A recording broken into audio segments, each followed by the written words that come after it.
Hello everybody, welcome back to Wappelville, and welcome back to, well, I guess Mordor, or maybe more specifically Barad-Dur, I suppose. Hey there, Armored Wolf. Hope that the bags are smoking along.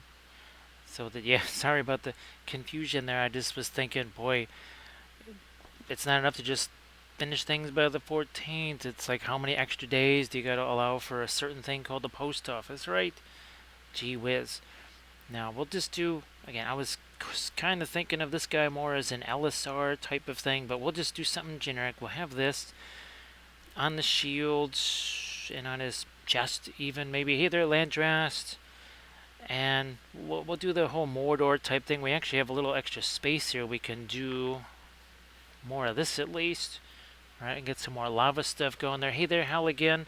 That bus was looking really fantastic, so of course if you want to share that or anything, that'll be fantastic. Wait till there's more folks here. Wait till there's more folks in the chat. So we'll be doing obviously the foot and mounted version of this, and then hopefully there might be time to just kill off this guy too, finish him off. So we would have, I think, 10 of these guys, which is, I mean, it's a start of an army, that's for sure. Better than nothing.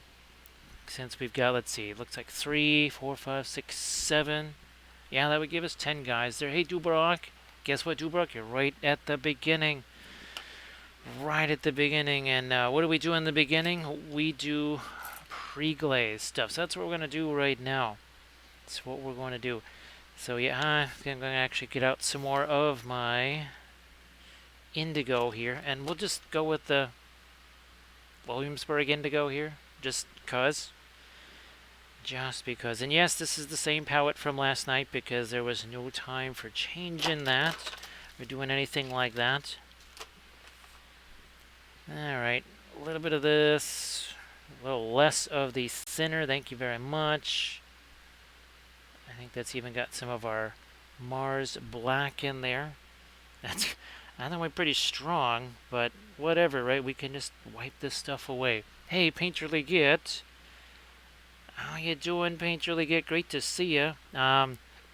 It's been quite a busy time with streaming, hasn't it? All these folks streaming and stuff, and well, I know that you've been helping folks out. So everybody, please give Painterly Git a follow if you're not already doing that. So Painterly Git, was it 3 hours? I think was the stream today that she did. And hopefully she had fun. Hopefully it was successful. Oh, there's his Numenorian helmet. Okay. And yes, I'm just doing this right over his face because you can see how much I care. Even onto the horsey there, because again, you can see how much I care. Glad that you're doing well there, Painterly Git. And again, Dubrock, glad that you could be here from the get-go. I think there was a couple of recent ones where you weren't able to quite see it from the start like this. And there's a happy heretic there. Gee whiz, yeah, boy, Painterly Git, she's really racking up the followers because she told me, gosh, this afternoon I think she was at 90. So that's really cool. So if somebody could please give Blades a follow, that would be fantastic because then she could get to 100. Hey, Grumdy, how you doing? Great to see you again. So yeah, Grumdy, we've been hammering away at these guys here. Just gonna hit the last couple. And now, oh, hey, Grumdy, did you see the thing with the Payne's Gray? I mean, that was pretty, was this the, okay, that is the, there's the Williamsburg, and here's the, yeah, pretty crazy, right? And let me test something here. Well, you know what?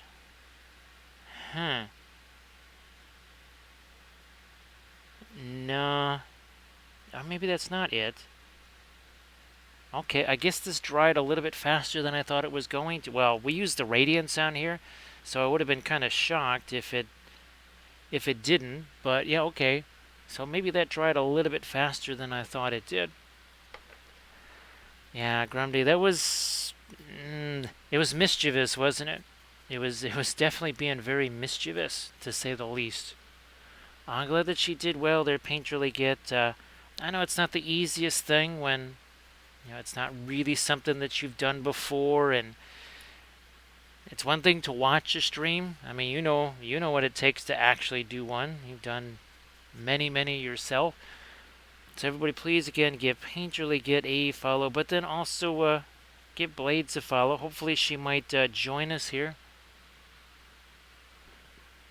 And of course, Grumdy, once there's more folks in the chat, if you could share your stuff like always, so that people can see what's possible. I always like for people to see what is possible with the oil paints. Night Whisper, welcome back. So Night Whisper, I'm pretty sure you saw another session with these, didn't you? Or was I painting something? Oh no, I think you saw a session with these guys before. Welcome back, Night Whisper. There's a Megan and a tea kettle. Okay, yeah, Grumdy, definitely, if you don't mind sharing those. Of course, here's another person for you to follow. If you could please give Megan Paints a follow, that would be sensational. So, Megan, sorry that you're still sick. Would you say it's you're probably not going to be streaming Monday? Who knows? Maybe you just feel a whole bunch better and you'll be able to stream on Monday. But I think for right now, right, it's kind of on the no side. Boy, Dubrock, that is so key. Oh my gosh. I mean, it is just absolutely essential. That whole idea of the gray extra firm Sculpey being able to do these things. I can't imagine trying to use any of that stuff without it getting completely stuck in those rollers. Like irrevocably stuck in those rollers. Hey there, Deck Knight. Nice to see you again. I hope that you are also doing well. So Dubrock, I've been trying to, again, get people, well, I think Dubrock, you heard the story, right? How they were going to give up on those rollers. Yeah, they were going to just kill the whole line. Because, well, people were using green stuff, and it was working about as well as you can imagine. As in, pretty much not at all. So those weren't selling very well anymore. And then I started doing the Sculpey stuff, and all of a sudden, not only were they selling them again, but, well, you know how many they've got now, which is a lot. So Tea Kettle, if everybody could please give Tea Kettle a follow also. And of course, Tea Kettle, if you want to post some of your stuff there in the chat, well, you know the deal. You've been here often enough to know. Okay, so here we go. Look at this. Look at this fabulous Preglaze right here. So this is how you paint oils with GW style. Partial Preglaze, a little bit after the Preglaze, and it's done. So this is the GW method right there on screen. You can look at that. See, it's slap on this stuff, a little bit later, wipe this off a little bit later, and then it's done. It's all finished. So we should be able to do about 20 of these guys by 8:44. It's 8:43 my time right now. Now, sponge time. Time for some sponges. Hey, Loim, welcome back. Welcome back there, Loim. This is sort of my not LSR, because he does have a Numenorian helmet. But he'll just fill in for LSR until someone does something that I feel is specific enough to LSR. Everybody please check out Painterly Git's Insta link there. And of course, Megan, if you want to post your link tree. And of course, Tea Kettle, again, if you want to post anything. Oh, same thing there, Painterly Git. I know you got your, that was your OSL piece, right, that you were working on? And everybody please check out Halligan's Templar bust. That's an Instagram link. Oh, it's a Flickr. Oh, geez, you know, I always forget about that one, right, Halligan, when it comes to our big one social media platform to rule them all. I think we're pretty much caught up now. See, I'm trying to wipe some of that away because we need to get some of our lighter sort of orangey stuff in there, don't we? So Loim, I'm looking forward to doing taking the Davale elves, which are clearly meant to be Last Alliance elves, and basically doing the same treatment with them. Some object source lighting, some this and some that. Everybody please check out Grundy's Luminath. So Grundy, again, those were just spectacular. The Medusae. I mean, well, Daughters of Cain, I guess we should really be calling them that, shouldn't we? So Megan, in addition to the not feeling quite up to scratch, there's, well, you've got visitors. Everybody please check out Tea Kettle's link there if you could. Yeah, Loim, I mean, they've kind of got the head crest, right? They've got that head crest. I think that Davale alone has done at least 3, if not 4, very different style elf figures. Then, of course, you got Printing Goes Everon. They did 3 or 4. And Kurzlook, well, we have the Kurzlook elves. And then, of course, Medbury has done at least 3. So I think that gets me pretty close to that. Well, you've heard about the Houses of Gondolin project, right, Loim? That should be very interesting, and we'll use those elves for it, too. Crazy Wolf, nice to see ya. So Grundy, is there any,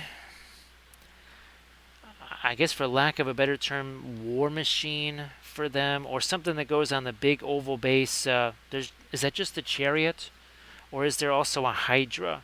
Because of course I'm thinking the old Dark Elf army, so I'm probably thinking of that all wrong. Loim, ooh, I wish I had it here. Have you seen any of his Fell Beasts and his Great Beasts of Golgoroth? Those are pretty darn good. Actually, I really like his elephants, or his oliphants, too. Now, here, let me do the infantry here. So again, we're Preglaze, right? So semi-wiped off, then we had our lighter stuff, and then GW style, it's all done. Everybody please check out, is that Happy Heretics link? Yes, indeed. So Crazy Wolf, I hope that you're doing okay. Hopefully you had yourself a fun Saturday. Hopefully everybody had a fun Saturday. It was a bit of a crazy day here. Had virtually no sleep last night. So if I'm a little extra spacey here, I do apologize. Oh, and the half-orcs too. Boy, you know what? I thought I already had enough of the brown matter out there, but I think it's time for some more. Well, Happy Heretic, sorry that you had a bit of a maniac day yourself. Whoa, wow, there was a bunch of, where did all that thinner come from? Holy smokes, gee whiz. Where is that coming? Whoops. Oh well. We can wipe that away. We can wipe that away. Alright, yeah, Loim, the Printing Goes Everon is fantastic. I still don't have the file yet from Kurzlook. Hopefully we end up with that, well, maybe tomorrow or something like that. I mean, it's okay, I wouldn't have time to make build plates for it anyways. Hey, there she is. There's Blades. So everybody please give Blades a follow, because all it takes is one person to get Blades to 100 followers, yes? Who knows, maybe we could even do a spontaneous hype train for Blades if she gets to 100 followers. And she only needs one more, right, Painterly Git? So again, everybody, if someone, just one person, could give Blades one more follow, that's all it would take. Night Whisper already did. Well, thank you so much, Night Whisper. So Blades, are you showing 100 followers there? Let me make sure. Okay, I do have that at the ready. Should Blades actually be at 100 followers? Hey, Paint Liquor, nice to see ya. Again, I'm just gonna scatter a little bit of my Naphthol red / brown matter out here, whatever. So Blades, here, let's do a quick little hype train for Blades. There we go. He's like, I've heard of these iron horse things, but I've never seen one until now. There it is, a hype train. 4 blades, there it is. Hype train. Hype train for blades, there you go. So blades has surged past that measly 100 mark, now at 102.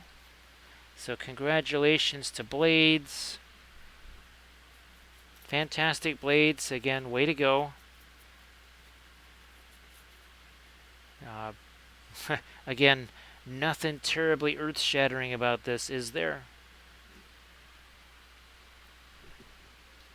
So congratulations there, and of course, please also give Painterly Get that follow. You got to give Megan a follow. Tea Kettle. There's a whole bunch of folks in the stream that are worthy of the follow things. So please go do that.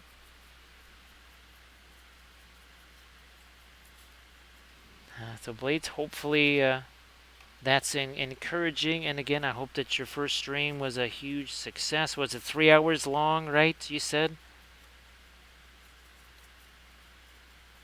And of course, if you got any Insta links that you might want to share, something like that, I'm sure that would be fantastic.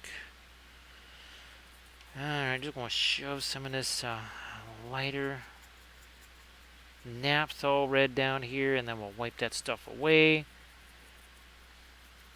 Because it's what we do. It's what we do, right?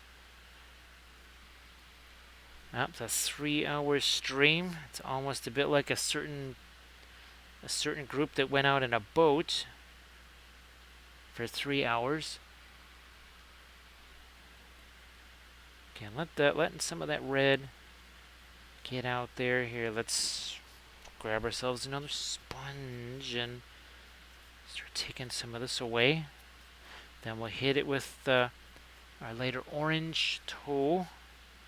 And we'll leave that area to set, and we'll hit the lighter areas in the armor. Well, we also have a horsey. We've got ourselves a horsey to paint. I mean, it is the Cavalry channel, is it not? Look at all that naphthol red on there. See, Megan, remember I told you a long time ago that you kind of get used to doing that? Especially when you're doing it every day like you were doing. It really becomes a part of your day, really. Well, Sarge is a huge part of the stream here, and usually a part of every day on stream. Thank you so much, Sarge. Appreciate that. I'm guessing that it's a whole lot warmer for you today, Sarge, than when all the icy stuff was hitting. So, Sarge, welcome back. Hopefully you are not having to lurk while working. Hopefully you're just there at the casa, maybe making some kind of super yummy chow. Well, 3.5 hours. 3.5 hours. Well, we should still be painting these guys 3.5 hours from now. Now, there is a bunch of stuff that I have to do. I've got prints to wash and prints to print, and then a whole bunch of stuff to move around. So it's in the high 40s. And Night Whisper says it was minus 12. So Night Whisper, what kind of wind chills did you have going on there? Because you guys had some super high winds, so that must have been tacking on another minus something there. Maybe minus 20-ish on top of the minus 12. So I'm going to guess you're, with that wind, probably in the minus 25 to 30 something range.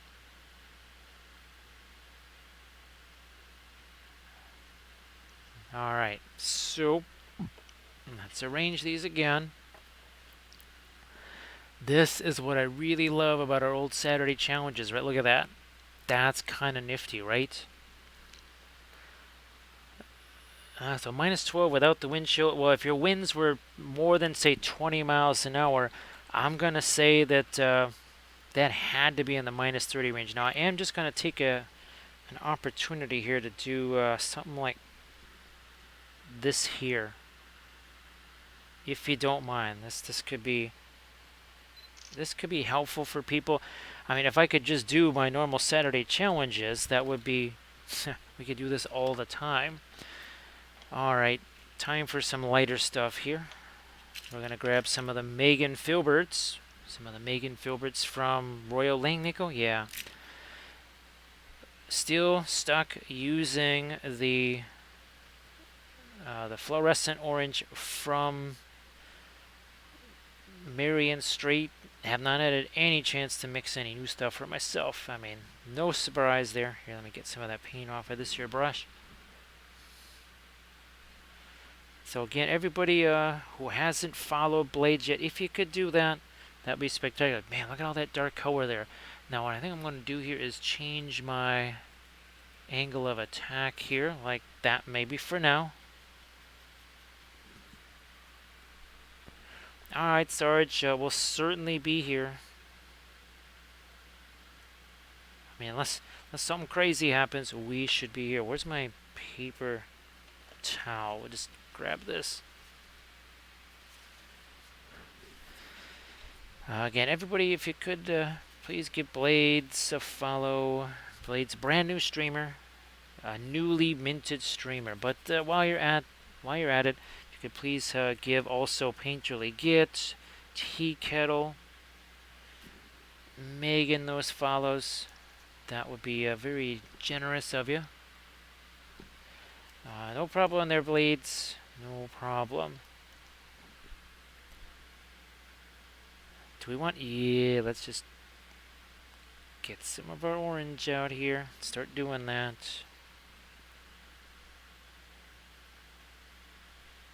Of course, Blades, now that you're a streamer, we will expect you to start 3D printing miniatures of Toronto Blue Jays players, and then you'll have to paint those up on stream. Then you'll have to build a 28mm size version of Rogers Center, right? So that you can have a stadium for them. So you'll have to get really busy there. You're gonna have to get very, very busy. Of course, you're gonna have to also do the away uniforms, not just the home uniforms. Actually, Blades, now that I'm talking about that, all kidding aside, I'm gonna have to start looking for printable, 3D printable baseball player files. That's dead serious. I'm not joking about that. All of a sudden, that really piques my interest. Oh, Happy Heretic. Why don't we? I mean, these are always very pertinent. I know we talk about these all the time, but these are going to be so crucial here for things like object source lighting. Now, we're putting the lighter orange on there, but the very first thing I'm going to do after that is start to get some of the darkest of the dark bluish black in some of the armor areas and the cloth. And of course, we've done enough. We'll do a film noir right after this to show just what we're talking about with these next couple of things. See that color, temperature, and intensity? Cooler, grayed down, bluish grays, super intense oranges. And then, of course, we have a lot of armor, don't we? Well, guess what?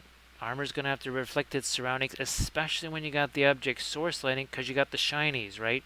Now, here, if you remember these guys, see all the little bits of oranges there? That is basically distant torchlight reflecting on the armor. Because guess what? It would do that. It really would. And you can see it here, right? See on the helmets where the orange is reflected there, also on the sword. So we have to do that on these guys too. Blades, I mean, all kidding aside, how does that project sound to you? Because I gotta tell you, that project sounds kind of fun to me. Right? I mean, especially since, well, the White Sox have 100 and some odd years worth of uniforms. I mean, I could do some 1919 uniforms there, some 1917 uniforms. I don't know. I think that could be a very interesting project there, Blades. Now, of course, I don't know. I don't think Lethal Shadows Gaming has too many 3D printable baseball player files. but I'm gonna have to look for those because that has definitely got my interest peaked. Yeah, blades. I don't know. That would be kind of neat, wouldn't it? That would be kind of neat. A little something for your decor in the house. There, a couple of your favorite players, immortalized in resin. Yeah, but it only just occurred to me as I'm talking to you. I think, huh? Yeah, that started off as kind of a ha-ha, and then it's like, oh, I like this idea. Ain't so ha-ha anymore. I want to do that. So Painterly Git wants to do the 92-93J. That's interesting. That's 1 year before, well, 1.5 years before the strike season, which, of course, 94, that was when the Sox were basically World Series bound, and then the strike happened. I guess the next question then, Blades, would come down to obviously a larger scale 5472 would be fun because you could do a heck of a lot more with it, but there's something to be said about that 28 mil scale and have it literally look like just a baseball team running around at 28 mil scale. That could be intriguing.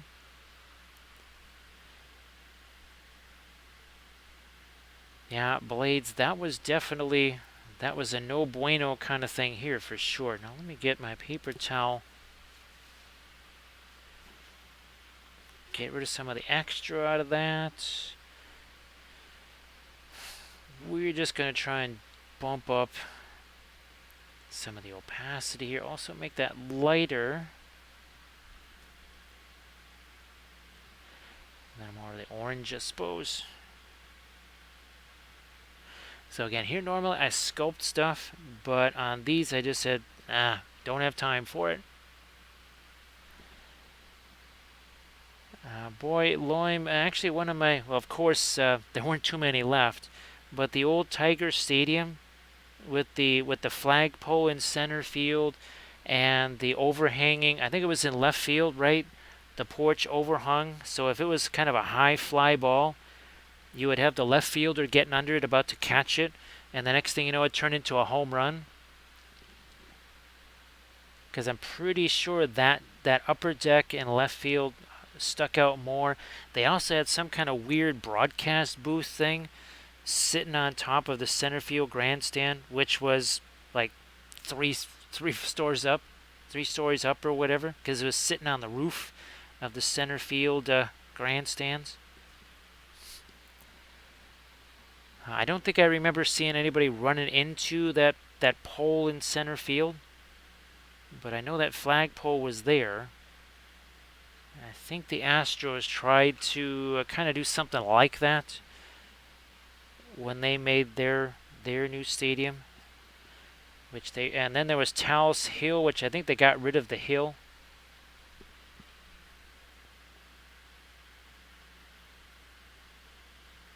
Droning again. Some lighter orange down here, just raisins or raisins. I don't mind raisins. Again, it happens quick. Don't blink, right? Because it's going to happen quick. Look at all that darker stuff there on the brush. So, I mean, I could use these two and get rid of some of it there. Orange, some of our yellow. Maybe too much yellow, at least for right now. Maybe. So, of course, I would have to do the 95 White Sox. That would have to be my season. Actually, was it 96 when or actually, did you even have the playoffs between Sox and Jays? Night Whisper has lived just a block from the Green Monster. Now there's some interesting field arrangements in Fenway Park, that's for sure. You have that short porch in right field. Well, yeah, Green Monster in left, but you also have that weird angle in center field. And you have some crazy grandstands out there too. Alright, Halligan, we should be here. We should certainly be here when you get back. Where's... Alright, throw a little bit of our orange over there. I mean, Comerica Park is... I mean, it's okay.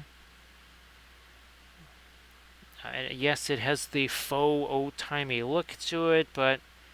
I mean, at least they tried. At least they tried. Hey there, Cthulhu Cultist! So Cthulhu, we're going old school. We're going Numies on these guys, because I've never actually had a chance in all the years of painting and playing Middle-earth SBG.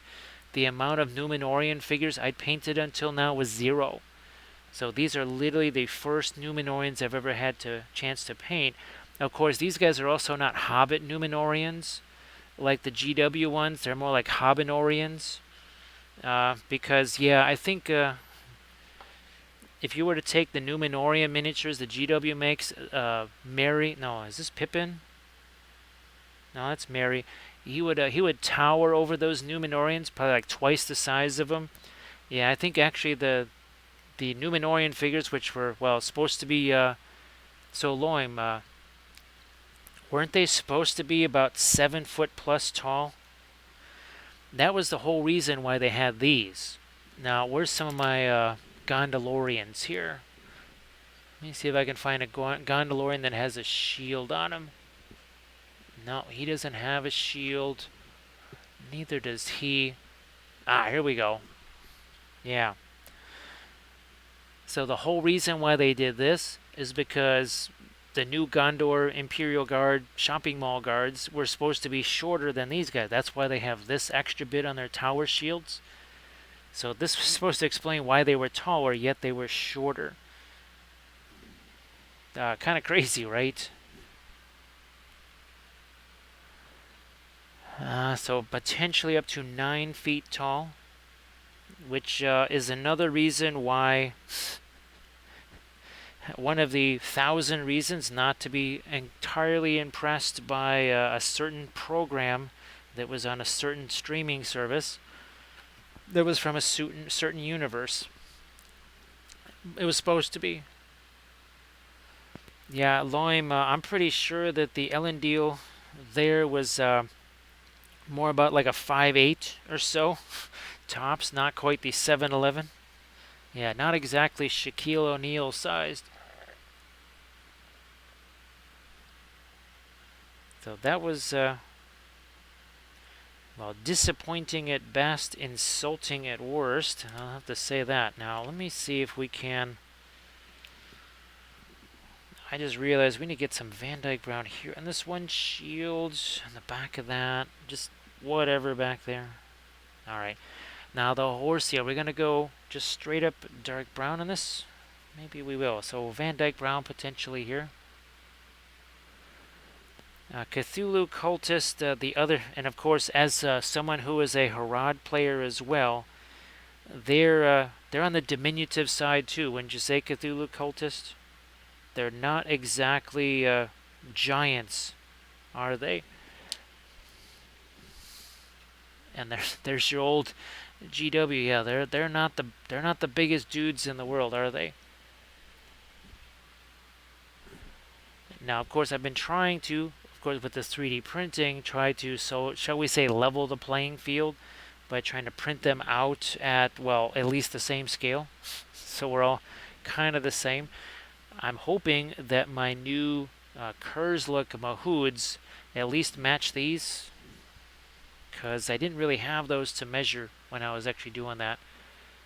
And yeah, Cthulhu Cultist, that's another reason why I certainly wanted to have the 3D printed Mahoods, because the metal ones, they're not the easiest things in the world to deal with, are they? Yeah, that is if you can find them.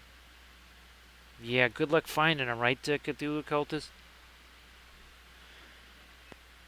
Now, that's why I'm really glad that I've got actually 2 Great Beasts of Golgoroth printed out. And, of course, I do have the Clay Cyanide Balrog printed out, so that should be very fun. Where's my... Whoops, too much thinner. Too much thinner. This is that part we were talking about in the Book of Wappel where we make things darker when in doubt. Yes, when in doubt, make things darker. Holy smokes! Do I sense something magical in the chat? I sense something magical. That would be Mo's magic. How you doing there, Mose? Nice to see you, boy. It's been a long time. I know the streams have been at really weird times. Well, we'll see. It kind of depends on the next round of treatments if we'll be able to kind of continue with this more regular stream time. Boy, Cthulhu Cultist, and then, as someone who is a lifelong Easterling player, Failcast. This is not Failcast. This is a plastic Easterling that I converted because converting a plastic Easterling to a War Priest was a million times easier and a million times better. We've did the sculpting and the painting of that on stream. I also did Amdur, of course, and I also did the Dragon Knight, because of course. Just taking the old plastic ones, the old plastic cataphracts, and then juicing those up just a bit. So Mo's Magic, great to see you back. I hope that things have been going okay. Now, we also wanted to do some freehand on our not LSR. We'll get to that soon enough. Oh, let me see here. Oh, sorry about that, Cthulhu Cultist. Thanks so much, Cthulhu Cultist. Well, did you see among our other conversions, our Beefy Chiefy here? So this is a Easterling themed Mordor troll. So a Mordor troll chieftain, but with an Easterling flavor.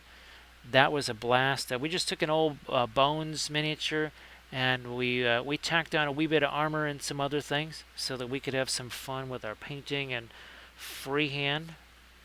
Oh, well, here's our Boromir conversion. That was a fire-forged miniature, which ironically enough is the exact same miniature as our Army of the Dead conversion, because reasons. But of course, the 3D printing really does make all of this stuff so much easier. You know what? I want to actually try to get this guy done too. So we're also going to throw some darks on this guy now. So yeah, Cthulhu Cultist, the Beefy Chiefy there. I just couldn't resist doing that. I also sculpted not one, not two, but 3 eagles. Who knows? Maybe we'll still be sculpting some more since we have a bunch of wings that are already printed out. All right, so we're just going to darken that down again. That's just kind of following along our Book of Wappel right there. When in doubt, make things darker, and that's what we're doing there with a dry brush for the most part. Let me see here. Let me get a little bit more of this brown matter there. Nah. Maybe throw a little bit of that over here. Just a smidge in there. Let me see if I can find yet another one of these Megan Filbert brushes here. Ooh, let's use one of these smaller ones. So Cthulhu Cultist, he has 3 different files. Now this one's my favorite, and you can imagine why. Because it's the easiest to play with, right? This is also probably the easiest to transport instead of one with the wings outspread. He does have 2 other files with the wings outspread, more of an attacking position. But this is definitely more of a playable eagle, right? Because these things, they have no shooting. They're going to get in base to base. They're going to get in scrums. This is a whole lot easier to transport and actually play with. That's from the Printing Goes Ever On. Absolutely love Printing Goes Ever On. They do really spectacular stuff. So that's another option for you, Cthulhu Cultist. Ironically enough, for now, they're the only ones that are doing eagle sculpts. Now, I'm sure Davale and Kurzlook and Medbury, they'll all get in on the eagle goodness at some point. but right now it's just printing goes Everon. Also, pretty much the same goes for Fell Beasts, and they're definitely the only one with Great Beast of Gogrod. Now, if you're looking for Oliphants, you've got your choice between, I think Davale even has an Oliphant. Kurzlook, Davale, Printing Goes Everon. I think Printing Goes Everon has two versions now. They have the armored version and the unarmored version. Hey, Azrael, nice to see ya. So, Azrael, what's really fun, as you can see here, all that wet oil paint, right? It's mixing. It is mixing at the same time. Where's my... There we go. And of course, we don't need to really mix much in the way of colors, do we? We're just going to let that get right on there. Here, let's lighten up his cloak just a bit. Again, very light touch. Very light touch with that brush. Less is more. More is way too much. It kind of makes that cloak real easy, doesn't it? So Cthulhu Cultist, again, the only folks right now that have everything you need for Farharad would be Kurzlook. They have Mahouds, they have the troops, they even have the half-trolls. Let me say, I want to say that Davale has the most complete Harad collection because they have Merchant Guard, they've got Asharin, they've got your, oh gosh, the Golden King of Abrakan. You've got also some of the ninjas. You've got your regular troops. You got your cav. Well, Azrael, hopefully, now did you get a chance to play in anything there, or were you just mostly painting, hobbying, looking around, seeing stuff? Speaking of seeing stuff, I think I see something entirely unexpected. I see Pun Expected. That would be Pun Expected Painting. Everybody, please give Pun Expected Painting a follow. So Pun, oh hey Pun, what was that Starblazer ship? I saw on your stream that you had a Starblazer ship. I don't know if that was something you were talking about.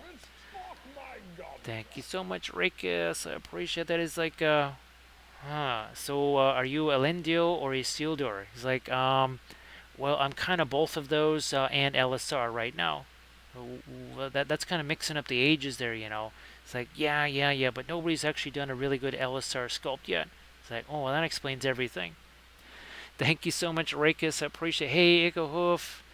Hopefully, I don't know, I'm not going to say things have stabilized or whatever, but hopefully things are a little less crazy there. Geez, Ezreal, that is no fun. That is definitely no fun. Now, here, let's... Alright, so you can kind of see where we're going, right? This is a bunch of Numenorians that we've been painting. We just started 43 minutes ago with this and the mounted figure of this guy. So you can see kind of where we started with the Preglaze. Now we're just starting to get into our lighter colors there. So everybody, please give Pun Expected Painting a follow. Here's our, again, our mounted hero. We're just starting to get into, again, some of our lighter colors here on both things. Our non-metallic metal plus our lava light there. So yeah, the old Numenorians. Well, what's nice is that these guys are actually, at least they're the same size as the Gondalorians here. But unlike the GW Numenorians, which are tiny instead of huge, but yeah, there's our Numenorian figures, and we painted a bunch of those. And here's some more right here. So yeah, we've been cranking away at these guys here the last few streams. So Icahoof, we had the radiation thing on Thursday. It was on Thursday. Now, of course, they gave us some things specifically designed to fight side effects, so we'll kind of see Monday. Monday is going to be the interesting day when all of that stuff kind of goes away, and we'll see how it is. So Dave, that is where we were joking about the Elendil. Instead of Elendil the tall, he was mostly Elendil the very average. Or actually, he was Elendil the short on that show. So Pun, if you want to share any links to anything, that would be fantastic. But Pun, wait a minute, I got to show you something here first. You might have already seen this. So the Payne's Gray was resurrected, quite literally resurrected. So here's your Payne's Gray, Windsor Newton. Payne's Gray Williamsburg, a little bit of a blue tint, wouldn't you say? Then we did Mars Black as sort of a control experiment there. So we did these three race, again, Windsor Newton Payne's Gray, Williamsburg Payne's Gray, and then the Williamsburg Mars Black. So it was very painful. See what I did there? To see the difference in those Payne's Grays. Now let me try and grab these two things here. So there's your Williamsburg Payne's Gray, and whoops, wrong way. Yeah, the wimpy right there. Look at that. Very wimpy. So thank you so much, Chainsaw Happy. Hey, wait a minute. Chainsaw Happy, I could have sworn that you already were following us. Long time, and it's like, ooh, hey, so you're the not dead Gandalf. He's like, what do you mean? It's like, you die. It's like, dude, I'm a Meyer, man. I'm like, immortal. Yeah, I'm not gonna die. It's like, you might want to look behind you. It's like, what do you mean? Uh-oh, Balrog. Thank you so much, Chainsaw Happy, for that follow. Sorry, we just had to do that. Or no, there we go. That's a subscription. See, I was right, also wrong, but we get to do one of these now. But Chainsaw Happy, you also got yourself a free puppet show out of that. So I think it was well worth it. I think it was worth it. Now, got me some of my Radiant Green, some of my Radiant Violet. We're just going to do a little bit of this. As Grumdy says, you know what, you could probably use some more of that, especially after last night. So, Pun, if you wanted to share anything in the chat, painting-wise, and hey, Pun, that Starblazer ship there, that was, oh gosh, was that a White Comet Empire, or was that, that wasn't a, what who were the other guys? They began with a G, the Gamelins, right? Or Gamelar, whatever they were, the Gamelar, something like that. I just keep thinking of Gamblin oil paints. Gamelons. Okay, thanks, Azrael. I only mention that because way back in the day, I had to help do basically these battle sheets or whatever you want to call it for these Starblaze. They tried to make a miniatures game out of it. Yeah, they tried making a miniatures game out of that, and I had to do all the sheets for that. Thank you so much, Katarina. How are you doing there, Katarina? So Cthulhu Cultist, everything here is very, very, very, very simple. I'm just using the C920. Obviously, the new setup is going to be much more elaborate than this one. That's for the painted camera. Over here, we've got an ancient, and by ancient, I mean really, really old IPVO. You can get newer ones that are much better than that. It's basically a document-style camera. Thank you so much, Paint Liquor. Appreciate that. Looks like we got ourselves a little bit of a Blitzkrieg. A little bit of a Blitzkrieg coming here. We appreciate that, of course. Our horsey here. I'm just going to take... Alright, we'll just do this. Van Dyke Brown. Van Dyke Brown. Whoops. Where the heck did that yellow come from? That wasn't supposed to be on there. Not that I really care. So yeah, Night Whisper, needless to say, there was a delay in the release of that game, because after I'd done all of the sheets, they said, oh, you know what, Jim really likes to play ship combat games. Now this is more historical type stuff. He said, oh, we should have Jim play this. So I was the Gamelons, and they were the Earth Force, I think it was, right? Within about 15 minutes, the Andromeda and the Yamato were both smoking hulks and wrecks in space. And yeah, it took all about 20 minutes for the Gamelons to absolutely destroy the humans, because I wasn't just going to sit there and let them use their wave motion guns on me. So they needed a bit of a redesign A little bit of a redesign. Now, tea kettle, this should be fun for you to see. I want to make sure here. Let's have 3 of these guys side by side if we can. Now, watch what's going to happen to our object source lighting. It virtually disappears, which indicates that it's not necessarily just light and dark. I mean, that kind of just looks like your bog standard non-metallic metal there, right? Doesn't necessarily look like it's object source lit. You can see a few areas that might be a little bit more light than they would normally be. Otherwise, not terribly different, right? You don't see the orange in the helmet, on the sword, on the shield. Well, that is until we do this. Let's bring that back. Boom, there you go. Now you got object source lighting. We also got something like this, which I'm going to say is a hype train. There's the hype train. There it is, coming at you. Look out. Hype train. Hype train. Thank you so much, Katarina. Thank you so much. So, Katarina, I hope that you have been doing well, needless to say. Let's move you off to the side. And thank you so much, Grumdy. Appreciate that. So you can see we're starting to build up some of our lighter tones right here. Now let me see if we've got... What have we got here? There's some more of our orange. I think we're going to maybe, again, keep hitting our lighter ambient colors while we're at it here. Hey, Elite, how you doing? So Elite, boy, do you remember, this was weeks ago, I tried to mention a few things to folks about how they could prevent that from happening. A couple things you can do is you can put, well, some insulation on them. Just some cheap old insulation, wrap it around the pipes that are right by the outside. You can also run some hot water every so often. You can also... just like your kitchen cabinets, like the under sink cabinet doors, open those. I know it's going to make your kitchen colder, but if you open those up, that also kind of helps with that sort of thing. Thank you so much, Night Whisper. Appreciate that. Hey, Artemichael. Again, for all the folks where it is really, really, really cold, we wish everybody the best there. We also want to say thank you so much for level 2.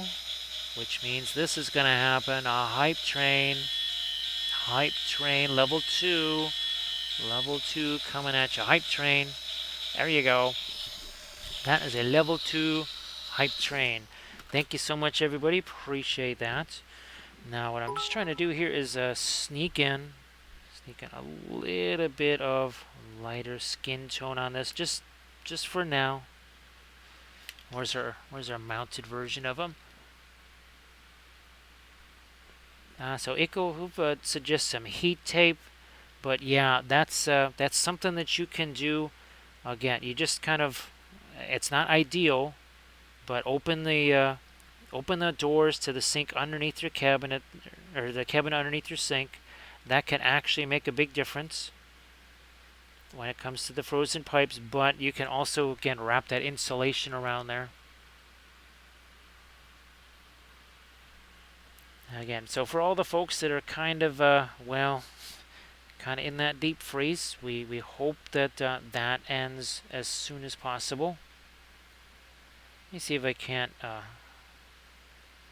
get some lighter oranges in here too. That's a fantastic idea there, Elite. Oh, I like the space heater idea. Even better. Yeah, because of course this is the channel for home repairs. It's not just a Lord of the Rings channel or a Cavalry channel or anything like that. We also talk about, where's our picture of our ice jams here? I think we already passed that by, maybe. Where is that? Oh, that's not our picture there. There it is. So there you go. Yeah, that's me up on the roof dealing with ice jams. It's about 11 inches of ice up there. That broom is 3 feet across. So thank you so much, Pun. So Loim has space heaters at all the pump houses in the farm. And everybody, again, please give Unexpected Painting a follow. Thank you so much. I'm going to say that's a level 3. And when there's a level 3, we're also going to give... oh, there we go. That means we got both hype trains at the same time. There you go. Both of the hype trains coming along the tracks. There you go. Hype train. Hype train. Hype train. So thank you so much, everybody. Appreciate that.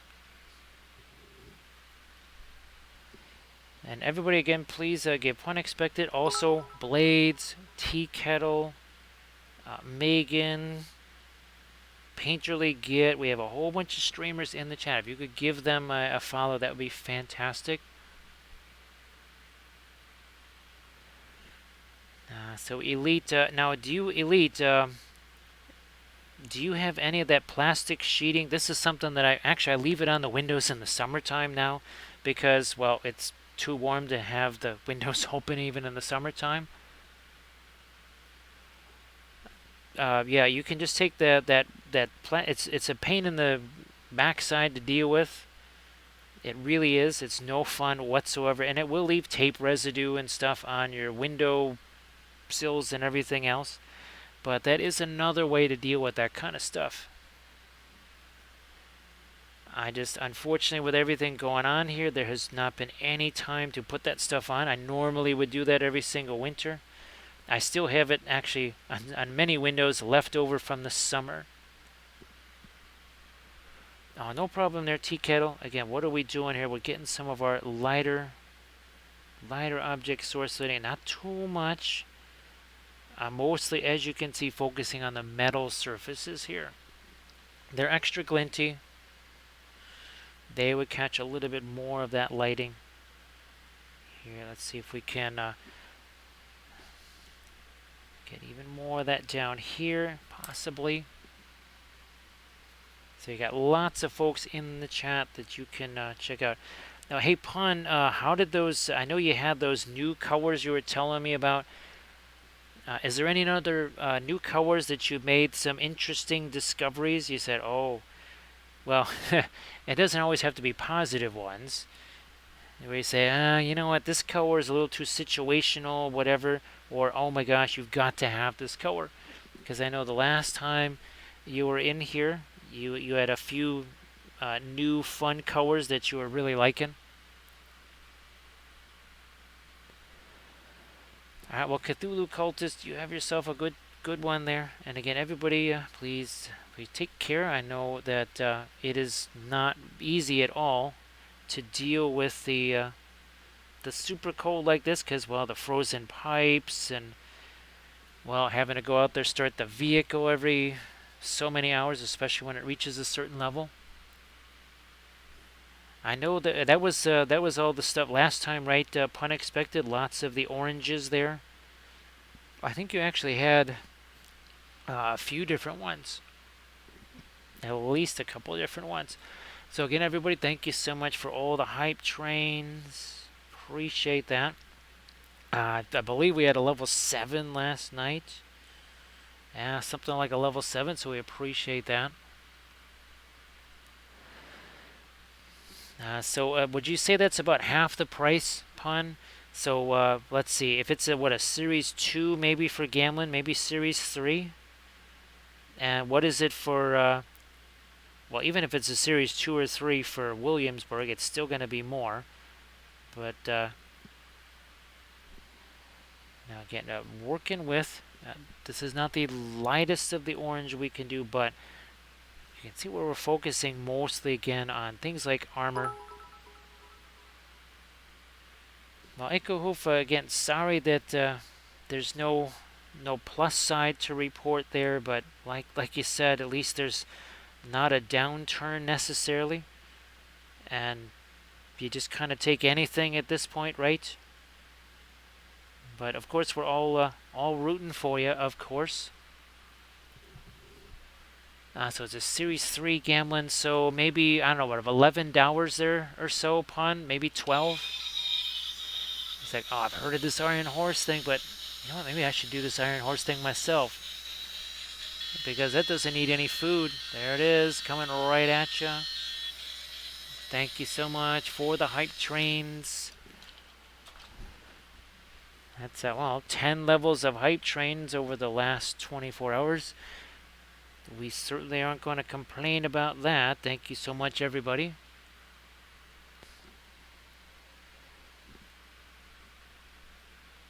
So it's similar to Cadmium, but not as opaque. I'm trying to, hey, Pun, has anybody else done the diet cadmiums like Winsor Newton did? Because I think so far everybody else just does cadmium something something hue, which those are the faux cadmiums. Let me see if I can actually reach one of these diet. Here's one. Is this the Scarlet? Yeah. So this, we call these diet cadmiums because they have all the same properties, also the same price, because it's Series 4. So yeah, this is also still just as expensive as cadmiums, but I think it dries a little bit faster. Not a lot faster, though.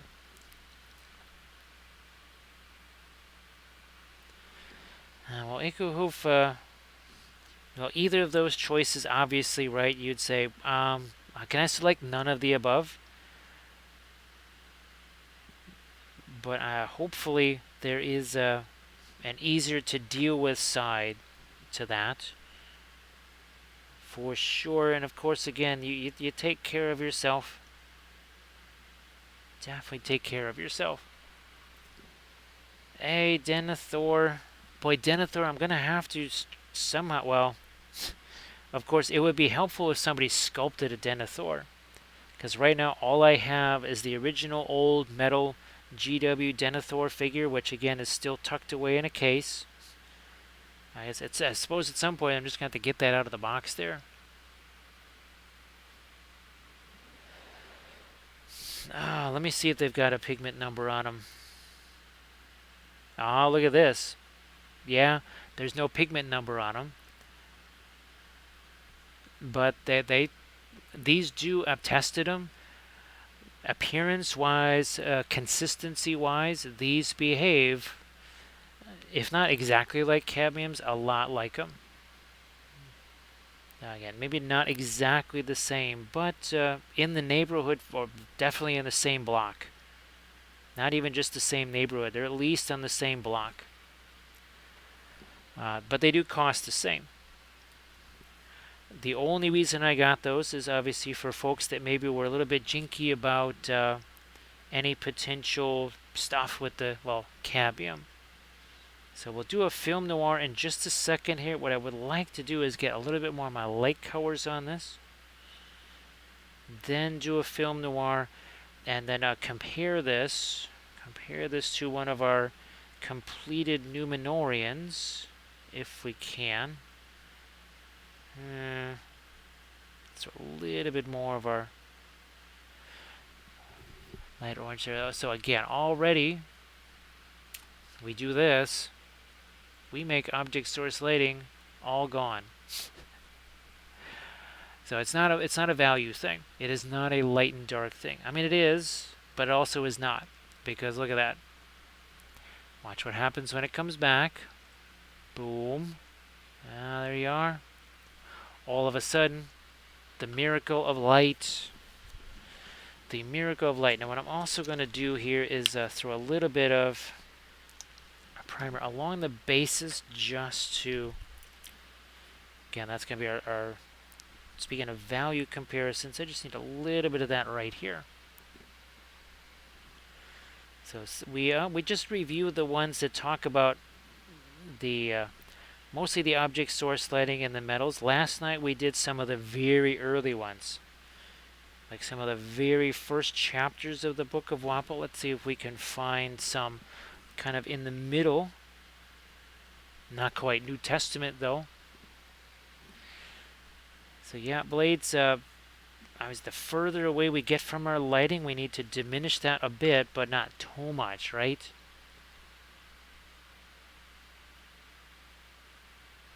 Yeah, real Denethor, it's not the easiest. Having sculpted that Eowyn, well, I sculpted the Eowyn bust also, but I sculpted an Eowyn figure way, way back in, I don't know, 2004, something like that. I would love to sculpt another one. That was with green stuff. Yeah, that was the matching the appearance is a whole different thing, right, Denethor? That is a quite a different situation. All right, there we go. So we'll just let that set. We also need to get some more of our light there. Now, let me get that away from those other brushes. Now, we had gone to, again, some of the earlier chapters. What do we have here? Now, well, I know a lot of people, they're afraid to try the object source lighting or the non-metallic metal or the freehand, but unfortunately you'll never be able to figure it out unless you try it and potentially also fail at it. Now, don't we say this every single time we use the oil paints? Less is more. And by less, I mean practically nothing. Seriously, almost no paint on the brush. And we're going to demonstrate this right here. Caress the brush. Do not crush it. Because I swear, when I see people on, well, I used to get to watch streams, they would be doing this or some kind of insane death grip on the brush. Here, look at where we're holding that brush, closer to the back of the brush than to the front of the brush, nowhere near this metal ferrule, and nice general grip. Do you see that brush shaking around and doing all kinds of weird things? No, you don't. Not at all. Look at that. Very easy to control. So that is something that we strongly advise, especially with the oils, because if you want those things to stick on your miniature, you also need that lighter brush stroke. You're not going to have that with a death grip. The folks that have actually switched up on that and not done the death grip, they say, hey, you know what? I don't feel quite so tired after painting. I certainly don't feel like I've got arthritis after painting. Tangible advantages right there. Again, caress the brush, do not crush the brush. Now let's just start to think about some of my lighter oranges here, especially where the metal is. But again, why is that sticking there? Sticking there because we don't have that death grip on the brush. Nice, gentle grip on that brush. Sometimes just a couple of fingers, sometimes no thumb. So Katarina, hopefully that's having those effects.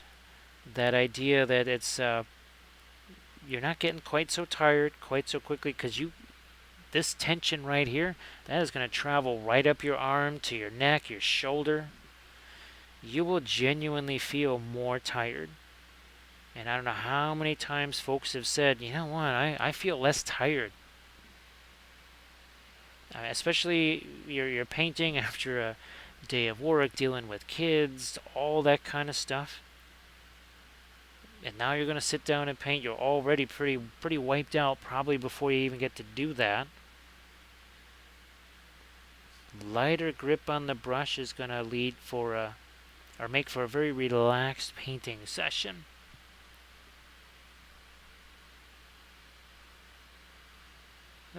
So upon now, which is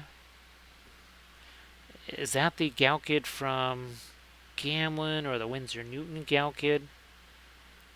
Because every so often folks ask about the Galkids, and I try and let them know who maybe has been experimenting with those and maybe what kind of results they've gotten. The Gamlin Galkids, okay. You know, I swear that in the summer of, maybe it was summer of 2021. I thought it was the summer of 2022.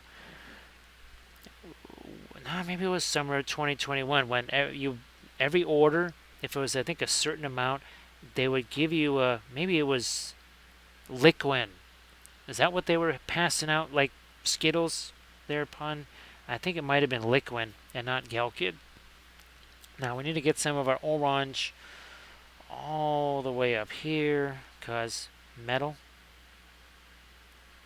Then we'll have to throw some darks there, and then that light, because we want to have a,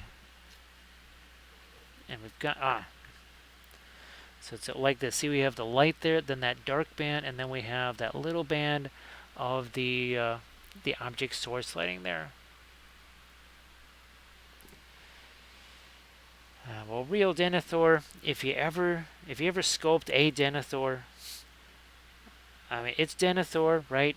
Any Denethor is better than no Denethor. You want me to paint that up on stream? That would certainly be fun. I just got to get that Denethor out here because he could be another really fun character for our silly Marillion. I just kind of keep forgetting to grab him out of the box there.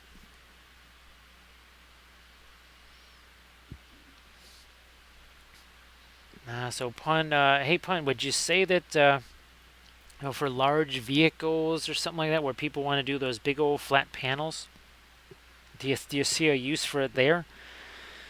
Kind of sounds like that could be a use for it on those bigger vehicles. Now, of course, we want to be able to do some of our Freehandy stuff there. Does he have? Oh, he does have that shield there. So okay. Well, Pun, I'll try to remember that. I'll probably forget, at least for a while, so I'll need some reminding on that.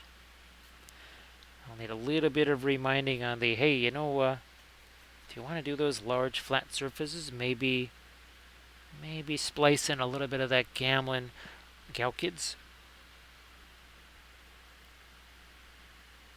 And again, everybody please give Pun Expected Painting a follow if you could.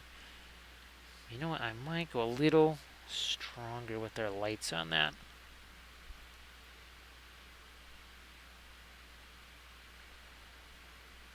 I like that idea. I really like that idea. Because just the character itself, and Loim, I think you would agree with this, just the character itself, you would have to try and get that 1,000-mile stare in the eyes. That 1,000-mile stare of having looked into the Palantir for how many decades, doing battle with Sauron, and then of course dealing with all the other stuff on top of that. So I like the idea for sure.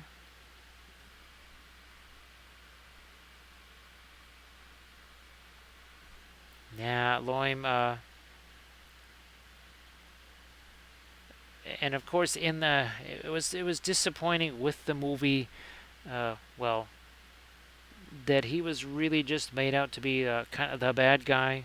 That he was definitely quite the strong hero in the books. He was definitely a heroic character in the books. And of course, those of us that are Prince Imrahil fans, we also would have liked to see a little bit more of Imrahil in the movies, besides none. So yeah, Gandalf got an awful lot of stuff that Imrahil actually did. We'll have to get some of our yellow in there too, but now you can see. Oh wait, where's our? There you can already see the difference, right? See the difference that starts to make. We'll get some of our cooler mid-tone lights in that. Same thing on that side of him too. Maybe we'll catch a little bit of our object source lighting on that chainmail. Loim, I was a little bit disappointed. I was printing out some more of the Medberry Dol Amroth here. Now, apparently Printing Goes Ever On is going to, well, maybe be doing Dol Amroth. Well, not Cavalry. So I don't think they're doing, well, this month anyway. I don't think they're doing Dol Amroth Cavalry this month. Maybe next month.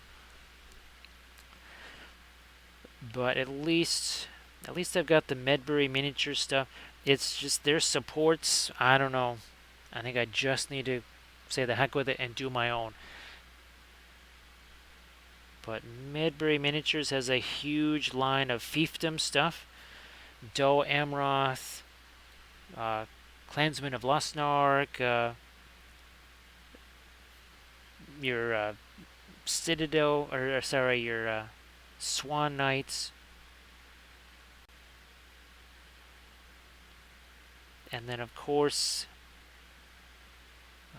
he doesn't really have necessarily. He has a Forlong the Fat miniature. Thanks Armored Wolf for posting the link to the raffle. Now here I'm gonna give him a little lighting on both sides. We have to kind of make one side a bit more dominant than the other. We also might just have to start planning out where our little bit of freehand's going to be. That's going to be our symbol right there. Maybe we incorporate the 3 stars in that. Just going to sketch this out here. Of course, you could draw this several times first, and then even paint it full size like we did here. See, we drew that design and then painted it. This is for one of our painting videos here, so you can see we painted it up full size. Same thing with the shield. So by the time we got to the miniature, we were, well, pretty darn familiar with the design.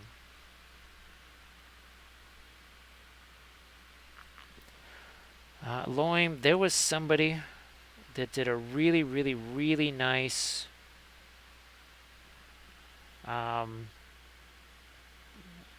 just some drawings, and those were really, really nifty. They definitely had a Dol Amroth appearance to them, but certainly not just the GW aesthetic.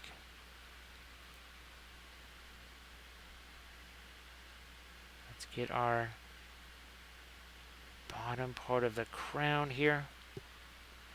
And that might also require a little bit of our orange. For now, though, I'm going to stick with the lighter bluish tone. Where's my banner hiding over here? There he is.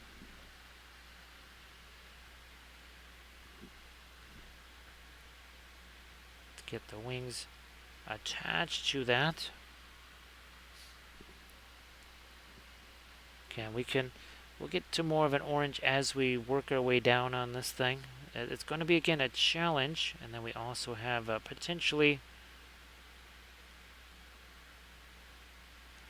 the stars that we might want to include there.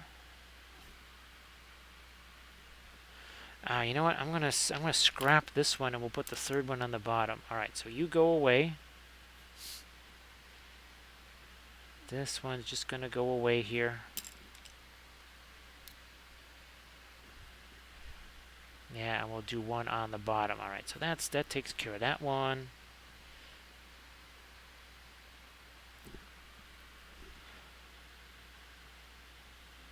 Gonna also think about the darker parts of our design. And like I said, we'll have to come back with our yellow, orangey stuff here, right? Because, well, that's got a little bit too much of our blue in there. Take some of this over here.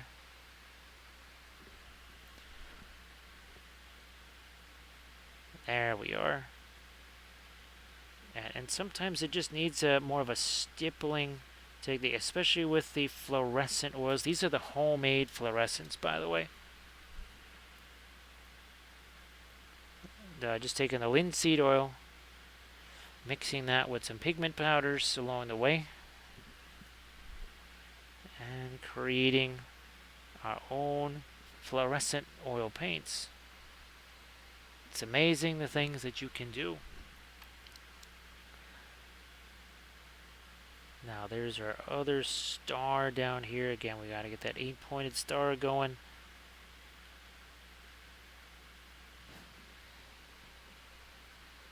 And this is not the brightest yellowy orange that we could do.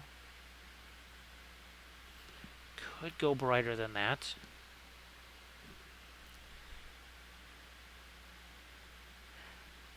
Where we have our object source lighting, though, that's where I'm trying to make sure that we get this orange. We'll have to do the same thing on the cavalry figure shield. But I think what I'm going to do is just sort of plow ahead on this one. And then when we get back to our cavalry figure here, we have something we can compare that to, sort of an in-between.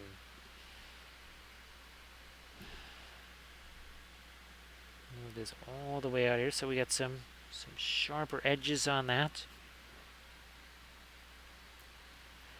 Back to some of our dark here. And what we want to do is, again, just bring out some more of our shapes here. Like so.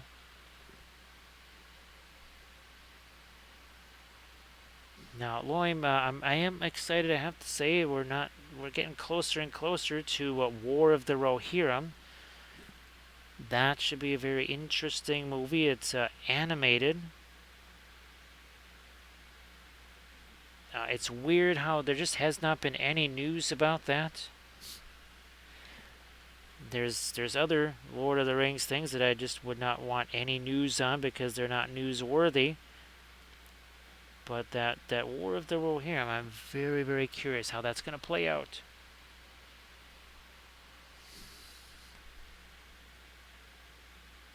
Now I'm going to try to get in here with my dark just on these last few parts of the crown there. Okay. Then we can always, again, come back with our lighter stuff. We also, for lack of a better term, have to get our shadows on that portion right there. Alright, well, Pun Expected, you have yourself a good one. Thanks for the raid to everybody. Please give Pun Expected Painting a follow. And Pun, if you wanted to share your links one more time before you head out there and get off to sleep, please go ahead and do so. Everybody, again, give Pun Expected Painting a follow.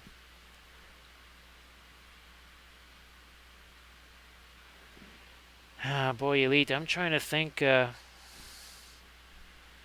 In the last 5 years, I think I've been to the movie theater one time. That's the extent of my memory as far as being to movie theaters. Once in 5 years. And that was for the Battle of Midway movie. There was absolutely nothing else that had me interested in going there. But please check out Pun's link there. It's an Instagram link. Go check that out. Again, Pun also using the oil paint, so that's another good resource for you to try and get some more info when it comes to your oil painting.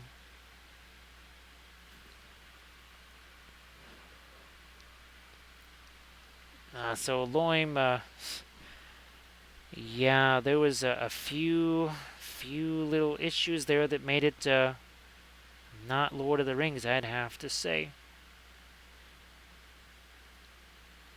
And, well, given the fact that the one character that people actually liked from the show, that actor has now left the show, that told me everything I needed to know. Literally the only character that I liked in any way, shape, or form left the show. So that, again, that just tells me something. Now, what's going to tell me something here is if I can get little pieces of lava in there. Pretzel bites with marinara sauce. Oh, Elite, that sounds really good.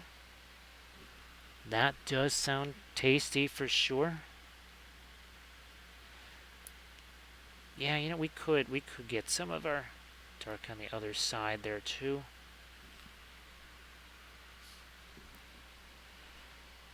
Just brown matter, a little bit of Van Dyke brown.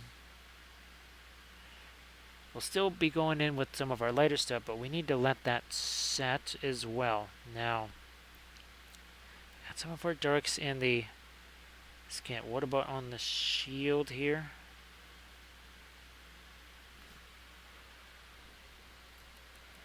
Yeah, it definitely sounds a mite bit tasty to me. I would not be opposed, tell you that. I guess the question is, did you bring enough of that pretzel bite stuff for the entire class? Yeah, now I've got some brilliant yellow pale here. Get a light touch on that brush. I mean, as light as you can. And of course, we're not thinning this stuff like crazy, because all that we're going to end up with is a pin line wash. That's not going to be terribly useful. What I will have to do with the wet into wet freehand oil stuff is I'm going to have to go back into my paint and refresh that brush.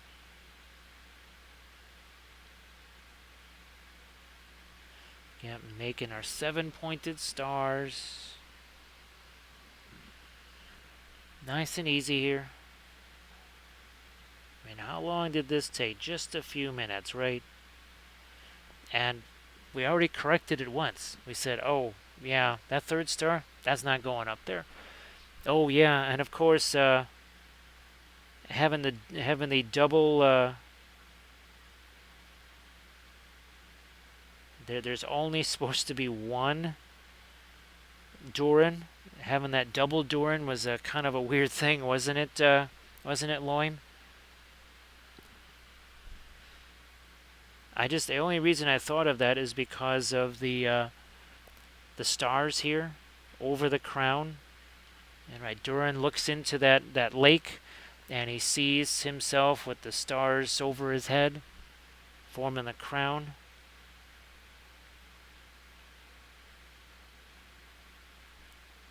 Now, of course, the ship floats because it looks up, and the rock sinks because it looks down. So Ace, it's all very simple.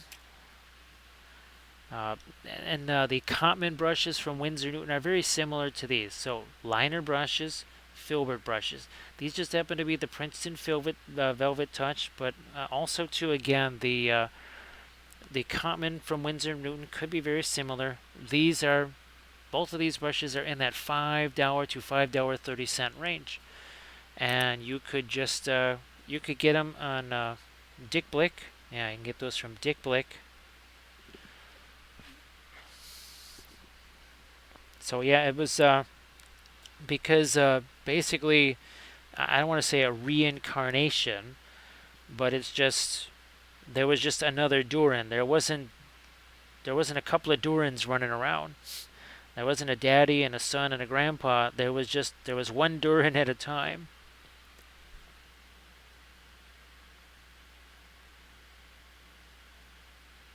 So that was a little bit funky, and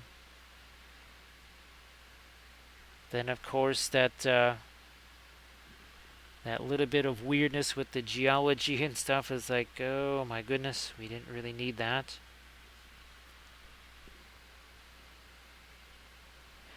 But again, that's why we have the Silly Marillion here. That's what the Silly Marillion is for. To bring in the true spirit of Lord of the Rings, but with lots of alternate endings. Oh my goodness. Alright, let's get some more of our light there again. That is just some of the fluorescent yellow, some of the radiant yellow there too. Alright, so there's some nifty quick freehand. Again, that took what, about 15-20 minutes-ish, maybe? I don't know.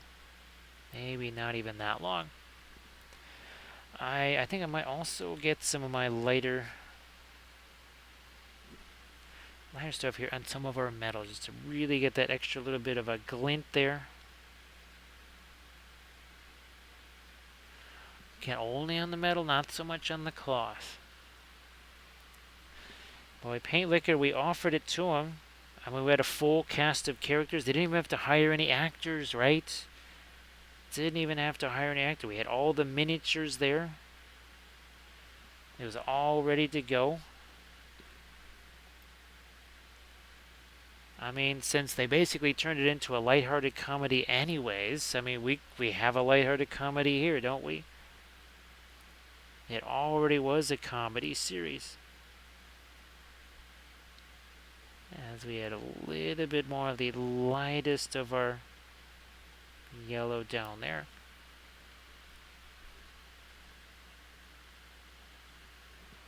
Oh man, Paint Lickers, think just how fun it would have been. And of course we have Snuffles, right? The saddest creature in all of Middle Earth. We have Elrond, who's the grumpiest elf in Middle Earth. Well, they had a grumpy elf on that show too, I guess. Now see, they tried to steal that idea from us.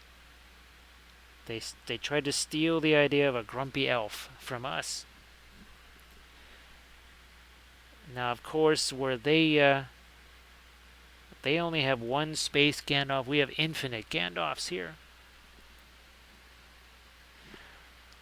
Yeah, Loim, that was something that I was wondering how it took the entire Fellowship to deal with one cave troll, and in that show, apparently you can just take those things on all by yourself. You do a little flip here, a little flip there, and the thing is gone. Someone should have taught Aragorn that, or, I don't know, the Maiar, or Boromir, or Legolas, the other elf. Apparently Legolas just wasn't as highly trained. Now, we're talking about getting that lighter yellow right in our lava effect here. That's what we're doing. Again, speaking of elves, we'll just take the Davale elves and we'll do the same kind of treatment on them. Elite, definitely, I think the shortest single word I can describe for that show is ouch. That was my reaction. In between fits of laughter, ouch was the other response. Well, that and stunned silence, I think also too. There's several reactions. Let me see if I can get my lighter yellow here on the underside of this. There we go. Yeah, like Loim says, definitely have your remote control ready to be able to head off somewhere else.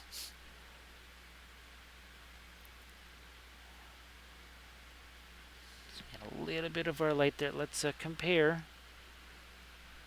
And always even next to the very same figure, right? Yeah, let's... Oh, here we go. This is what I'm looking for.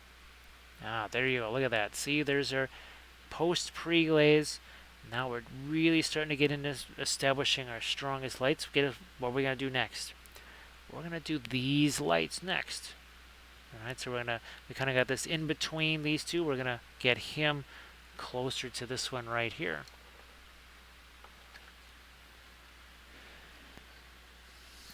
So yeah, Elite, unfortunately, it wasn't going to be easy no matter what.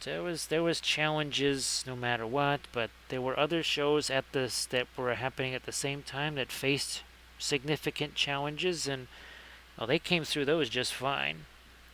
Unfortunately here, I would say that definitely failed the test, no doubt. Now, let me get some of my lighter lights here. We're going to take the radiant yellow, mix that with, the brilliant yellow pale, mixed it with the radiant blue.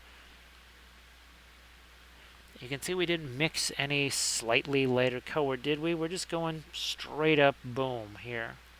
Because guess what? We're going to take our blending brush to that. Why will we sit here and try and do layer after layer when we could literally just take something like a blending brush here and just take those two colors, blend them right together. Hey Isidore, how you doing? If everybody could please give Isidore27 a follow.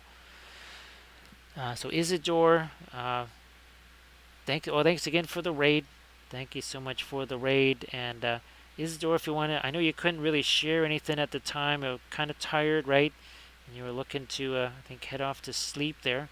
But if you want to share anything in the chat, that'd be fantastic. So here, see we have that blob of paint there. We're just going to go tap, tap, tap. Tap, tap, tap. All of a sudden, not a blob anymore, right? And this is not straight up white either. It's not straight up white. And of course, in an hour and a half, right? Both of these figures here had no paint on them at all. They were just primer.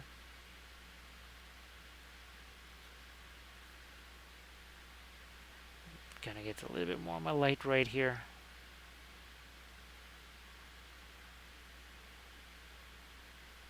There. Now I'm still trying to figure out exactly what sort of basing I want on the, I almost said 100 Kingdoms, the old Dominion from Conquest Miniatures. Still got to figure out exactly what we want to do on that. Now, of course, there is.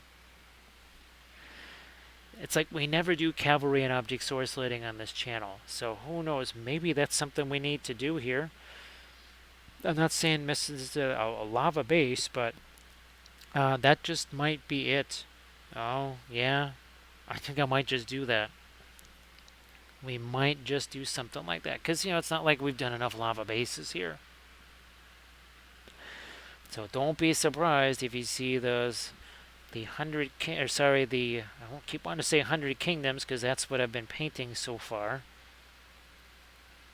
I am trying to get those knights prepped. Oh, we also have some more of the Mantic miniatures that we'll be doing. We've got some Empire of Dust and those halflings. Now here, let's get some of our lightest light here. Now you should see a big difference right here because we've got sort of the middle tone there. We got our dark. But now that we have this nice light here, see that now that's got some turn to it, right? Because we finally added the light on that side. Now we need to do the same up here. Did I mix a special color for this? Heck no, I just made a color that was pretty light. And I let it mix with what's there. That's the whole point of this stuff. Let it mix with what's there. Same over here. See what I did there? Just slapped that lighter color on there and just let it mix with everything else that's already there. I suppose we should probably get this over there. I have to say, I do prefer blank shields because I could do whatever design I wanted on here, as opposed to here we're kind of, well, we're stuck with that, right? I mean, that design's sitting there. We have to do that design. But I really like the ability to just put whatever the heck I want on there. So Loim, I'm also excited about we talked about the 12 houses of Gondolin, right? I also, the Arnor campaign, right? Civil War in Arnor. Just have to figure out things like those corruption points that say the Witch King is going to be doling out. Obviously, Rudar and Cardolan will be more susceptible to the Witch King's influences than, say, Arthedain. I would say that Arthedain is going to have probably higher courage troops, probably higher armor troops maybe, or a little bit better armor. Whereas, say, Rudar and Cardolan, maybe they might have some other sort of mischievous things that, say, the Witch King can provide.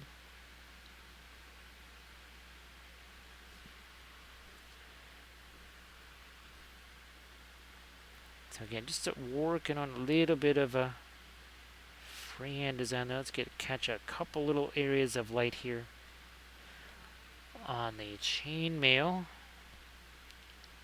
Again, is this supposed to be Isildur, Elendil? Not sure. Could be either one. I think it also depend when they do their future releases. I think this month here, among the things they're doing is some archers.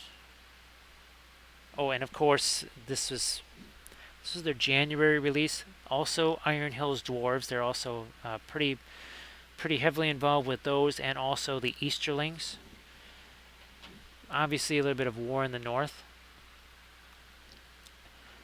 Now, so of course, Loim right now for Middle Earth SBG, there's just Arnor, and it's very clearly Arthedain because you have Melbeth the Seer, and you have Arvedui the King, and that's about it. So I'm hoping that I can. I think I have 3 different Arnor. One from Medbury, one from Printing Goes Everon, and I think one from Davale also. And hopefully that gives me a chance to do 3 similar but different factions from Arnor. There's my. You can already see the difference in his face there. Now let's see if we can lighten this up a bit. Maybe we will just use our straight up fast matte white here. Let that mix with what's already there. We see if we can give him some eyes here. Get light grip on that brush. Very light grip on that brush. Alright, see you later there, Paint Liquor. Thanks so much for joining us here, Paint Liquor. Oh, hey. Oh, it's Mrs. Anzabal. Thank you so much, Mrs. Anzabal. How are you doing? Thank you so much for that follow. We'll also get you a little bit of a Gandalf here, because again, there's infinite numbers of Gandalfs. Thank you. Hey, Blinkmaster TV, how are you doing?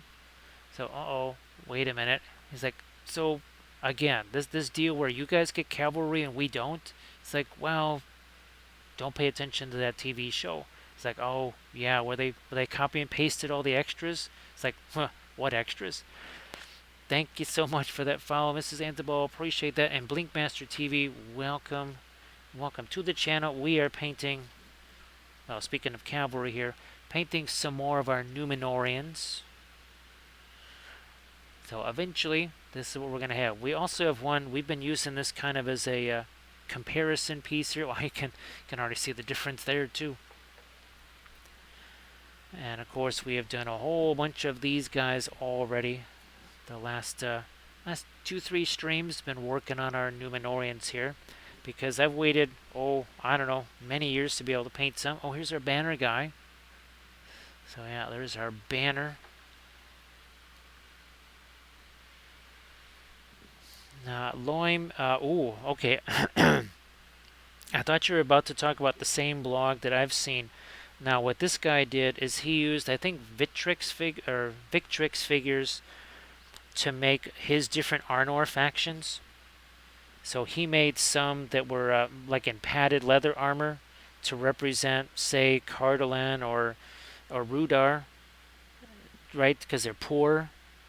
And then the higher status Arthedain troops have the better armor and fancier banners and that sort of thing.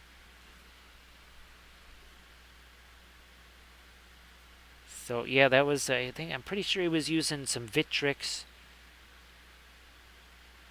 Fireforge. That's the other company where I've used a bunch of their stuff.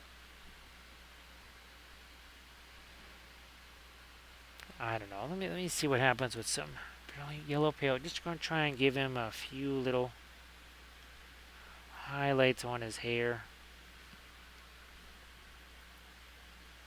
Well, Mrs. Anzabal, I hope that you do it well. I hope everybody there is doing okay. Whether it's really cold, whatever. Loim, that was, I think, oh gosh, what am I thinking here? Footsore. Some of the Footsore miniatures. I was going to use some of those for Huskarls, for Dunlendings. Yeah, for Dunlending Huskarls. Of course, now I have Medbury Miniatures makes a whole line of Huskarls, so no need to do that. And of course, where's our... Here he is. Davale did Thried in Wolfsbane foot and mounted. So there's a oh, that's actually a printing goes ever on casualty. I need to make some more of these guys. But yeah, there's Thread and Wolfsbane. That is from Davale.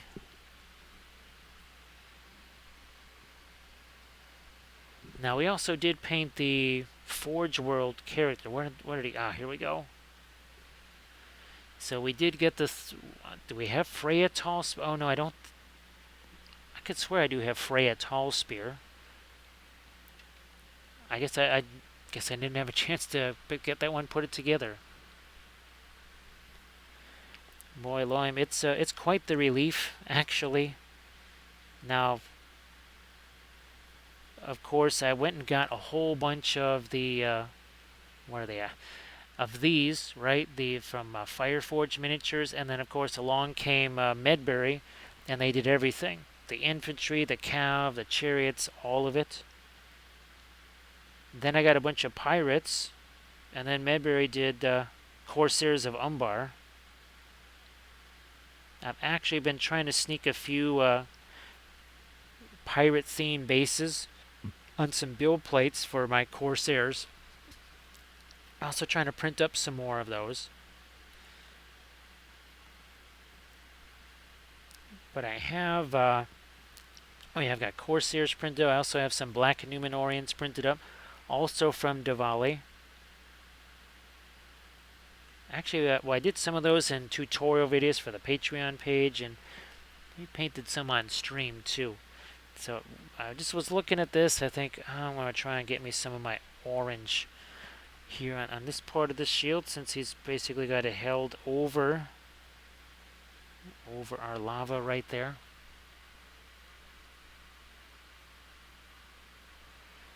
Loim, they have some advantages. They were more powerful years ago. They're not quite so powerful. Actually, you don't really see a lot of Corsairs anymore. They have some definite weaknesses, and the first and foremost is they're basically running around in pajamas, and that is a big weakness now. And I think too the way some of the scenarios work has also cut down a little bit. Like, they can still be nasty, no doubt about it, but you're definitely not the kind of army that you would go to a tournament. Everybody's got Corsairs.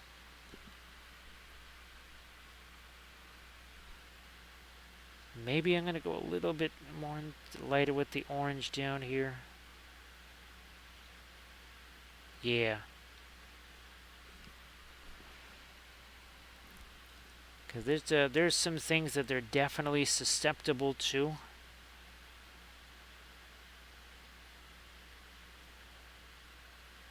And I guess it also depends too, well, what kind of terrain are you playing on, right? Now, I think you and I would much prefer a terrain board that's got lots of terrain on it.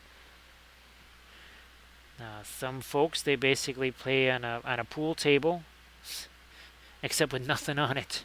I mean, literally just a pool table and nothing, nary a tree to be found. Let's see if I can get. See, we need the darker portion of our design here. What I wanted to do is let that lighter color have a chance to set there for a bit.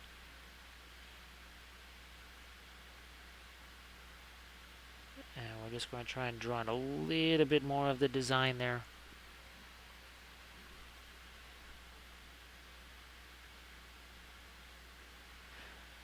Because now you have a lot of things for good armies that also well, cause things like terror.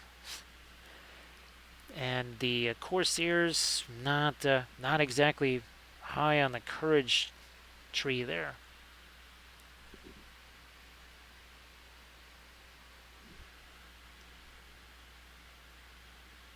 Oh no problem, Loin. We'll be here. We'll be here. We're not even 2 hours in.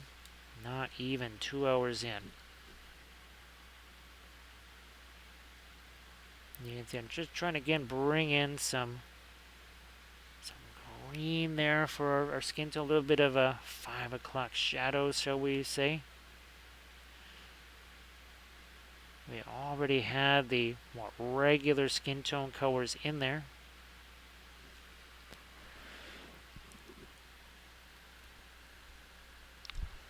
Let me see. Bring it a little more. Yeah, there's a little bit more dark there. I don't want to go too light with that because it's sort of in shadow, right? This, I could go lighter there because it's got not just a firelight there, but also a regular light. And that was a bit of a challenge, right? Because if we're going to have the firelight hit it, how are we going to keep our symbol?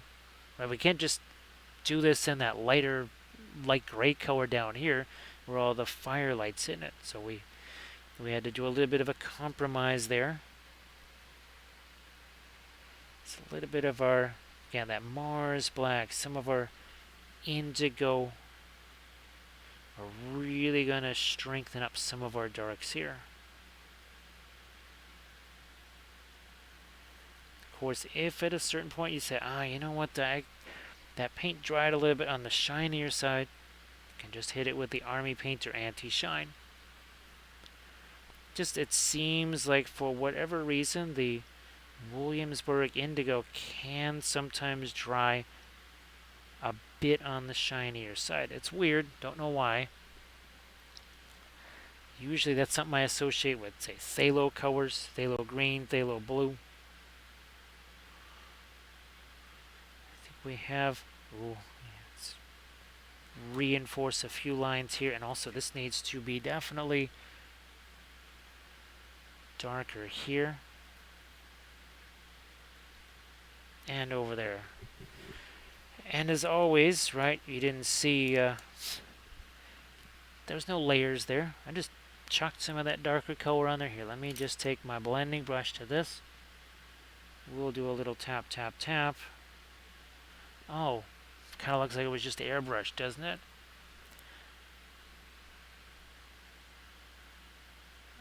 And now we'll do the same over here. Couple little taps with the brush. See, no need for layer after layer after tiresome layer. I mean, I have to work fast for obvious reasons, but even folks that don't, say, do this for a living, whatever, well, since you're not doing this for a living, you have very limited painting time. You need to be able to paint really fast as well. And if this can take some of that work out of it, not just make it faster, but a little more relaxing, why not?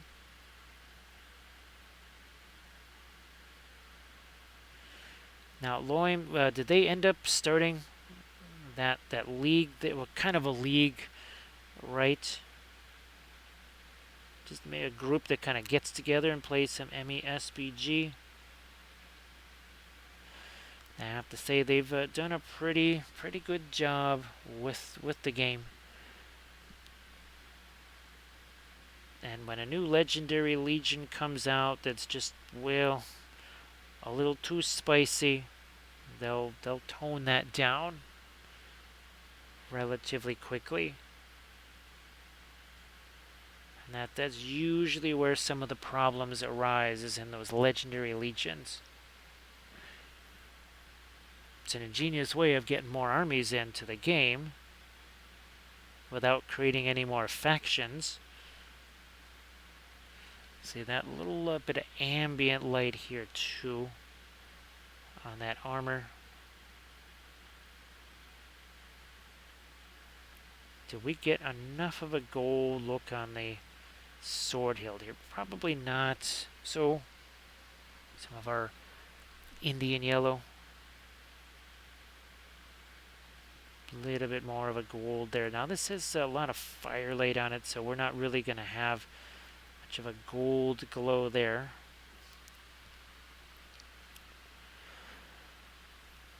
I might still try to get more of my lightest light there on that sword blade. I think that's where we're missing a little bit.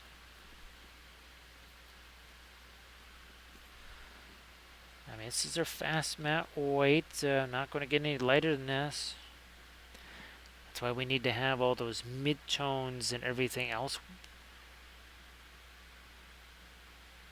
lights and shadows, very important, obviously, but if you don't have things like midtones, which most of the sword is midtones, well, most of the miniature is.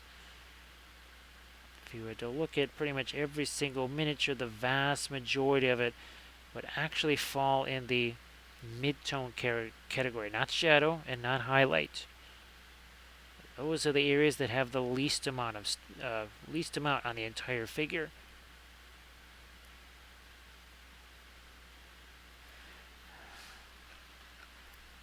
So look at that. Look at the difference there. It does not take very long. 1 hour 55 minutes ago, neither one of these guys had any paint on them. They were just primer like so. That's it.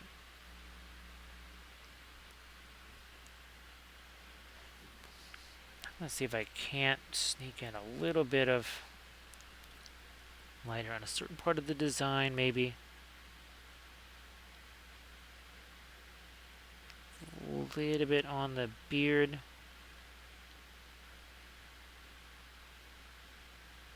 Just a little bit on our helmet design there. Just a little something. Yeah, maybe that's good enough.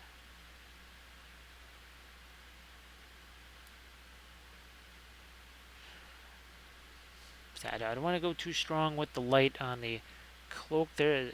The lighter we make that, our object source lighting gets that much more dim. So you have a figure that's, I don't know, wearing a white cloak or something like that, and you're going to do object source lighting. You better make that white cloak a lot darker. Otherwise, you won't have much in the way of object source lighting. Got my brown matter here. And a little bit of the Van Dyke brown as well. Just trying to do something here. Give him some eyebrows, perhaps. So a little bit of that into his hair.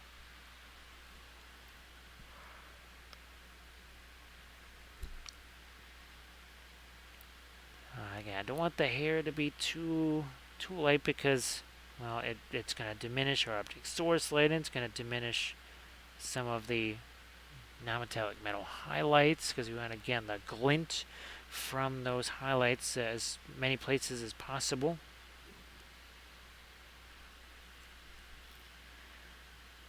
I think I could go even lighter here on the base, maybe just some brilliant yellow pale and some of our fluorescent yellow.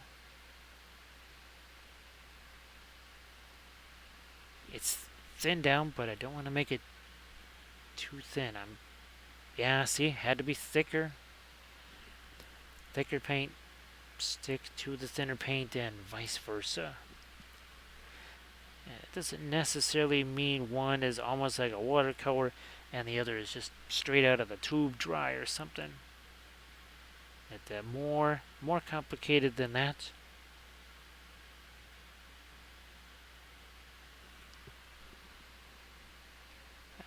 Yeah, we'll do a little bit more of this here.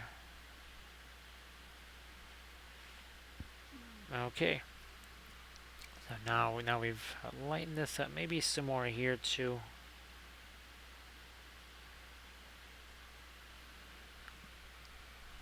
There. I don't want to do too much of the lighter reflections outside of this area. Maybe a few on the metal.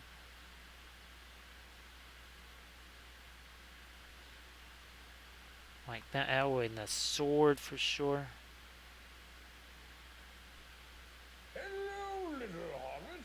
Spark my guns. And thank you so much, Oni Obita, for that follow. We will welcome our newest little hobbit. He's like, the other guy told me there's a Balrog on the other side of that bridge there. Yeah, that bridge doesn't look super safe, but then it was made by dwarves. He's like, yeah, OSHA, really not much of a presence here in Moria. He's like, well, that Balrog is making his presence on that bridge. He's like, yeah, I was thinking of breaking it in half and all that kind of stuff, but then I thought, you know, there's we got a lot of pipe we left in Rivendell. I think I'm heading back there. So Gandalf's got a better idea. It's party time for Gandalf apparently. Gandalf is off to party. See if I can maybe there we go. Okay, the skin tone there had gotten really light everywhere on the face. I think now I can come back and make that lighter just in the one area here if possible. Right there. Again, look where my head is on that brush. Nowhere near that metal ferrule. You can also see no gradual whatever. We just went strong. We just grabbed a much lighter color. And we'll just let that mix. That's what the oils do. That's not what you can do for the oils, but what the oils can do for you. That's also in the Book of Wappel. Somewhere, don't remember exactly which chapter that is. I will have to locate those and write those down. And then print out all the whole list of them so I can have them and refer to them.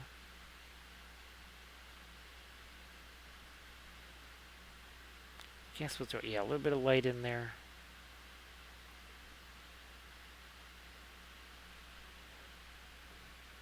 Don't know if I really, I don't think I want to go any lighter with my orange there. Now here I think we could maybe also grab, where's our blending brush here? And make sure we've got that not just cleaned out, but really, really, really dry. And then we'll just do a little bit of tap, tap, tap here. Like that. Same here. Just to sort of, again, blend our orange and our indigo together. What about the cloak here? I think we're pretty good on that. We're not doing this. We're going to tap straight up and down. Hey, Waffles, welcome back. Hopefully you got yourself some sleep last night. Painting a few more of our Numenorians from Davale, 3D printed. I'll hit this too. Same there. So nice to see you again there, Waffles. Enjoy. Hopefully you enjoyed your Saturday. Hopefully there's lots of fun to be had. Hopefully everybody maybe got a chance to paint miniatures, maybe play with the miniatures, or play some board games, some RPG stuff. Just in general, maybe getting to enjoy things. I know for a bunch of folks, it's a wee bit on the frosty side. So here's hoping everybody's okay.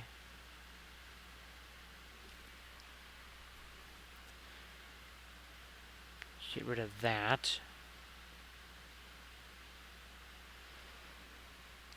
I need some, well, yeah, we gotta get a little something, some kind of a grayish reflection of something back there. Maybe, might even use a radiant green for something here. Let's see what we can do. On the edge of that bit of armor there. This one's kind of unique in the way the base plays out. Basically has the lighting on almost either side.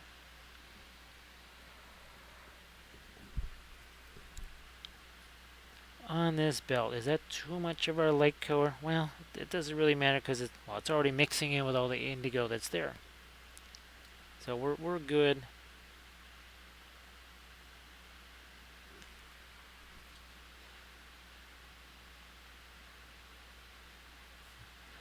Now, I guess, who knows, I guess, well, I think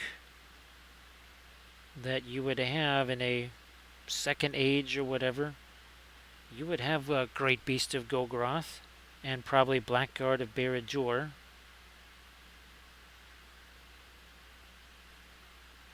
So that would be fun, fighting against our Numenorians here, and then of course the elves that we're going to do along with them. Very much that sort of Second Age, Last Alliance appearance.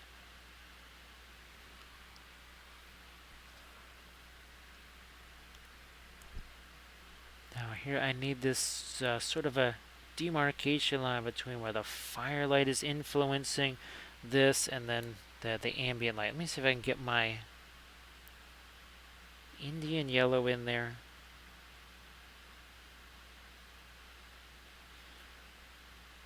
That sort of works. Hey, Maze Blitz, how you doing? Great to see ya. Well, happy Saturday. Well, now it's happy Sunday, because here it's still Saturday for a little while yet, but in a lot of places it's definitely Sunday.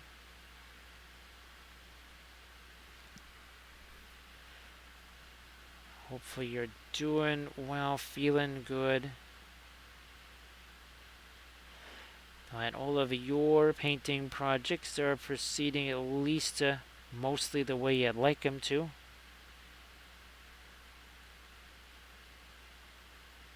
I guess I have to say that meant to be here, right there. So again, you can see the difference between him and the mounted figure. So we'll get to the mounted figure here in just a little bit. Now that we've got this pretty well set, we'll also obviously hit the freehand design on our shield there. So here, let's set this guy aside for a bit. And maybe that's what I'll do is I'll just get down into my freehand design. So it looks like it goes all the way down to here ish. Thanks, Maze. Been doing this. I think these will be figures 8, 9, and 10. Yeah, 8, 9, and 10. Trying to get the last of these Numenorians that I had prepped up. Get these guys painted up. Of course, here's some more of them. Right there, I think these might have been our two guys from last night. Oh no, the banner guy also is from last night. That'd be this one right here. Got a little quick freehand on there. So what we're doing right here on his shield.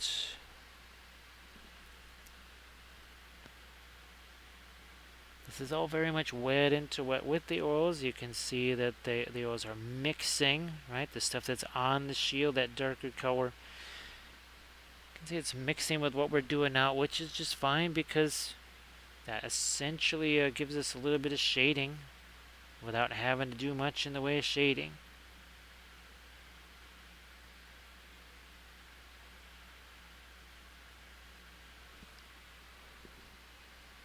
And let's just keep going with my shield design here. We'll also have to get some of our light there. Same thing on our... I don't think these are lances. Yeah, of all things, the Numenorians, I don't think they even have lances. Well, they don't have cavalry, so they definitely don't have lances.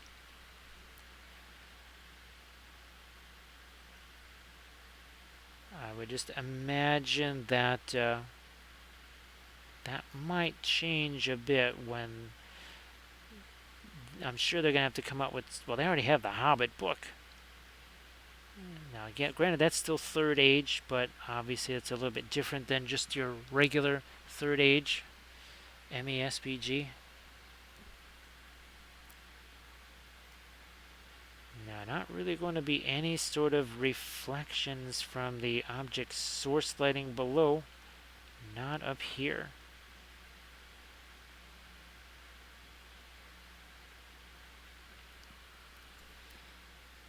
And of course, I love doing the fire effects. Well, any sort of object source lighting.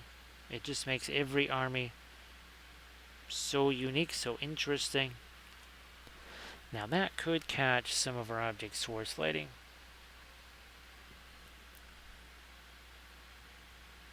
Have to remember his helmet as well.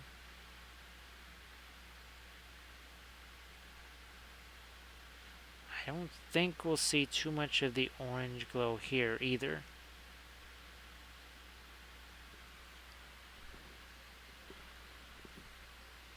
So now, Maze, what kind of stuff maybe have you been trying to paint yourself? Of course, I know a lot of folks that real life has sort of stepped in the way of painting and made that very challenging.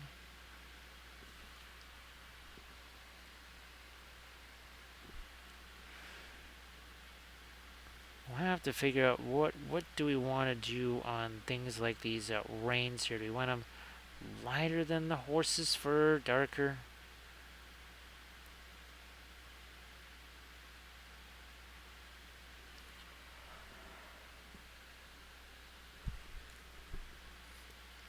The helm, well, I don't know if you call it a helmet, but the headgear on our horse, we need to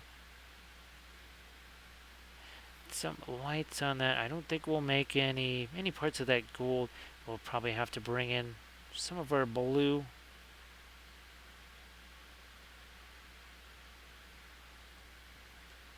Maybe some of the indigo or whatever. Miniature painting holder made of wood and metal. Yeah, maze splits. Now, is it one of those adjustable types? So it could be for 28, 30s, 40s, whatever. Or is it, okay, here is your large size miniature holder, or here's your mid-size miniature holder. I would just think that makes it very challenging to come up with some of those type of things, because do you want to make it that sort of adjustable type thing, and well, does it really hold that miniature when it's adjustable?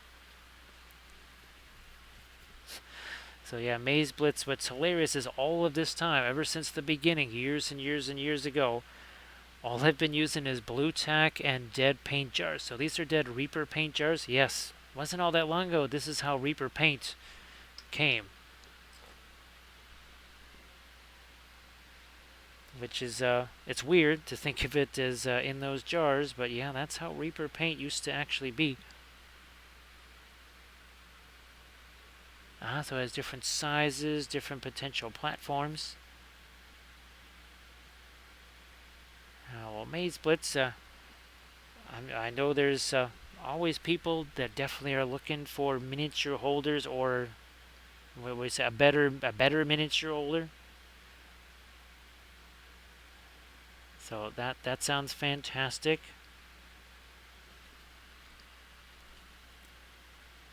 Now, just to throw it a little bit of my light here, then we'll come back, we'll grab that blending brush. There, we just slap that stuff on there. See, just a big old line there. We're going to do a little bit of tap, tap, tap. Spread that around. Same here, and also there. And we got this big old blob of paint back there, which, again, we'll just blend that right in.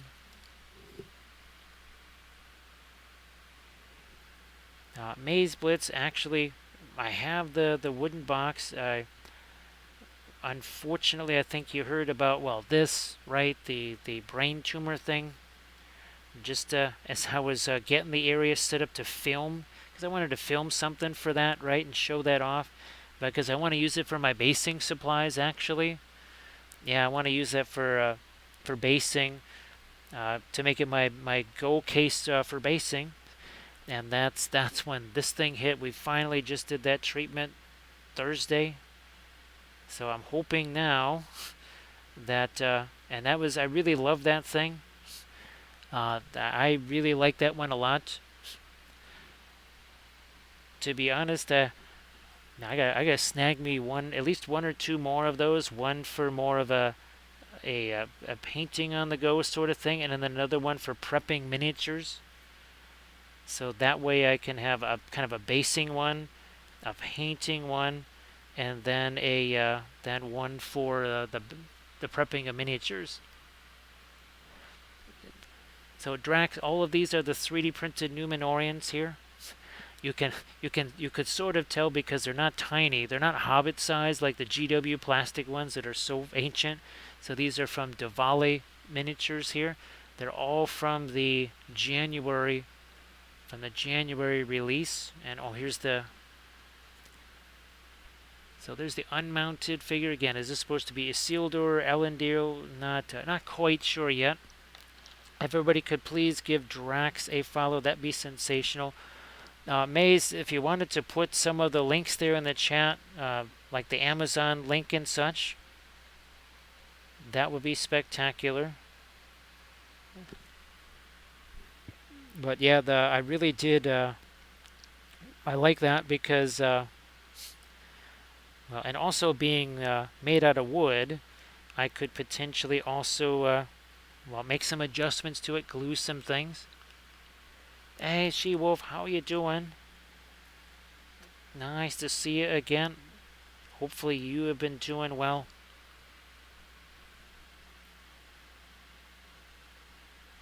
And of course, well, Drax, you'll be doing your normal streams this week now that LVO is done with and everything else, right? So Drax typically streaming starting at midnight Central Time. So everybody please give Drax a follow if you could.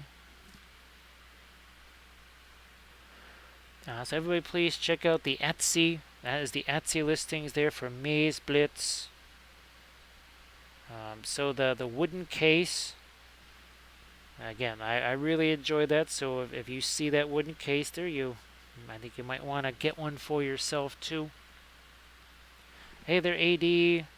How you doing? So everybody also please give AD Creations a follow. Now again, this is a 3D printed from Davale. So AD, hopefully your 3D printing experience continues to grow and go really well.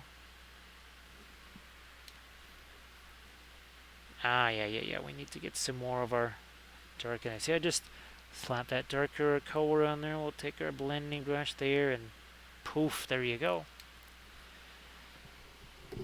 And it's really fun, of course, with the object source lighting, whether it's something like this, or even, let's see, where's our Dunlendings here, right, where they've got the flames right there on the bases, or more off-camera lighting, like our Moria army, or where's our Moria dwarves? Now these are from Medbury Miniatures here. There they are. So again, more of that source lighting. It's just really fun. And of course, doesn't always have to be orange. So there's some nifty little magenta lighting there.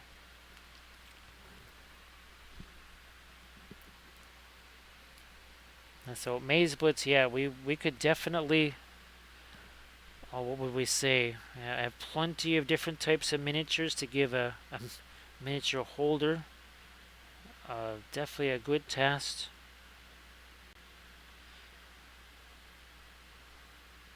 Of course, I use the Dead Reaper paint jars because, well, I would need hundreds and hundreds of those things. Now, AD, I'm guessing you're using the resins that require the 90% or the 95 or whatever. That's what I do like about my Soraya Simple is that, well, apparently I don't even need the 70%. I could just use water because they've changed it now to water washable.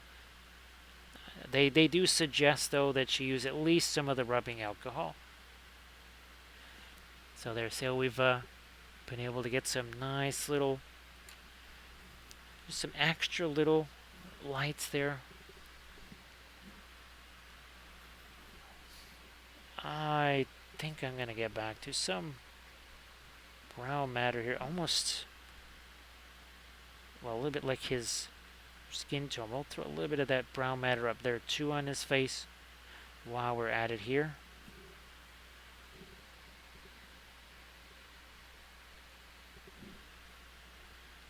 And we'll do some over here. Let me see if we cannot get some of the lightest lights, just like we did here on this on the horse's face guard here. So the 99% stuff. So yeah, 80. That's the nice advantage about the simple, is that I could quite literally just walk over to the grocery store or whatever, the dime store, and just get some of the 70% rubbing alcohol, and even then it could be mostly water with just some of the rubbing alcohol. And that does cut down on the fragrance. There's no doubt about it. That once I started getting rid of that 99 or 95% alcohol, all of a sudden there was, I'm not going to say I couldn't smell anything, but it went from whew to, all right, just a kind of mild, you could just tell maybe there was something there, but nowhere near as intense as that 90, 95, 99% stuff.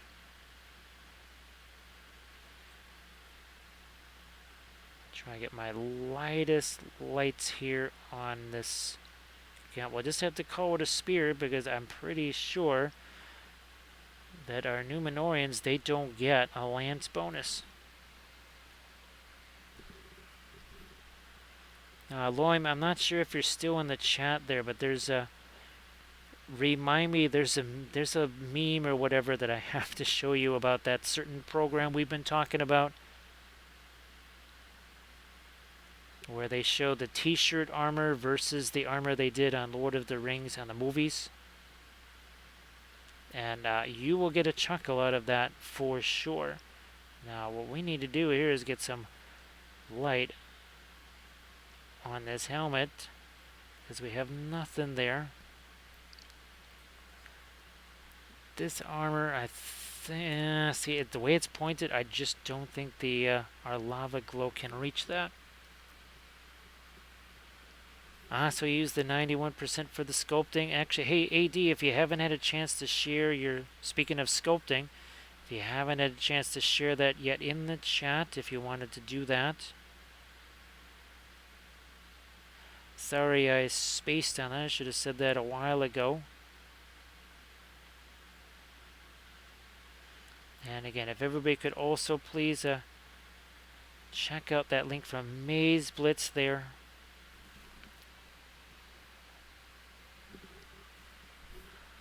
Where's my, again, we're gonna try and replicate that, what we did earlier. I don't have to do quite as much of the yellow glow on it, I think, as we did on the other one. So we'll do our stars up here. Again, all that's wet into wet. That is wet oil paint on top of wet oil paint there. I'm actually going to try and deposit some of the excess white somewhere else. Back in there, do my stars. Like so. Doesn't have to be difficult.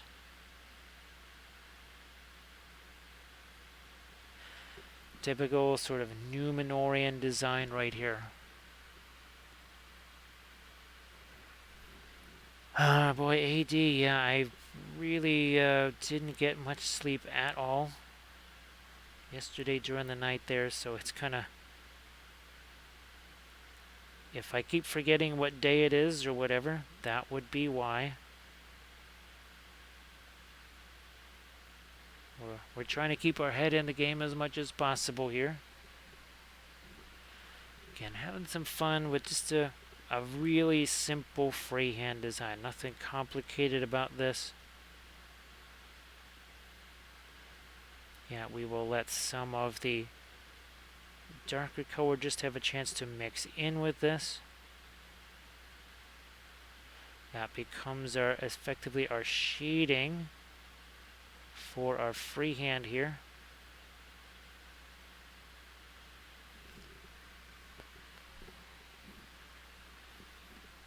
Down here though we need more of the orange. Not as much as what we did on the other shield. Not quite as intense as that one, but close there. And there, everybody please check out the link by AD Creations. Well, AD, I'm just glad that you were able to get into the 3D printing and take advantage of it. It's not an automatic kind of thing, is it? It has its own, has a life of its own. It is, as they say, a hobby unto itself.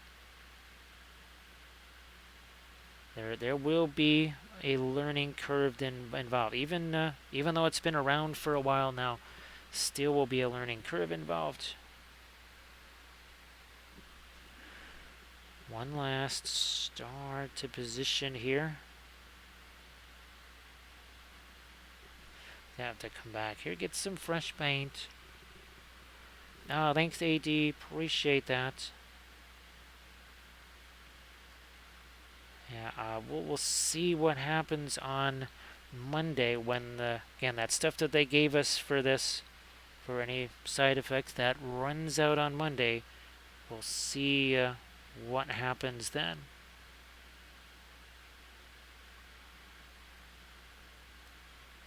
Of course, then we have to, I think the 14th or 15th or something is the next regular treatment round, so that's coming fast.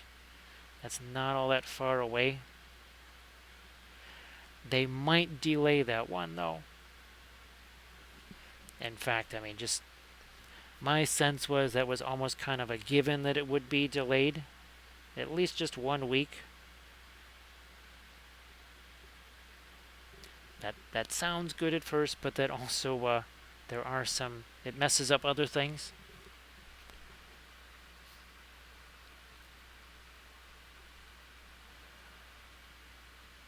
It's so funny, AD. And I know it drives some folks absolutely bonkers, but I just use the nasty auto support thing. In Chidu Box, I just do the auto supports, don't even give it a second thought, and for whatever reason, I actually get better success out of that. Not touching anything, not doing any other secondary thing to the supports, just literally using those junky support and actually getting better results than any of the pre-supports. Well, a good portion of them anyways. Which is shocking to me.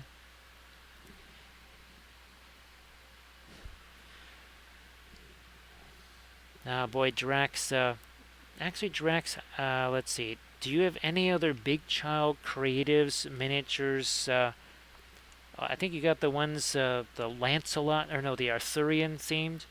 I wasn't sure if you've gotten any other Big Child Creatives figures lately.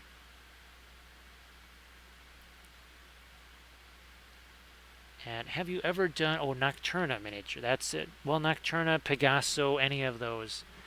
Because I always did like the Pegaso figures. They were really nice looking. Of course, thank goodness for stuff like CA Sculpts that basically do those type of miniatures, but they're STL files. Hopefully they will continue to make many more releases. Some of the Camelot, okay. Sorry, I was spacing on the name there, Drax. How you doing, Valfera? Let's see. Oh, no problem there, Valfera. Actually, I was almost hoping that maybe you were able to kind of take the zonker and then just stay zonked. But still relatively early there. I'll owe some of the Nocturnal Orcs.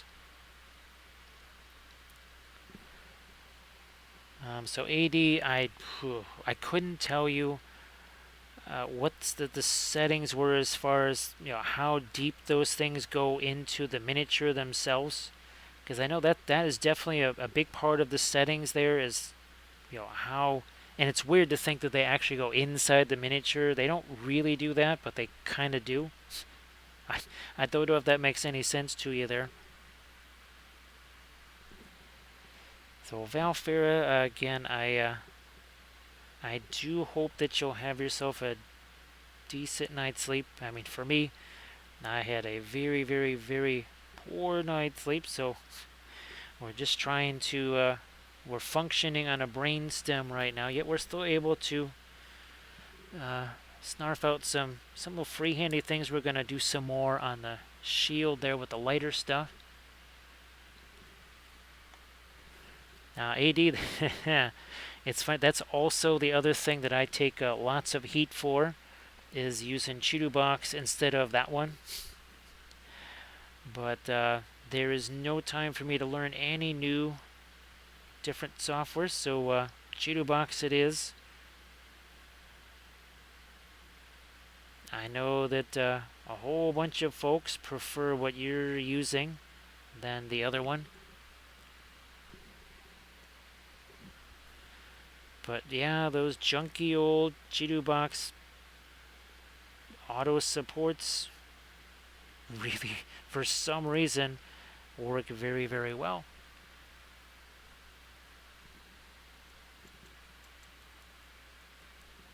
Let's see.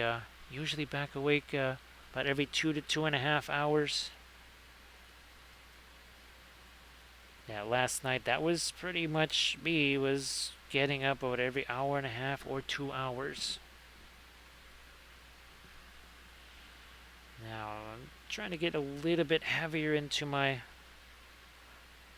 lighter orange here. Where's my little bit of my fluorescent yellow in addition to the orange?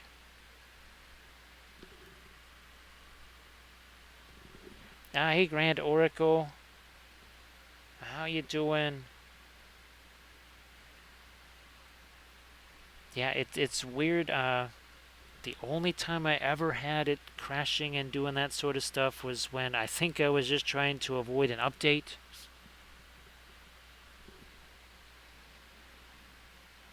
And of course, I think AD, you've heard me say a million times that what might work well with one printer or files, right? You and I, we could have the same printer, we could have all the same stuff. And yours could print very differently from mine, especially if we're using different files. Even, well, we talk about all the time with the weather, right? The weather could be making a difference. Which is, of course, why the 3D printing will probably never become super mainstream until it's as easy as using a regular paper printer, which I don't think it's ever going to be. There's too many variables. Valfair right now, we still have that. We still have the decks. Tomorrow, she only gets one of those. Today she took two. Tomorrow down to one, and then Monday there won't be any. So we'll see what happens on Monday. That's kind of the day that I'm looking at to see if there's any changes there. I think just in general we were very lucky on this thing. Well, Grand Oracle, I'm glad that you've been able to pretty much see these since the get-go.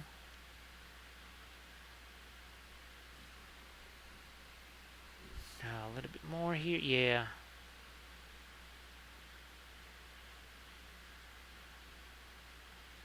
And we'll have to, oh yeah, we need to really get our lighter stuff going there on the base too.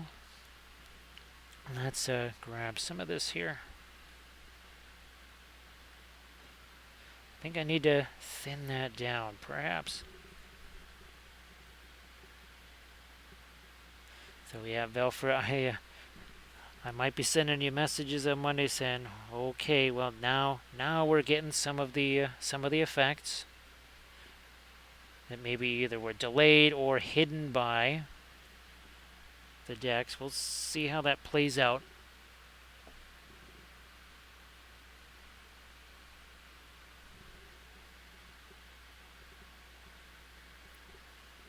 And yeah, AD, how many different resins are there? I mean, not just the Elegoo resins and the Anycubic and the Sonic resins. There's the Soraya resin. There's so many different types. And understandable that folks just might not want to deal with that, of course.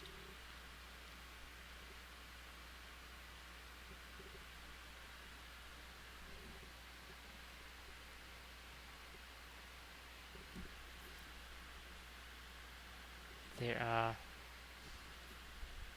more of our light right there. Oh yeah, we have this whole area over here that also could use some.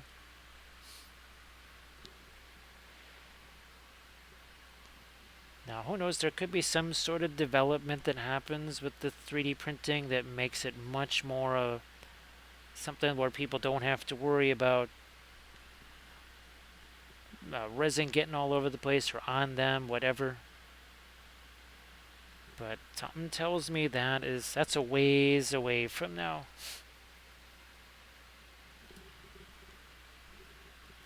Could potentially be years from now.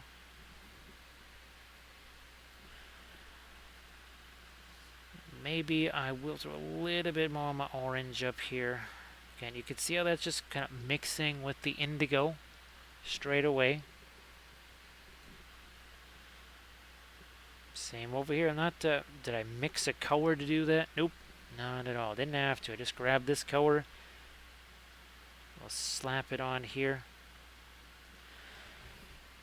We've got our blending brush at the ready here. Let me just get some of the paint out of that with a little bit of a paper towel there. Hey, Ellen.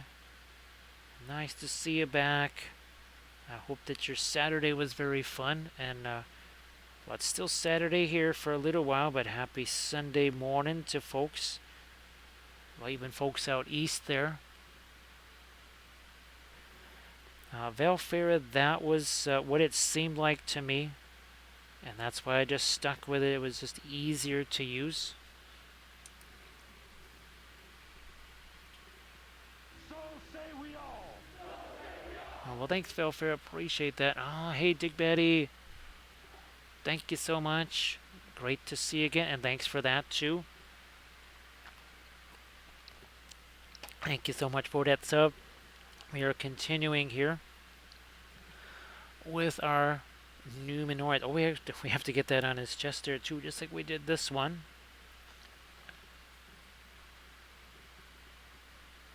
Boy, Alan, that is massive. Hey, Alan, I guess if you wanted to share that too in the chat, if you wanted to share that, that'd be fantastic. So, Dig Betty, did you get to play any games so far today, or paint some miniatures, or both? Because both, right? So that would be fantastic. So a little bit more on my orange there, maybe some there. Where is my blending brush again? There you are.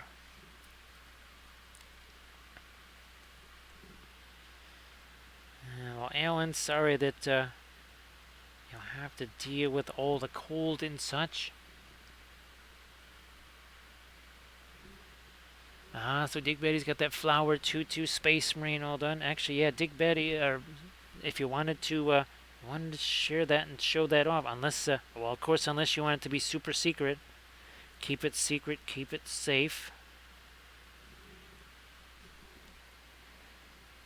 Yeah, if you got a Instagram, Discord, or even a Facebook or something like that, wherever you might have posted that. Or Flickr, I keep forgetting about that. And Pinterest, I keep forgetting about those. I get a little bit of our reflected light there.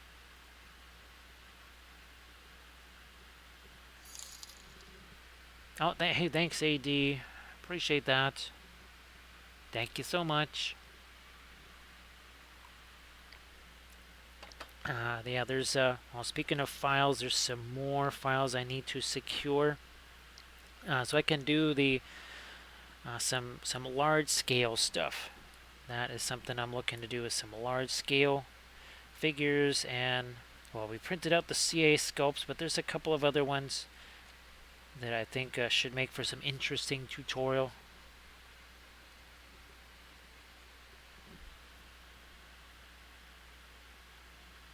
Now, I typically don't get a chance to peruse things like, oh gosh, well, Cults 3D, because for whatever reason, anytime I go to look through stuff there, it takes forever for that to load anything. So yeah, Valfer, these are some more Numenorians. You can see the helmet right there is just like his helmet.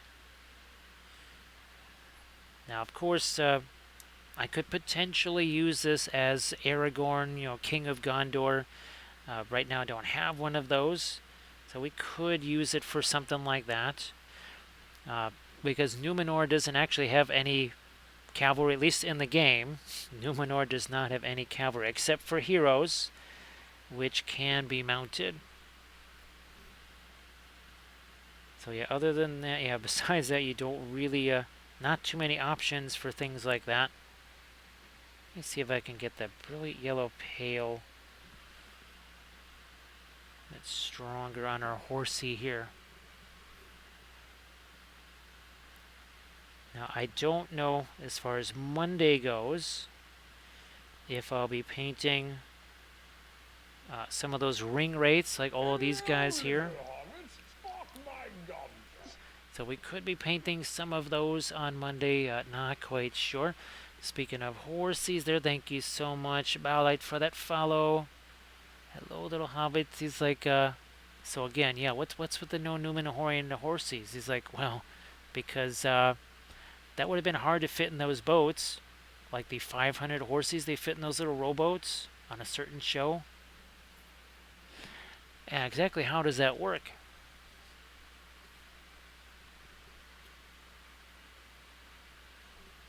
So Alan, I think that's the one that, oh gosh, why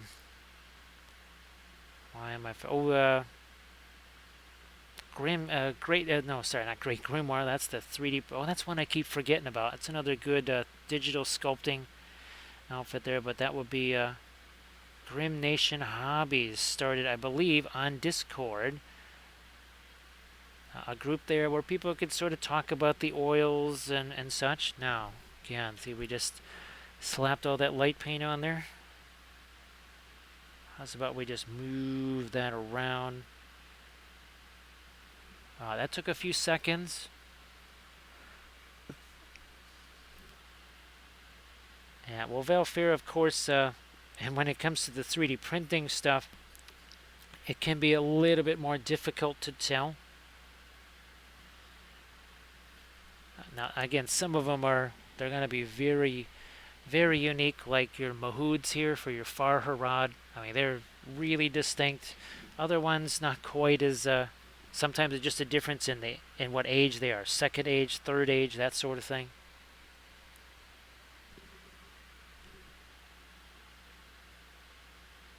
And we're just going to try and get him a little bit, some kind of light in his hair.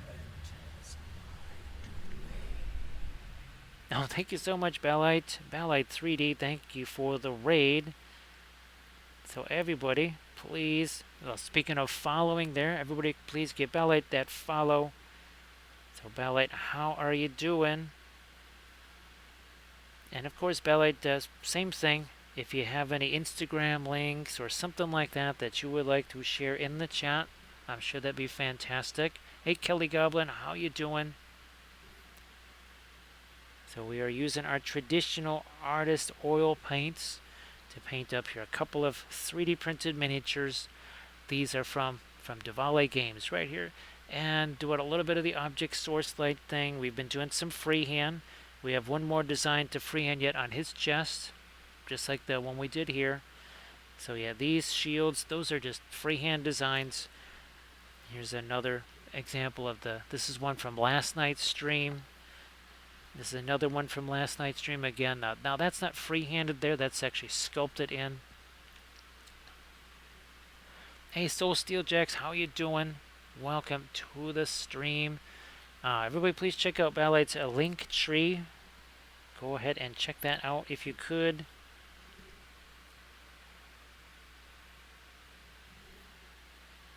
So Alan, unfortunately I just haven't had time to do that with all of the stuff going on here with Kathy and everything else. I had been trying to put things in there, but then once all of this got really bad, that became very difficult. Thank you so much, Soul Steel. I appreciate that. And there comes Gandalf. He's like, all right, so you do remember who you used to be? He's like, Gandalf the Grey. They used to call me that. It's like, yeah, you would remember better if you would have laid off the pipe weed. Thank you so much for that file, Soul Steel Jacks. Appreciate that. Actually, Kelly Goblin, you just reminded me. So we're talking about Pegaso and Chimera and all those. Obviously, they're not printable. Same thing with the Beach Child Creatives. But Torida, actually, Kelly Goblin, I have at least 2 or 3 of those Torida files. Wow, thanks for reminding me. I have to go. Oh, well, you could probably tell me. Have they done any new releases in the last month or month and a half? All right, Alan, you could also shoot me some. You could send me some pics on Instagram too if you wanted, and then I could see them there.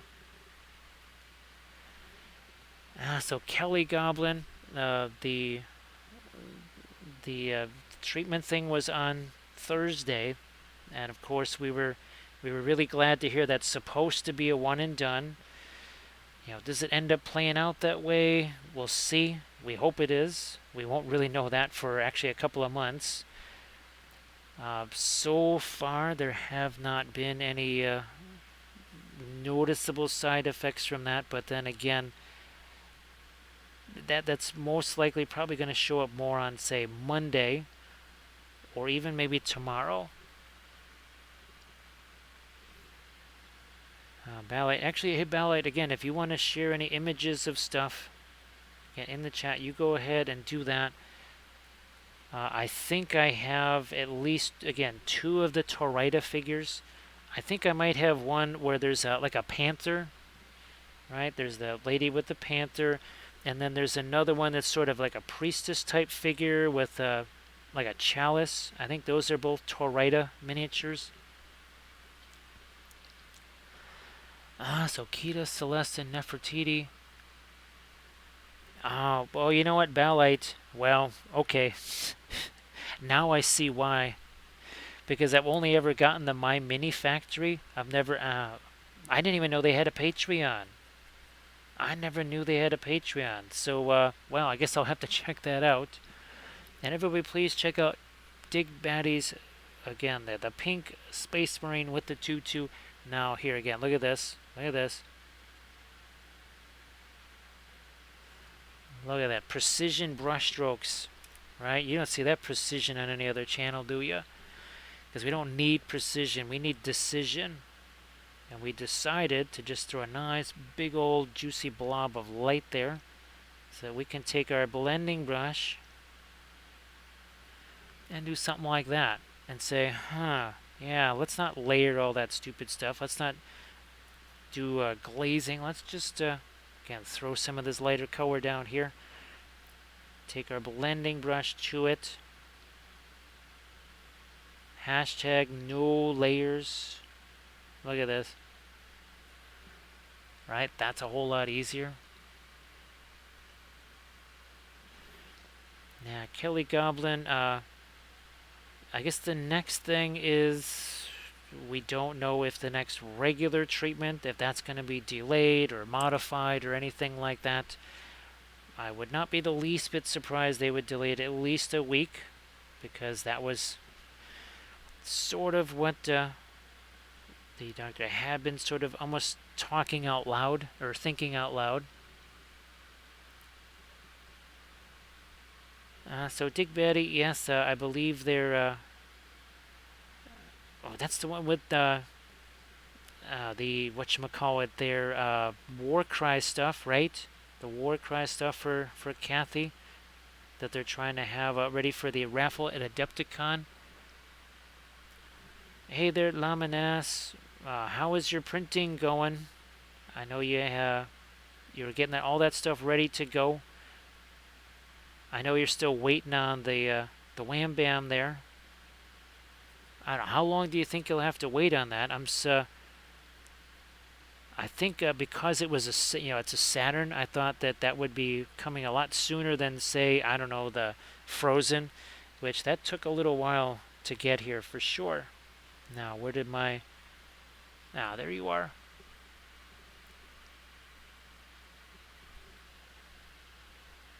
And once again, a couple little taps there and there.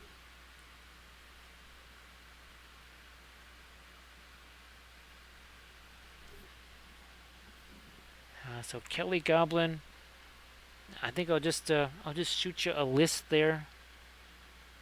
I'll just shoot you a list, and oh, I guess the other thing too is, well, is it okay if maybe they're printed a little bit bigger just for funsies, or do you want to do you want them all just to kind of be 100% at the size, the original size? Because sometimes it's interesting to print them all a little bit bigger. So the second build plate is done. And everybody please check out Alan's link right there to Wolverine. And that was, what you say, a 48 centimeter tall. So that's got to be, oh, I think 15 centimeters is 6 inches or something like that. So that's, what is that, about 18 inches tall-ish, something like that. So again, everybody please check out the links there. Oh, and hey, Kelly Goblin, if you wanted to share the links there too. Sorry about that, Kelly Goblin. I was spacing.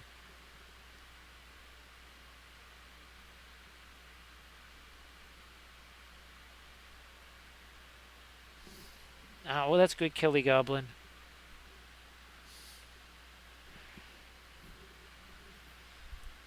So Dick Betty, I do feel bad that I never get a chance to hang out in Brush Guy's streams. Oh, hey, does Brush for Hire still do the recorder I think when he gets a new file, or is it a raid? Because does he still play that recorder? Because the last time I was in his stream, he was still doing that.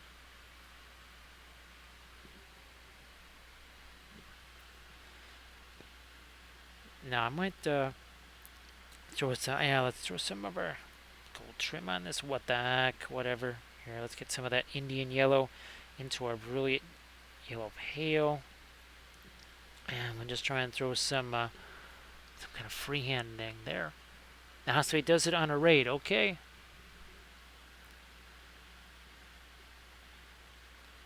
I'm just trying to think of how long it's been since I've had a chance to hang out in anybody's stream. And I feel bad about that. I wish that I could, but that's just not something that I can do, and also keep track of Kathy and also get the work done. So he was able to make a theme song, and then somebody else made a video to go along with it.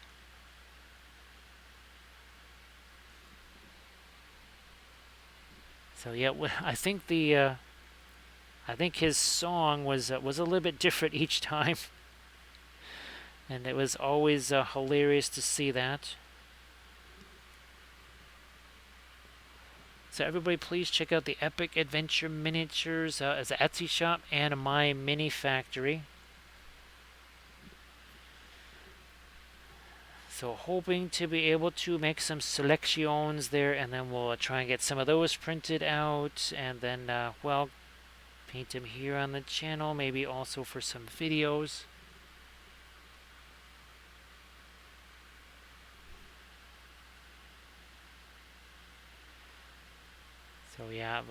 Yeah, last night the example of that was there was not much sleep for me at all. I think maybe if I'm lucky, 3.5, 4 hours of sleep, maybe somewhere in there.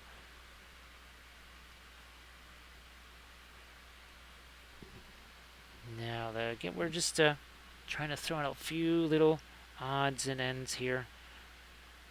Also, we've got to make sure that we've got our little symbol that's supposed to go there. We need a little bit of our gold-ish color here and here. We'll just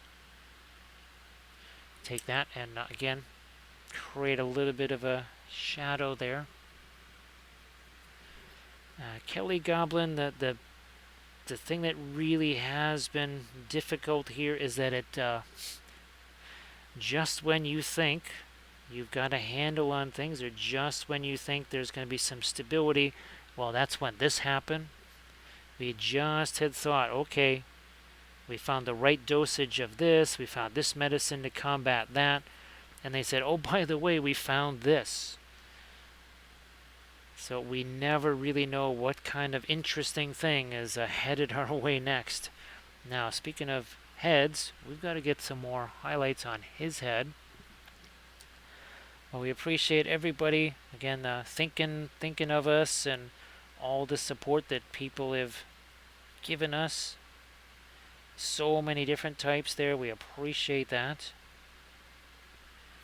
And it can be hard to describe. Well, Valfera knows. Valfera knows exactly what it means to, oh, look, you thought you had a handle on stuff. Here's something new for you. Enjoy. And Valfera doesn't want any new adventures. Valfera is busy with all the other adventures that Valfera already has, and yet the universe seems compelled to give Valfera even more free adventures. Thank you so much, She-Wolf. Appreciate that.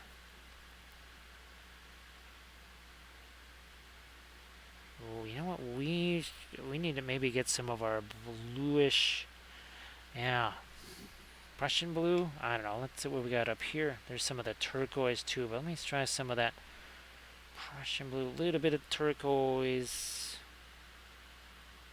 and get a little bit of that up here. All right, well, Ballight, thank you so much, and thanks for the reminder on those Torita miniatures. I kind of completely spaced about the whole Patreon thing and monthly releases. I've only ever just run across their My Mini factory, so yeah, those would be really handy for one of the pledge levels that we've got on the Patreon page. I'm always looking for those kind of very elaborate, so 72 mil sculpts.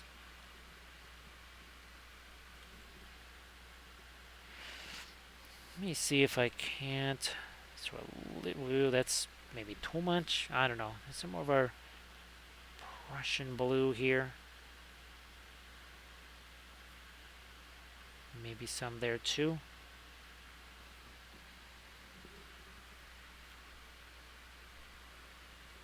Yeah, Valfera. Oh, hey, Tea Kettle is still here. And again, if everybody could please give Ballight that follow, that would be sensational. And of course, everybody check out the again, the Etsy shop.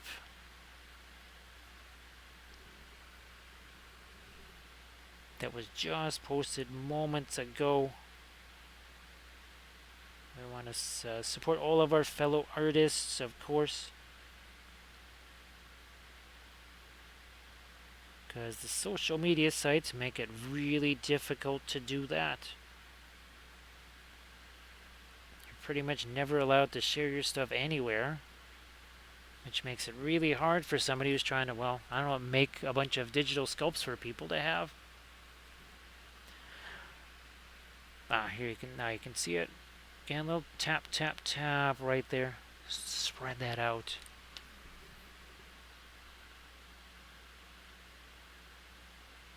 That's going to also have to have a little bit more of our gold to it. Let's get some light on our chainmail, and then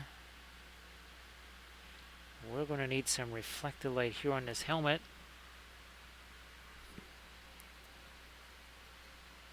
And now we're going to try and do the design just like we did here on him. So we've got most of the shield design. I'm just letting that set for a bit. We'll come back into the shield design, but now I want to just get at least the beginnings of the design on his chest here. Actually, further, I'm going to take off some of the extra white there. Now you can see we can clean up our design too. That's the massive advantage of the oil paints. Makes it really easy to do that.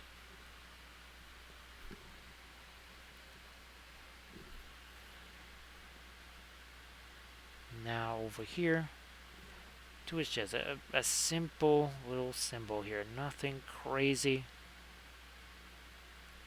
We just break it down into its component shapes here. You got that one, almost like a candle flame sort of in the center, and then you've got the oval at the bottom. If you want to get more comfortable with the design, you do something like here, what we did in one of our videos here on the Patreon page. So we wanted to do this rose design. Well, first thing we did was we sketched it out, then we made it the exact size that it's supposed to be. Also, see the shield there, so we made those the same size. Got used to painting them here, so that when we painted them here, see where all those undulations and everything. Well, I'd already drawn it a few times. I'd already painted it a couple of times. So familiar with the design, just like now, right? This Numenorian design, we've done it here on the shield, and we did it last night on the banner. We've done that so many times now. Right, there you go. There's his shield. It's kind of muscle memory. So you want to just kind of practice that.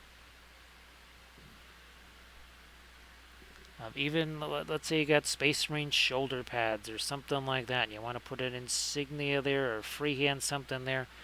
We all have 100 million leftover Space Marine shoulder pads. Just grab some of those extra ones, practice on those. After doing a few of those, you should be really familiar with the design. And that should make things a lot easier moving forward.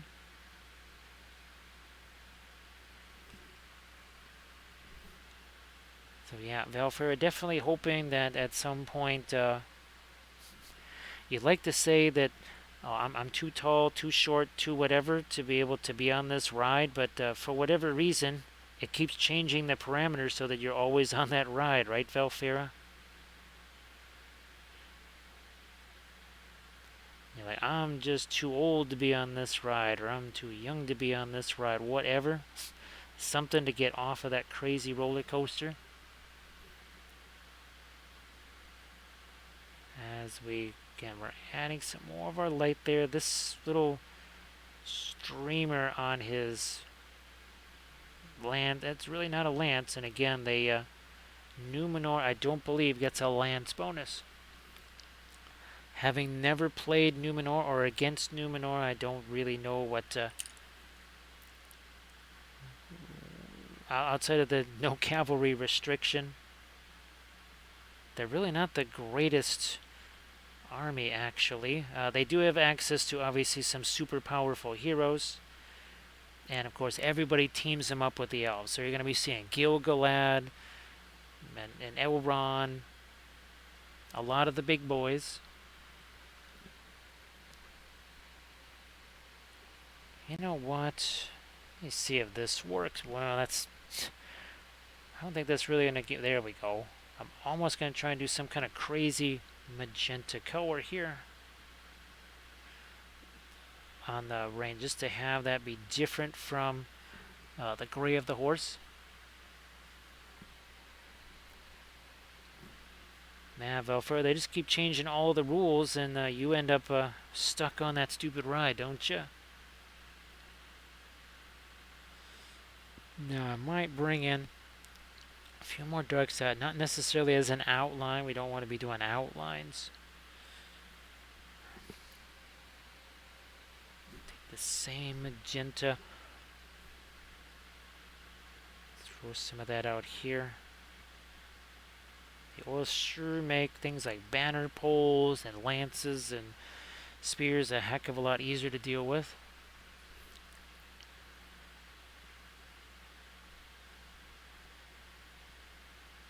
Nah, I don't want too much of that on his face there.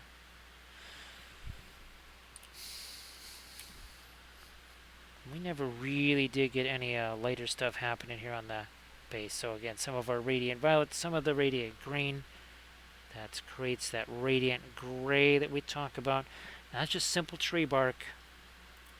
That's all just very simple tree bark. Now, where's my... There, so you can see we've got the darker colors on the base. We need some of that here too. And I think we were just taking some brown matter and some of the Van Dyke brown. So essentially some kind of maybe cooled lava stuff here or whatever.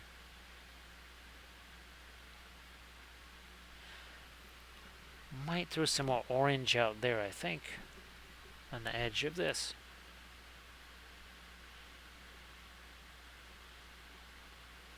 Again, just some darker bit of our, what you would say is that hardened lava, cooled lava.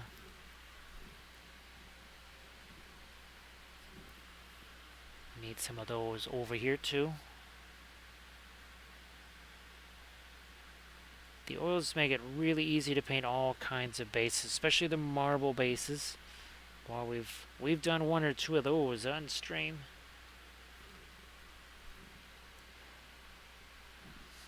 This has a decent amount of thinner in it, actually. Not so much that it becomes a pin line wash, of course. We just want it to be able to stick to what's already here.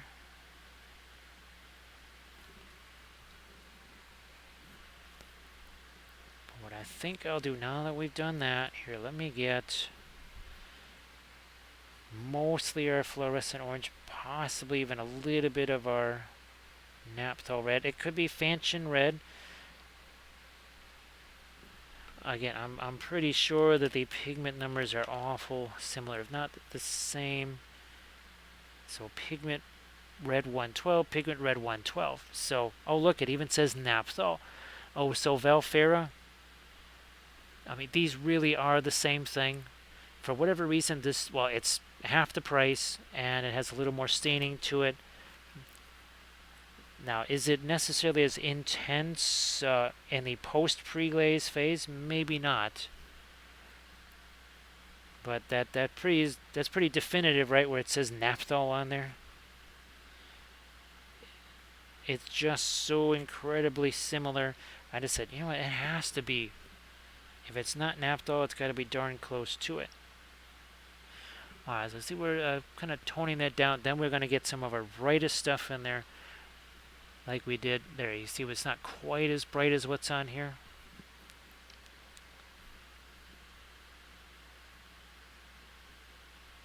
Get some of that over here too. Definitely over here. Let's thin this down a smidge.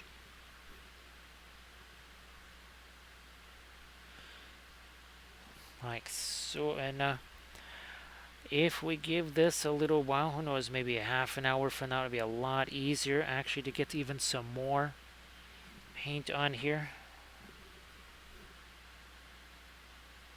Okay, just working with some of my deeper orange there. Back to that dark again.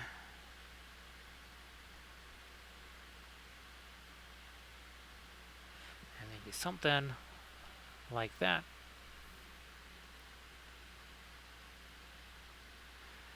Yeah, Valfera, and of course you saw, what's the, there's a Williamsburg color that's cheaper. Oh, it turnabout is fair play, Valfera. because this is half the price of Black Spinel, a gambling color. So, yeah, Williamsburg took revenge for the Napthal and said, all right, that's fine.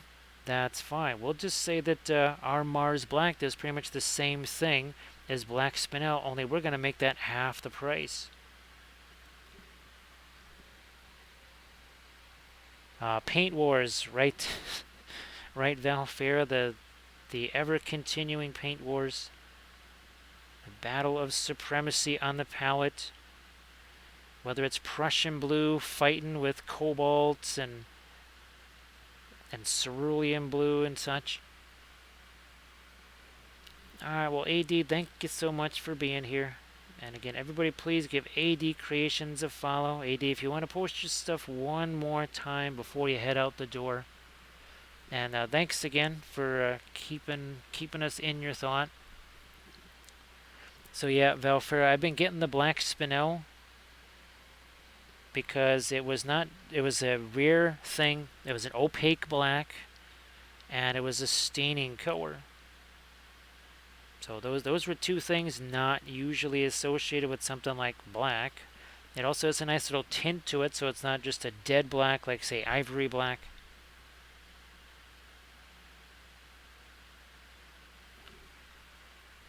Now we need to, okay, we're doing our lighter orange here.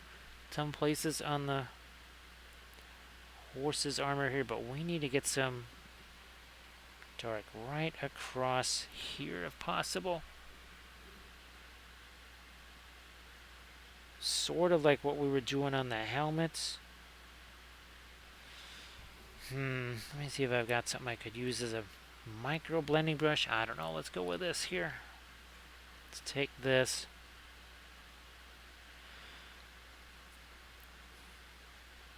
A little tap, tap, tap there. And then we'll probably hit that edge one more time.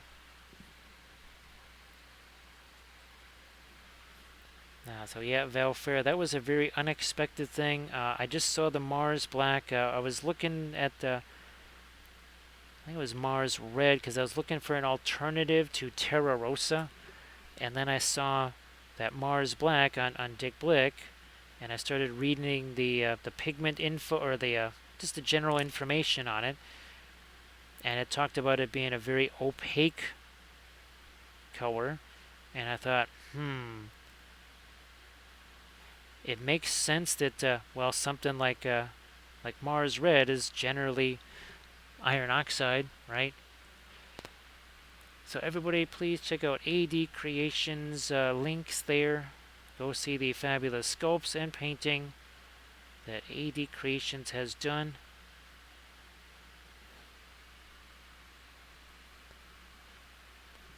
Now we still got to get the lightest light there, but I also want to get somehow some of our orange in there. Let me see too.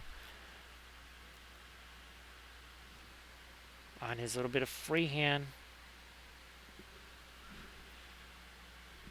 Sharpen up some edges on that, just like we've done on the shield. And yeah, we can always come back in with our light colors to bring in a couple of extra little details there. We don't want to go too light with that because it's sort of in shadow a little bit. So Isidore, I know that because I asked you if you wanted to share, if you've got any links that you would want to share in the chat, that'd be fine. Of course, everybody please give Isidore27 a follow if you could.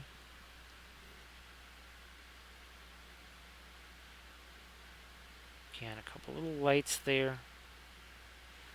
Let's get the bottom part of this crown a little bit, there we are. And I think there's just a little more light we can do on that part of the design on the shield. Again, not as much of the orange as we did on this shield right here. Look who has returned. It's Bench Guy. Well, Bench Guy, thank you so much for being here, and thanks again for last night. All the bits and subs and everything. Made a humongous difference. We appreciate that. So bench guy, is it another insomnia night for you? Hopefully, you've been able to catch up on some of that sleep. There's been a few nights where it's been a little bit difficult to find that shut-eye. And look at this, it's Recoil. Recoil, how you doing? Also, Recoil's mom. Let's not forget Recoil's mom. You never want to forget to say hello to your mom. That's for sure. So, Recoil, I hope that you are doing well. Thank you so much, Grand Oracle. Appreciate that. Thank you so much. So, Recoil, we have been really plowing away here on these Numenorians. The first time I've ever had a chance to paint Numenorians. All the years of playing MESBG, the first chance to paint them. We've been doing a bunch. Here's some from last night's stream. A little bit of a banner guy right there. So Recoil, nice to see you again. Again, I hope everybody's doing well there. That's a, oh yeah, we need to toss in some of our dark up here. We never did do the dark over on this side either. I did sleep well, but building some stuff with the kids. That's good. Those were the ones you were talking about, right? Right, bench guy. You know what? I think boy, it's hard to see. See, that's kind of no. We need to still do it. If anything else, it would be interesting to see it there. But let me throw a little bit of my orange here. Even though technically you probably would have a reflection from more of this. But we're trying to throw around some ambient, a little bit of ambient lighting of the lava too. So Dig Batty, that is our blackberry ginger ale mixed with a little bit of some Kraken. Sometimes it's cranberry ginger ale, but this time around oh no, wait a minute. No, it's back to the cranberry ginger ale. No, it is. No, it's blackberry. I think. No, that's right. I ended up finishing off the blackberry a couple days ago, so that is the cranberry. You never know what they're going to have at the store. Sometimes they have the blackberry, sometimes they don't. Awesome War Cry. I know that GW announced a whole bunch of new, well, not a whole bunch, but 2 new War Cry factions right at LVO. We have actually painted a whole bunch of War Cry stuff on stream. I think I did at least 2 army painting series on the War Cry stuff. Here's one. Our Cypher Lords. We had a blast with these guys.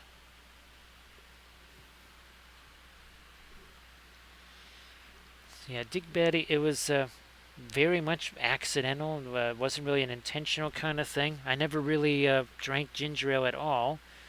But Kathy would have gin and ginger ale for her streams. And then just as I was looking for ginger ale for her, I saw these other ones. She wasn't really interested in those. She just likes the regular ginger ale. So I kind of got these for me, and I found out that I mean they're okay with gin too. But the rum I can also use in other things like our hot chocolate. And you know me, I like utility and everything. Again, we gotta take our blending brush to this. Very, very light with the tap, tap, tap there, and it just spreads that out. Might let a little bit more of our orange get down here. So Valfred, well geez, it's almost midnight here, so hopefully you're going to be able to get some shut-eye yourself pretty soon. Get the bottom of his chin, there we go. Maybe I'll let that be Little lighter orange there. Okay, what the heck? Why not?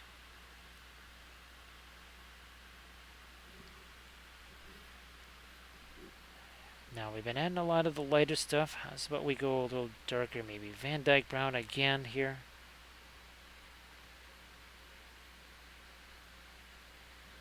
Not too much thinner in that either. I mean, you want to put hair texture, fur texture, whatever, you can do that too.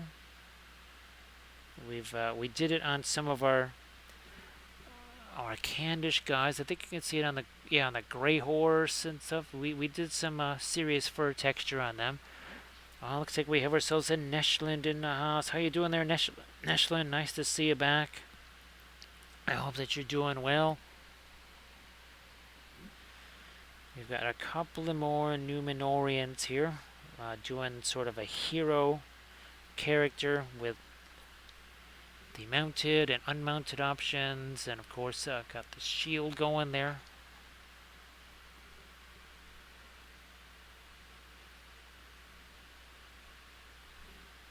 Well, sometimes that's all you're looking for, right, Digby? Just that taste, just a little taste.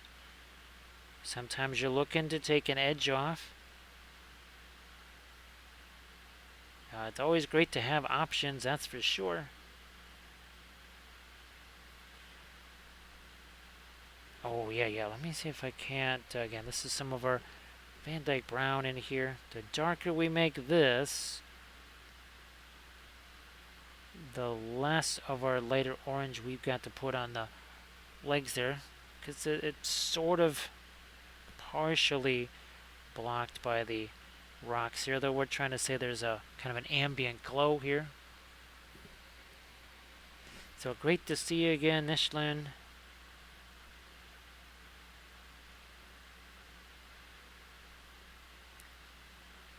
Now again, we could be on Monday.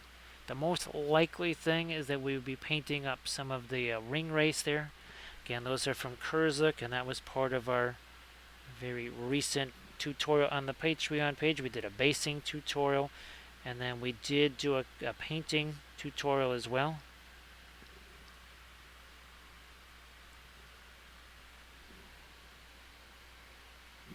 Yeah, right, Dick Batty. Sometimes I know holding an edge is good in skiing and skating and hockey, but sometimes you just gotta lose an edge. Let me see if I can't. Speaking of edges here, let's see if we can't try to square up that edge just a little bit.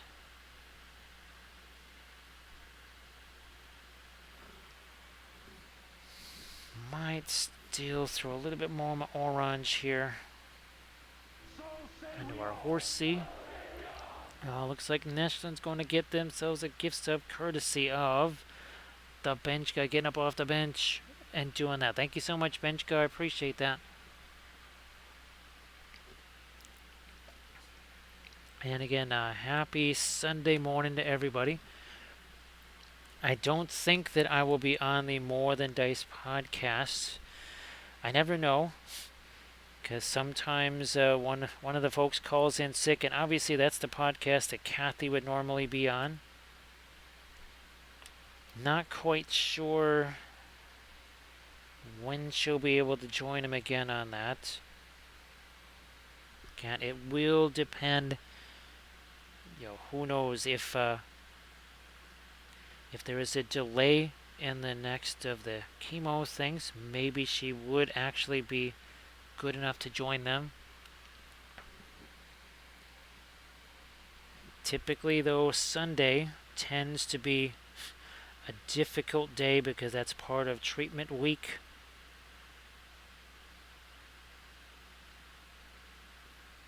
Let me see if we can.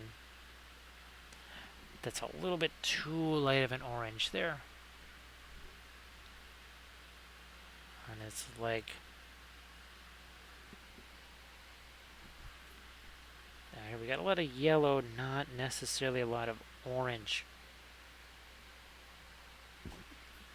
Now, of course, what I could do, I could just wait for this stuff to dry and then come back and do essentially like a glaze of the orange over that. Wow, look at this. That is so much easier to get on that area just because it's not dry, it's set. So the paint's been there a couple hours now. And boy, does that make a difference. Now, I think this top edge and this top edge also could use some light. You know what? I'm just gonna, for the heck of it here, use that's some of our radiant violet there. It's not going to look purple at all on the horse. Just going to look like some gray, that's all.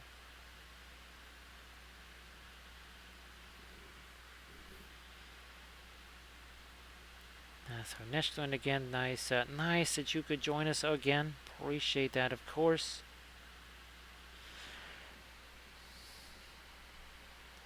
I will darken this. That's a little too much orange there.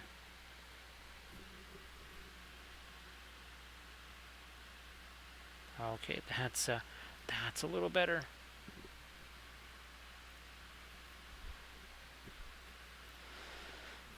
Some of our lightest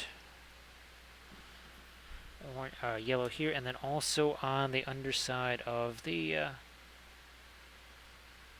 underside of our Brock.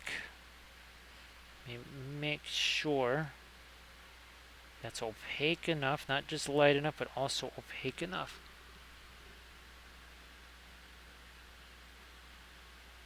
And oh yeah, wow, I could really get that much lighter than I thought. My goodness, well that's good. When you're using something like, say, the fluorescent oils, again, these are the ones that I made myself here, the yellow. It handles very differently than your other oil paint, so it's something you'll have to get used to. You could just practice painting a whole bunch of bases with the lava or something like that before you actually paint the base your miniature is on. Could always do something like that.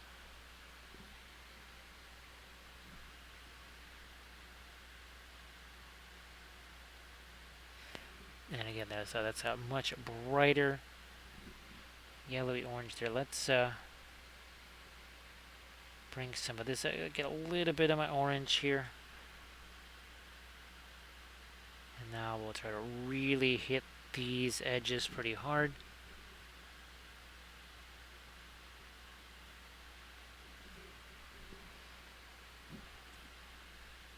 Bit more here.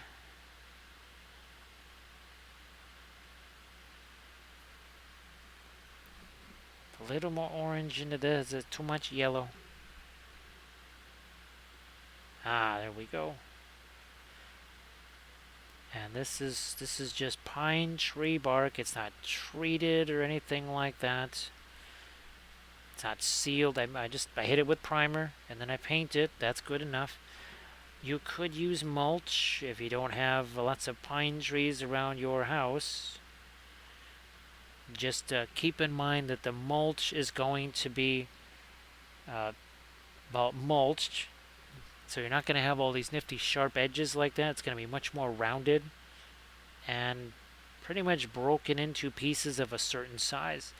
Whereas this tree bark, I mean, I have massive pieces of it that are 8-9 inches long. Ah, Yesik, welcome back. So well, Yesik, I mean, you'll take 50% there. And of course, well, Yesik, the nice thing with the oils, right, is you could just wipe that off of there. Right, you could take your makeup sponge and just wipe that paint off of it, and then give it another try.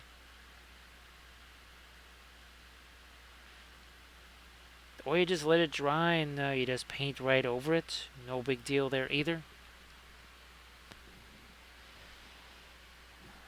Let me see if I can't get a little more light right down here.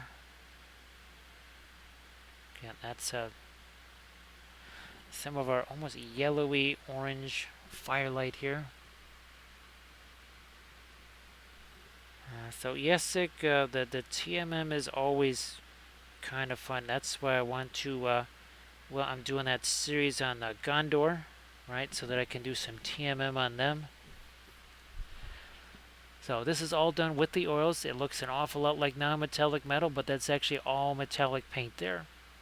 Even though it looks just like non-metallic metal, that's got some of the shiny on it.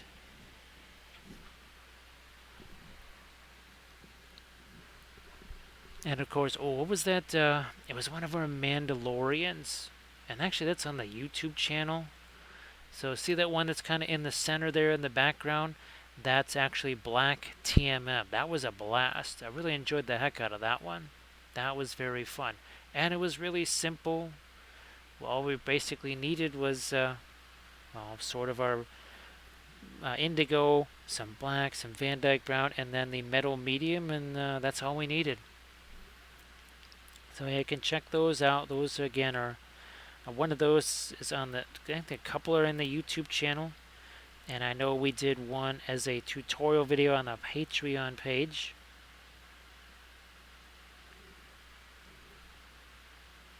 But yes, I'm glad that you had some success on the base at least. Ah, okay. Well, now it looks like it's time for Valfera to head off to sleep. Well, here's wishing. Here's hoping that you can do that. Now, you know what we'll do here? Let's there. So this is still the one, right? That's got that sort of halfway thing. There, let's get our film noir for Valfera. So now you can see that there's the difference that the value makes. We don't usually get a chance to see the difference that the value makes. Typically, it's about the color. Right now, as we get rid of this, and now we have these two, like the horse, right? That doesn't look like there's any object source lighting there whatsoever. I mean, yeah, maybe there's some random light, but it doesn't really look at all like object source lighting. Not until we bring that color back, which we're going to do right here. There you are. All of a sudden, our lighting comes back.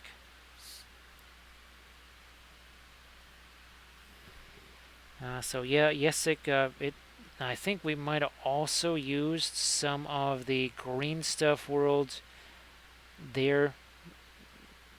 No, I don't think so. No, we didn't. That was that should just be the iridescent pearl white, actually.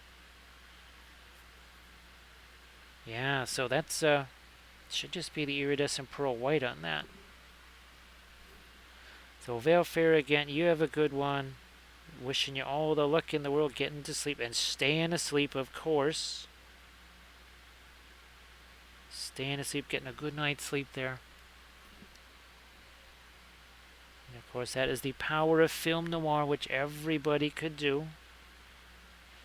Everybody's phone has some kind of an app on it or whatever that will let you take out the saturation. So all you have to do is just kill the saturation, and boom, you got yourself film noir.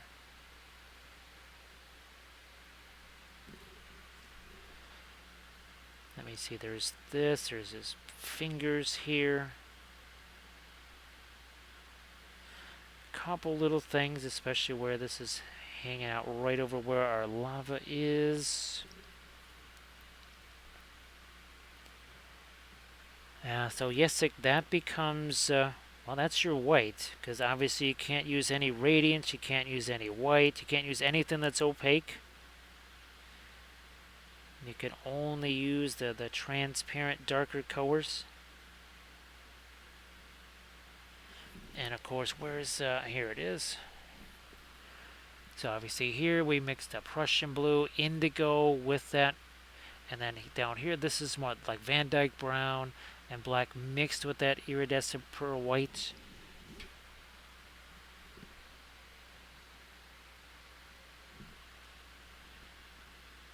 As we lighten up this and this here too, yeah, maybe catch a couple of lights on his legs there. So you can check out a lot of our past episodes here. They're all saved as highlights. I can't put them into playlists like I can on YouTube, but they do have thumbnails. They do have thumbnails, so you can you can find them that way. Again, not as easy as, say, finding a YouTube video where you can just either go to a playlist or type in a search. Now, I'm glad that little bit's helpful there, Yesik. We also did the same thing with, well, golds. Well, here's, speaking of our tutorial videos on the Patreon page, this bust from White Wolf Tavern, that's another one that I gotta look more at. It was so symmetrical, we split it in half, and one half we did true metallic metals, the other half we did non-metallic metals, just to show that it's all about the reflected light, the reflected colors, and all of it was done very much the same way, of course.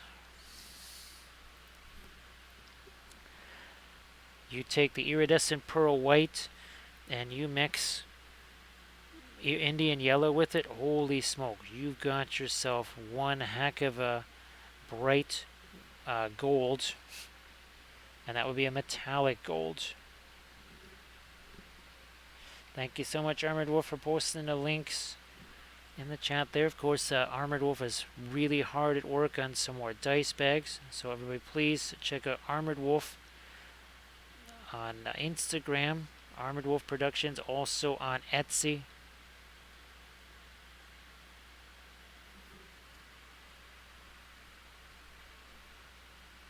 Yeah, Yesik, oh gosh, do I have, does this hit here? No, that's the plastic putty. But first metal medium from Vallejo. Yeah, from Vallejo. I found that first. And then when I was helping out Creature Caster with their stuff,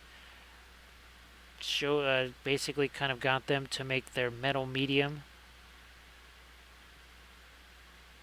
Alright, there's a... Okay, there we go. Some of our yellow on that crown.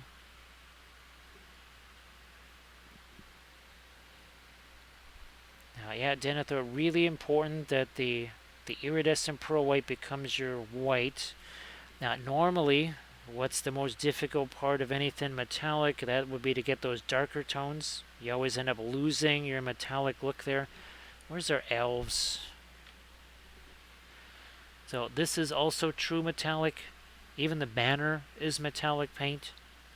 Basically took things like quinacridone magenta or Egyptian violet and mixed it with the metallic paint. Same thing here, right? That's a red metallic and all other kinds of metallic goodness so that we could have the reflections and such.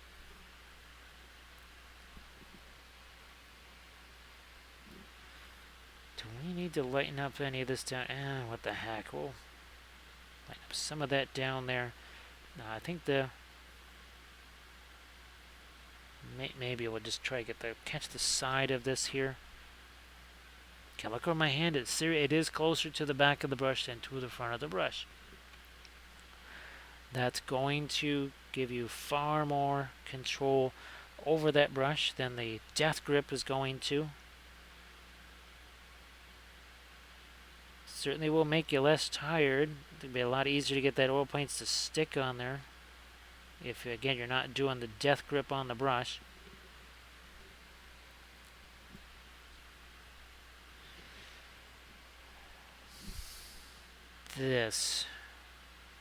One of these two edges needs to be lighter. I'm going to hit this one then. That does not have enough of our orange in it. Now it does. See, that's a mixing. Means I have to come back over here, get some fresh paint there.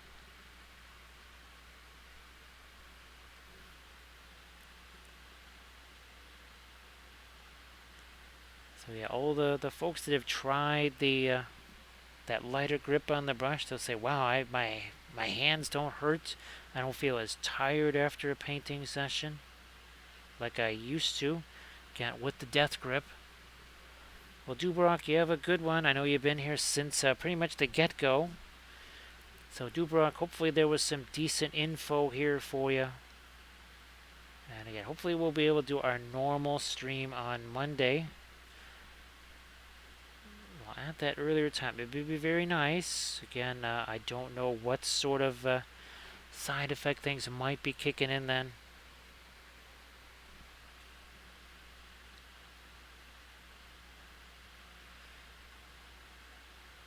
A couple more of my oranges here. Maybe a little light there on his fur.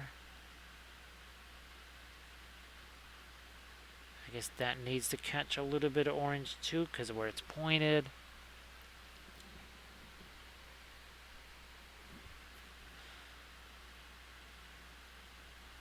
Just doing a little bit of stippling right here. Sometimes that's the easiest way to get the paint to stick on that miniature. But each and every time we do this, yeah, as you can see, it's mixing with the paint that's already there. So again, Bench Guide, thank you so much for all of the bitses and subs and cheers. And of course, I hope that the building project is fun too.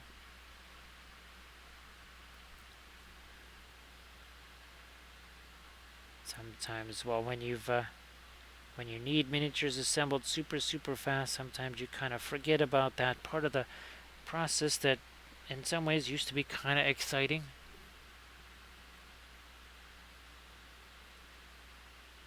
That whole building of a new army type of a sensation there.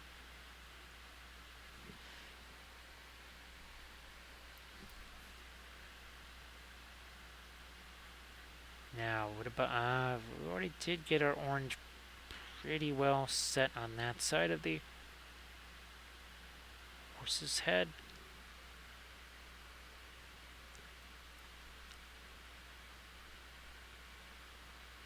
Oh, that's fantastic, Bench Guy. That is really good news. Family that builds together stays together. Well, Dick Batty, thank you so much for being here. Appreciate you thinking about us. Again, it's very possible that that treatment thing that's probably on whatever it is, Wednesday the 14th, 15th, whatever day that is, that could be delayed.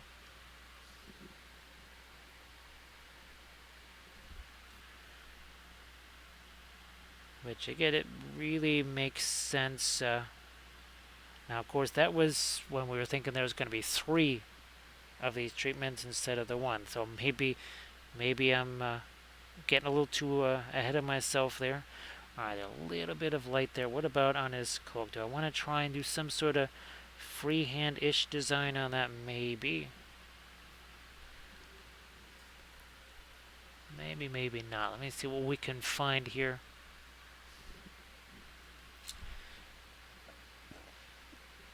Some of our yellow.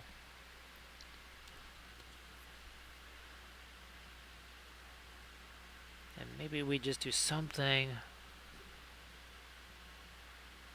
like this. Maybe we'll do a little line along here.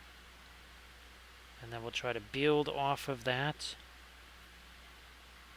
Now here we have to completely change direction of it there. Right, that we had to basically break the freehand.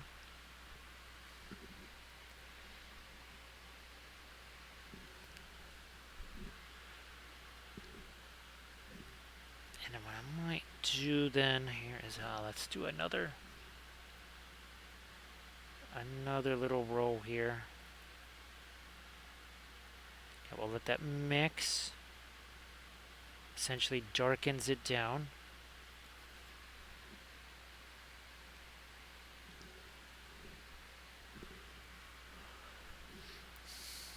And let's see if we can't find something interesting here. Maybe some stars, or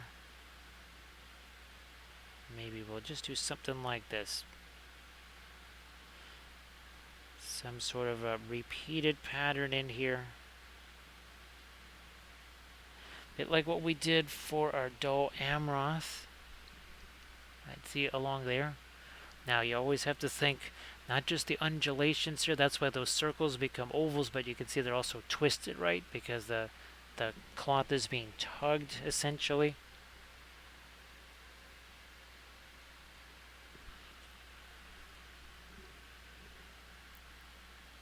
Yeah, that might have a little too much paint. I'm going to try and deposit some there.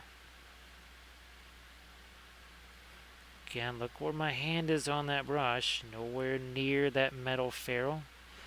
Yet very easy to keep control over that.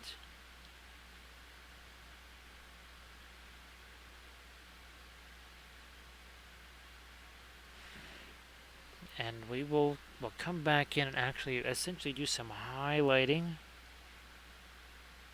on this free. We're just trying to figure out what it looks like, and if we don't like it, it would take just a matter of a second or two to just wipe it away and do something else instead.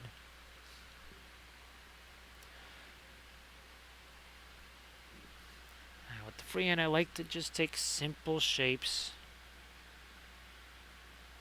and then build around those simple shapes, and all of a sudden you get something that looks really complex that was not terribly complex. And again, Remote, thank you for posting the link there to that charity. Again, that raffle that they're going to be doing. And of course, then the donation link there. We appreciate all the donations. They really do help. Again, especially since, well, Kathy hasn't done any streams. I think that was another thing that was kind of weighing on her today, is that how long it's been since she last was able to do a stream. And that was something that she really, really, really, really liked to do. That was a huge part of her life there. Now I might do, can some of this, let's just do some of the stars here perhaps.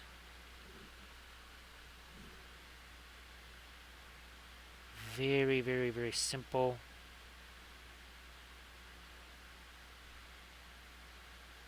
And we might have to twist that a little bit. As you can see, I don't mind that it mixes with the paint that's there, because that's what gives it the shading.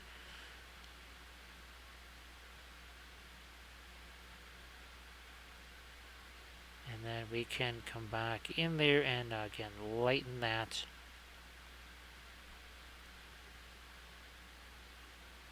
Might even throw a little bit of that color up here on his hair. Just that yellow a little bit warmer than all the stuff on the cloak, which is very much an indigo blue-ish. And we'll just fill those with another shape. So we're again taking those simple shapes, combining them all together to make something that's a little less, it's not quite so recognizable what those shapes maybe were. And thank you so much, appreciate that. Thank you. Is that, oh, Crazy Wolf. And I saw that number, that number looks really, really familiar. And that was Crazy Wolf. Thank you so much, Crazy Wolf.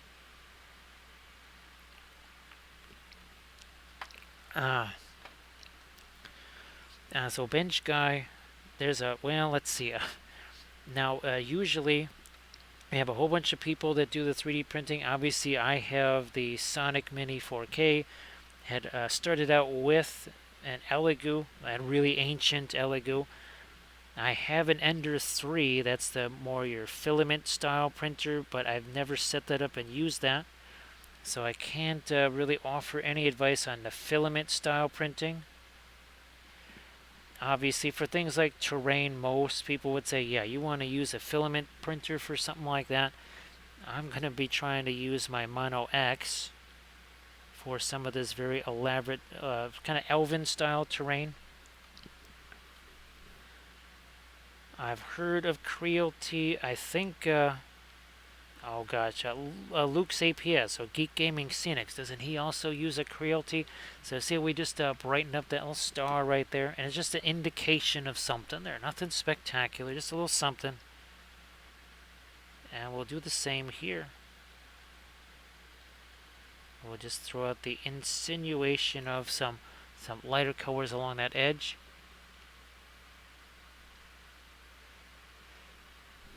So yeah, Yesik, I've actually, well, I just printed out this, I've got that Sherman Rust that I want to print out. I just need I printed out the last few cowlings there. We'll stick that on this guy here, and then we'll either try to paint that up with some videos or on stream. Either way. Now the other disadvantage of the filament style printers is they may make those raster lines, those layer lines, which you're really not going to see with your typical resin style printer. And of course it will depend what resin that you're going to use. Just like I think Bench Guy, you've heard me talking about that Soraya Simple that I use. There's other folks that swear by other resins. And there's some resins that people just swear at because, well, reasons.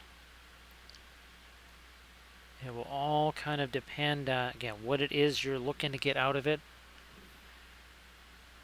Typically, the larger scale stuff, that's going to be done with the filament style, but not always. Again, I'm not going to be using the filament style. I have no room for it.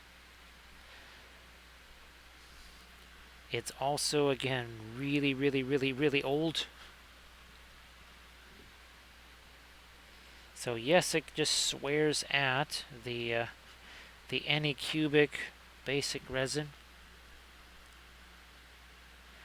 I definitely swore it. I think it must have been the Elegoo water washable.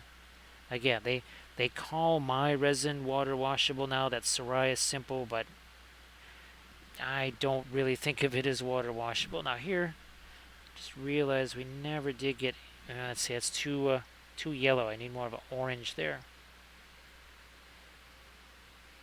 This should stick pretty well since we basically haven't done anything in this area since the original Preglaze hours ago. And look at that. See how easy it is to paint that there?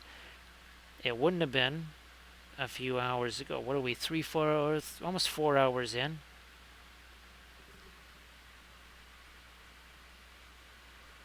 Hey there, Thranual. So Thranual, hopefully work continues to be a little less crazy. So again, here's our... this will be our not LSR, at least initially. That's what he's going to have to perform as.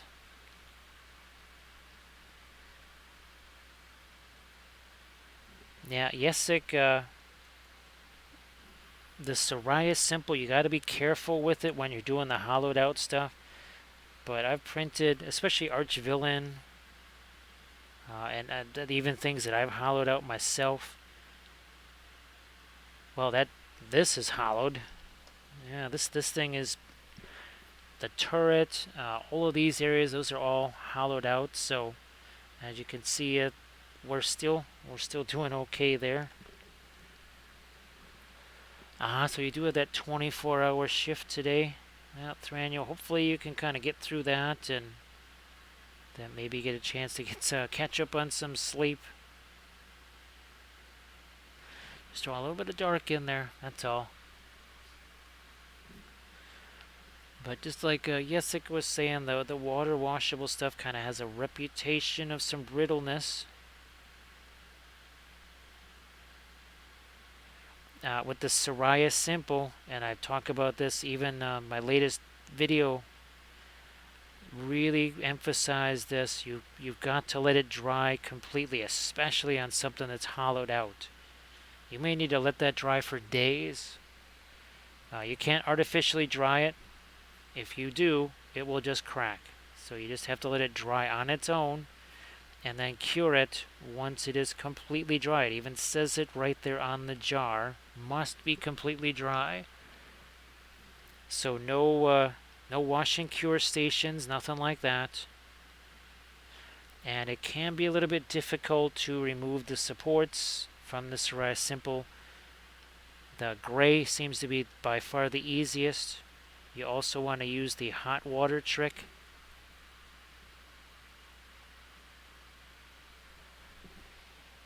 So Yesik, sometimes they're, well, like the French vehicles that I did, those were all just basically one piece except for the turret. All of the 40k stuff, that tends to be in pieces and parts. Yeah, so bench guy, as far as the terrain goes, that that spool type printer there, like your Ender, I guess now they're up to an Ender 5 or something. But with miniatures like this, that's where something like the Anycubic, Elegoo, Frozen, and of course if you get older printers, they will be definitely much cheaper. And if all you're doing is just looking to print out some stuff for fun, you really don't need the 8K, 6K printer stuff. I'm still using just the 4K. If I can get away with a 4K, then I think a whole bunch of other people can also just say, you know what, I'm just using a 4K.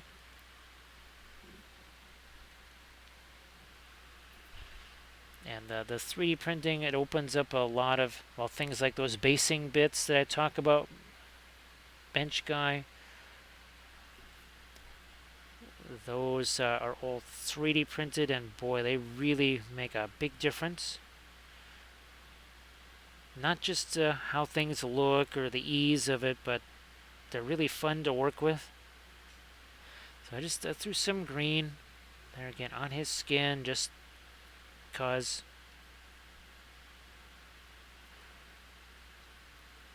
Now on here, we need to get maybe some of our radiant turquoise here.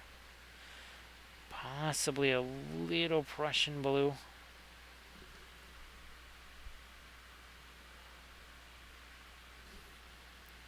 Now the Soraya, you just have to kind of pay attention to their site, because every so often they have a buy two get one free.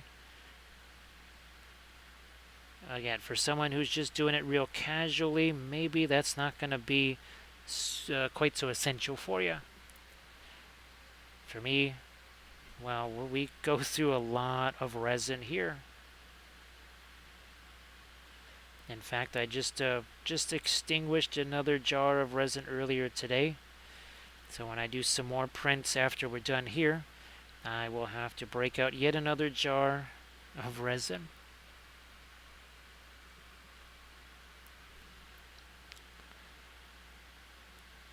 So again, the terrain stuff, you will want the spool type. Now the other thing to think about too, bench guy, is that the spool stuff doesn't have quite the fragrance to it. Some of the stuff that the resin does.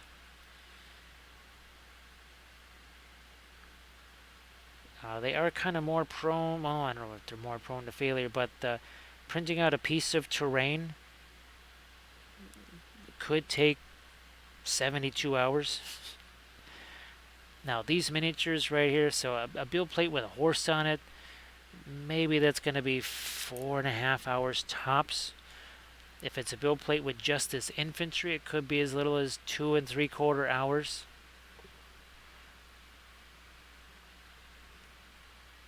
Yes, not getting the big giant jars of that, because it's a lot easier to handle the small ones. And actually, they don't. I believe they don't make the Soraya Simple in the big containers. Yeah, I think they don't make the Soraya Simple in the big containers.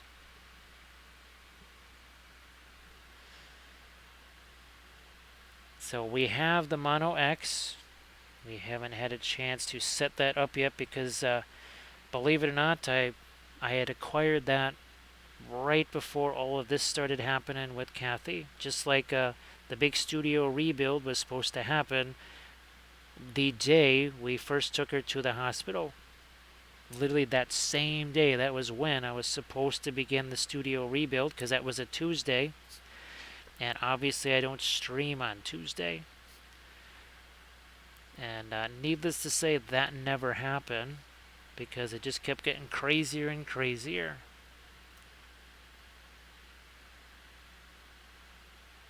And I can't just tear down the printing area. just to make room for the Mono X. I have to, I'm printing 24 hours a day. There's always yet another shift of something printing on that thing. So having that disengaged for any period of time is very deleterious to getting things printed for videos and streams. Now that actually needs to be a brown. Here, a darker brown. Let's just use this. It's got some Van Dyke brown, some of the brown matter. There we go. That was looking just like our metal over there. We didn't want that. See if we can get this more of a pinkish type color here for our light. Not too much. Again, any brush could be a blending brush, even this one. Now I can see that this brush is starting to get beat up a little bit. Yeah, these are the short liner brushes. The short does not refer to the bristles here. It's the handle. Believe me, it's our liner brushes that have handles that are darn near a foot long almost.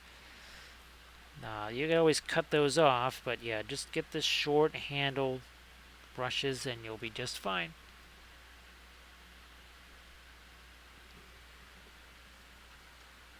So I think we're pretty solid there on our freehand design there. I don't really need much of anything else on that. That's just a little quickie thing. What was it? 2 stripes and some circles in between and then a star on top of it. That's all we did. Yet I'm sure people look at it and say, oh, look at that elaborate design. That was not an elaborate design. It wasn't all that different. Where's our guy right here?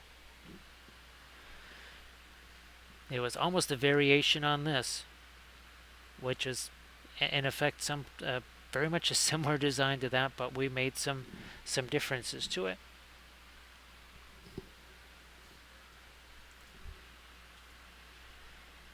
Any more of our orange? Maybe not there.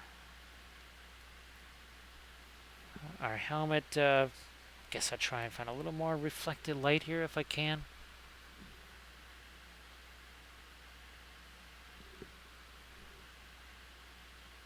A little bit more light there. And then here on the helmet, just not go too crazy with that.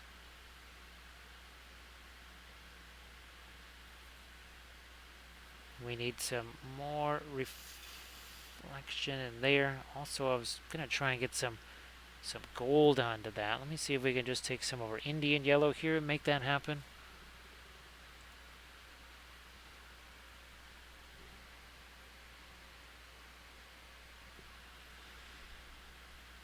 And a little yellow there. Some of our gold there. Oh, and there's some more over here too.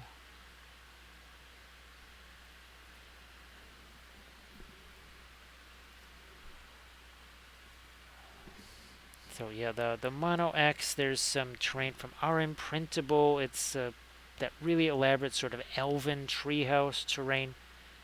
One of them is an archery range. I think one of them is a library. And something like that with all of the curving surfaces, all that organic stuff. Something like a Mono X, probably or a 3D printer that's a typical resin. I think that's the way you want to go for something like that. Terrain like Rohan and everything else, well, we've already built a bunch of that. We know we can make that stuff. We've done that here on the channel, of course. We even made Easterling terrain. Again, just chucking a little bit of our orange onto some of this for so the surrounding light there.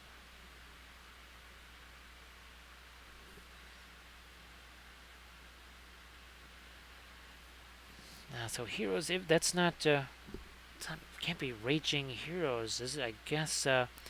Well, I just was downloading a whole bunch of Raging Heroes files, trying to get caught up on months worth of stuff. We'll be trying to make build plates for those as well. Except I might actually try to print those out larger and do my own supports. Ah, okay.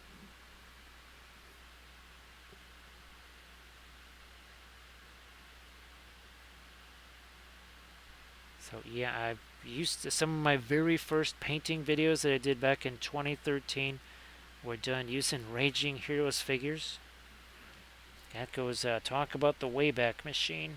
All right, here's some of our orange. Just now, see that's not reddish enough. I'm gonna do some more of that.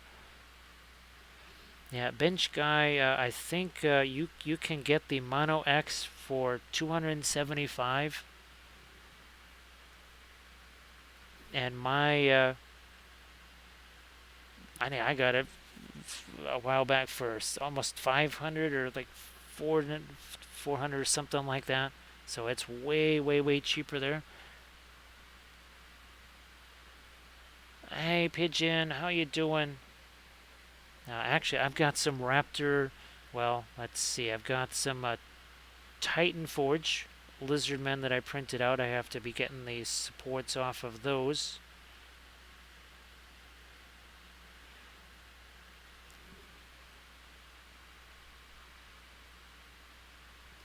Well, Yesik, I'm glad uh, because there's so many larger figures that I need to print out. So many, not just dragons and such, but just in general larger critters that are really difficult. Actually, the latest Fell Beast from Printing Goes Ever On, it's too big for the for my frozen printer, so the Mono X would, geez, could probably print two of them on the Mono X at once. So actually, the more I think about it, the more I might just, instead of trying to print out small Raging Heroes figure, I'll make them maybe 54 mil or something like that and just do my own supports on them.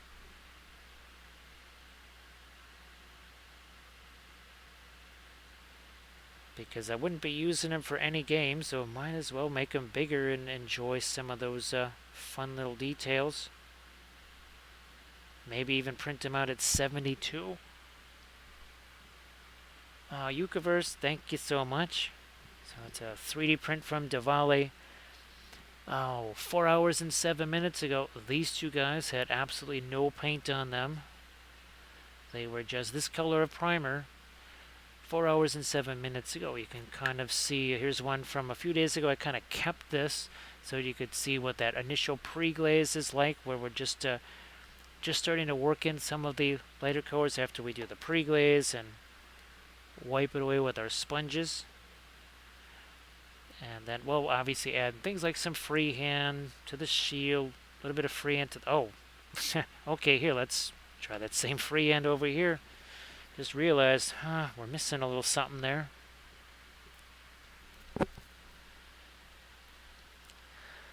Pigeon, that's the other thing I've had to learn with the hard way with the Soraya Simple, is to sometimes just cure them with the supports on and just chop them off. I have to say, every time I do that, zero breakage. Never had anything break, and there's times where I'm convinced that cutting that stuff, it's going to snap while I'm doing that, and it never has. Whereas when I'm doing that before curing, such a high risk of, well, like the Raging Heroes ones, there's a very high risk that a lot of those will break. Sometimes what I'll do is I'll take off some of the easiest supports, try and break out, free up most of the figure, and then where there's the most dainty little details or something like that, that's where I'll just say, okay, I'm going to cure it, and we'll just have to snip them off from there. Thank you so much, Yukaverse. I'm going to be doing the elf version of this, so this is my Numenor army here. So again, you've got so many more of our Numenorians there. And we've certainly done lots of glowy armies here. Well, here's our Moria army. That's more of an off-camera glow. Then we've got our done landings. That's very much an on-camera glow where we've got the flamey stuff. And then of course, where's our dwarves over here? There they are. Same sort of moire glow. We did the same thing on our fellowship, of course.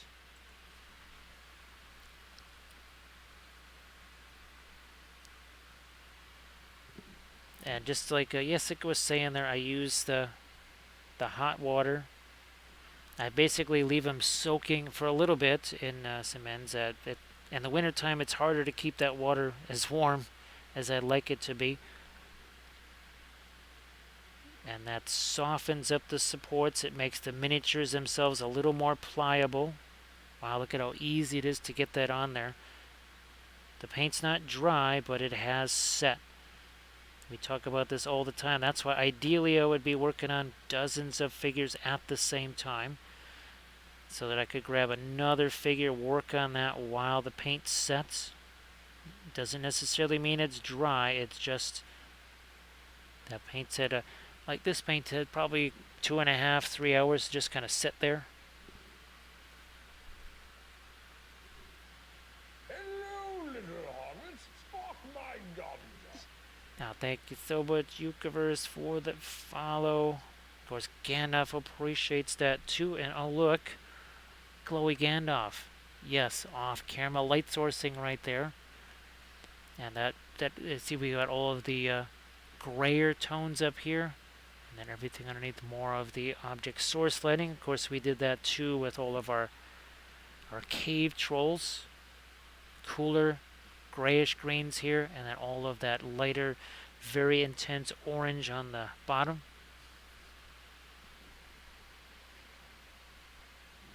And it's the same thing. Let's say you were doing green or magenta, right? Here's our magenta light.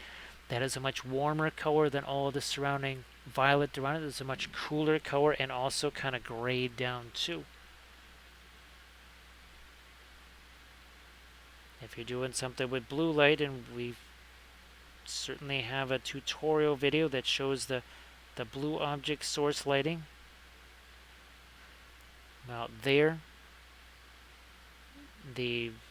everything that wasn't object source lit was kind of a warmer, really dingy tone.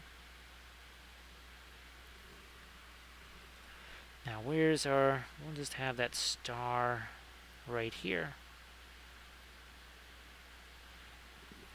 And look at this. Here's the fun thing about the oils. We say, oh, you know what? That didn't go quite the way we wanted. All we do is just wipe it away. And then we have at it again. There you are. And where's our one guy with the tattoos? We made several changes here. We moved some things around, shifted some things. Again, that was all done wet into wet with the tattoos. I think there's also a video of that on the YouTube channel. And here's our gambling. We made several changes to this freehand along the course of painting the miniature. We made several changes to that along the way. So yeah, we're just going to mimic the design that we put on our other figure here. Taking very simple shapes, combine them together, and we get something that looks a little bit more elaborate. And this design here is, again, not all that different from what we did along the bottom trim here on one of our Knights of Dol Amroth.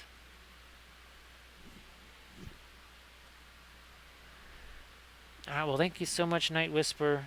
Thank you so much. I hope that you had a really a fun painting session there. Got a lot done, because, well, that's always good too. And thank you so much for the best wishes. I appreciate that.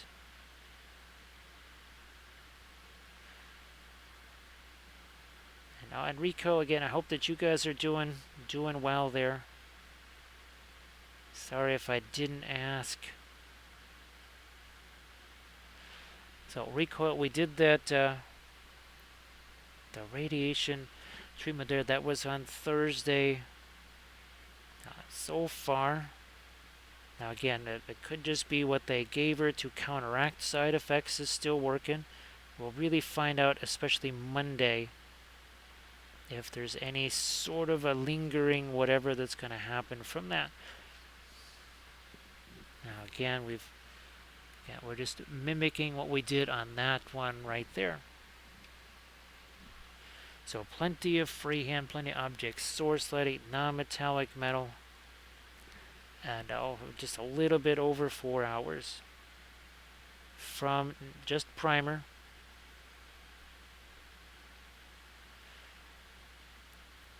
I strongly suggest that your very first miniature that you paint with oils would not be your brand new army. So yeah, don't prep up a whole new army and go, I'm going to make my very first miniatures for this brand new giant army oil painted. Yeah, maybe try it in smaller doses first, and even maybe just use 2 colors, 1 light color, 1 dark color. It's kind of like with the 3D printing. Maybe the first miniature you print out is something really, really simple, not a giant multi-piece dragon or something like that.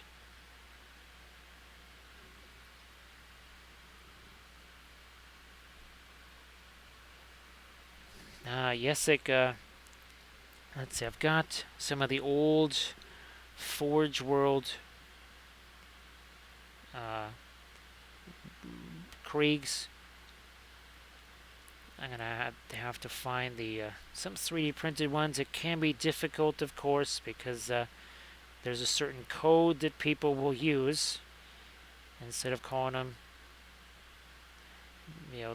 what they are. They kind of try to find a little code name for them.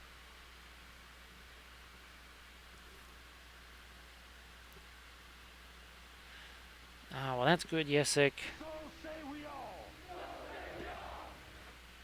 Oh, that pigeon's going to get us up courtesy of bench guy jumping up off of the bench to do that. Thank you so much, bench guy.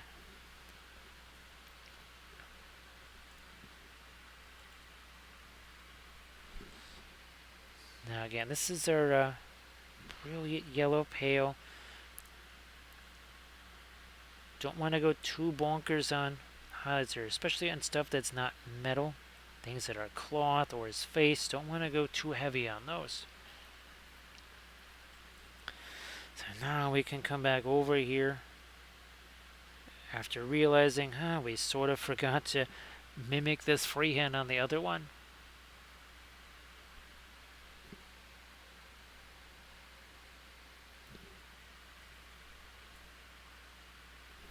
Okay, Yesik.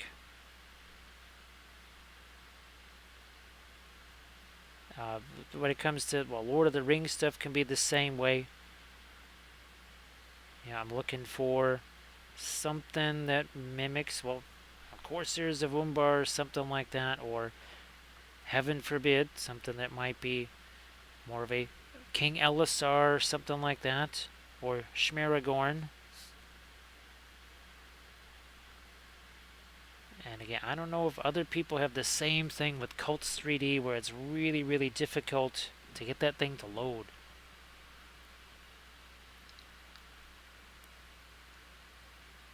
That's yeah, there's definitely a code, and that's quite the code there, Pigeon.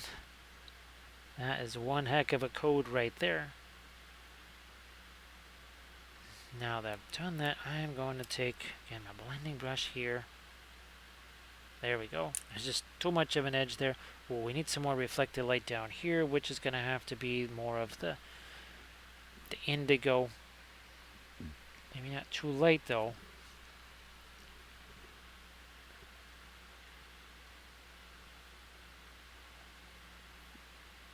Alright, I'm just going to throw this in here, and then we're going to have to hit that with our dark again to separate that.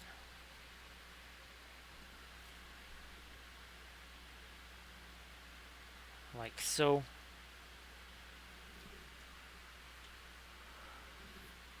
Yeah, Yesik, actually I have that one.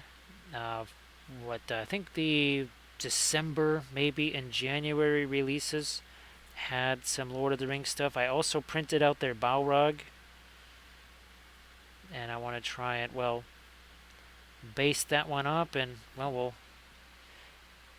either paint that one up on stream, or I can do a tutorial video of it.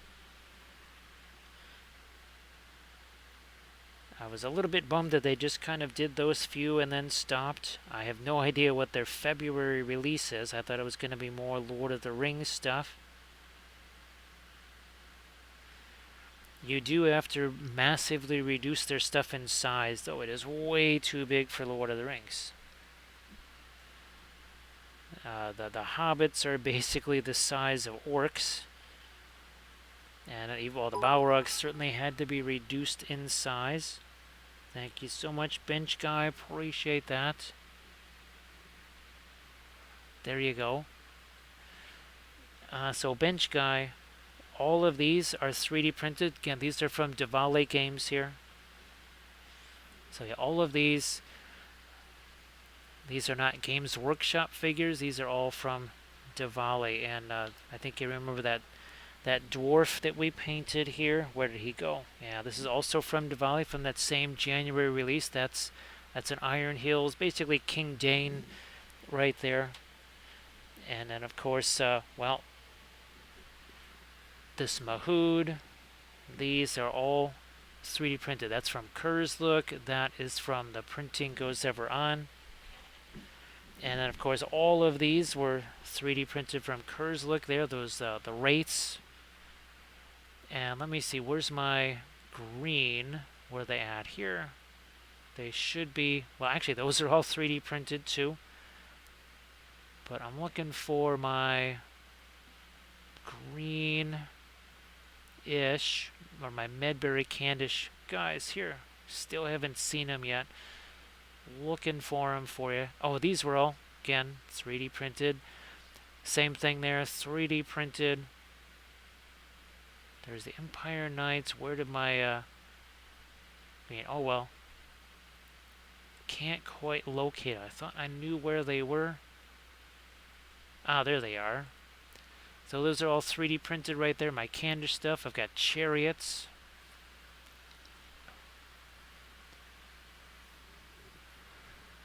Let's see. So, and of course, Bench Guy, there are 3D printing services. You've seen Lethal Shadows in the chat here. That is a 3D printing service. So if you don't have a printer, you can see if maybe they have those files and they could print those for you. So that's another option if you don't have a printer or don't want to get a printer. Now, Pigeon, I really enjoy it because there's no turn one. I just shot everything at you. 2/3 of your army is dead. You haven't even taken your first turn yet, and everything's dead. Or anything that's important is dead. That is not something that's going to happen, because shooting with Lord of the Rings is really... you're not going to make too much progress there with just the shooting. You have to have some sort of balance.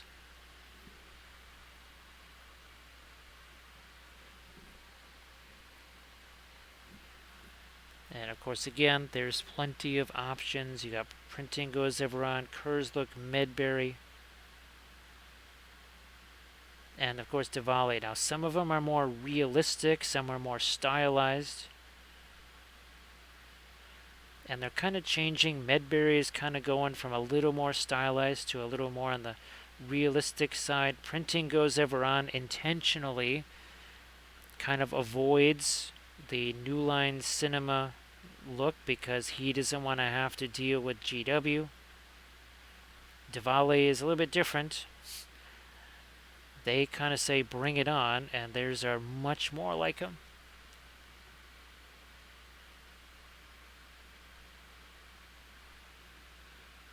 Yeah, Pigeon. I think now, of course, I think they maybe made changes to it. What was it? Kings of War. I think they made change because I had basically, again, it was the first turn. I hadn't done anything yet, and the game was over before I'd ever done anything. Hadn't even moved anything yet. And again, that's not really going to happen with the Lord of the Rings stuff. because there's no guarantee. You can have all the plans in the world, and if you never win priority, or if someone has saved their might for heroic actions, even if you have priority, they can still counteract that.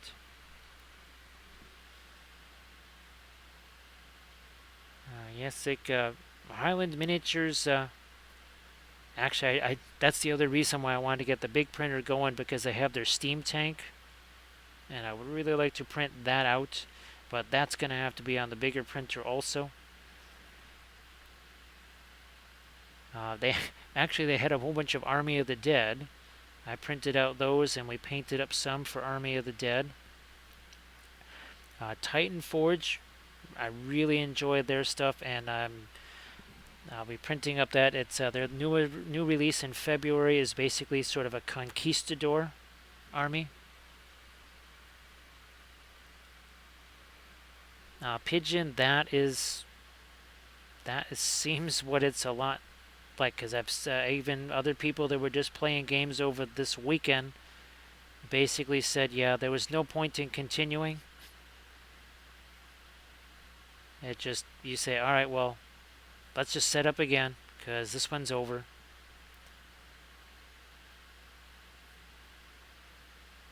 Between the scenarios and the way the game works, that's very difficult to have with Lord of the Rings, because again, there's no super weapons that just kill things on the very first turn. That doesn't really happen.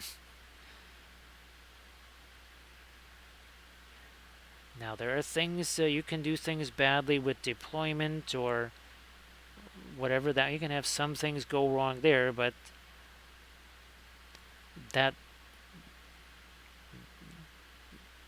going to depend on kind of how you're setting things up and now what the scenario also calls for.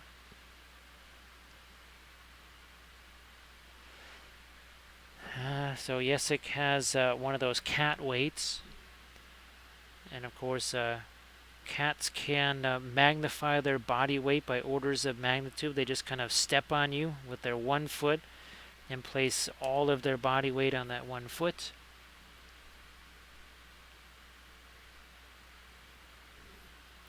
No problem, bench guy. The other thing too, which can't hurt, because I know I did it too, is just check out some YouTube videos. Because I didn't realize that the resin could leak all over the place. It's very viscous. So there was some precautions that I ended up doing based on a YouTube video that I saw, because guess what? The guy had it leak all over the place. So I used his example as an example to me that I needed to maybe take that precaution. And of course, bench guy, there's again plenty of folks here in the chat on a regular basis that also do the printing, that use different printers.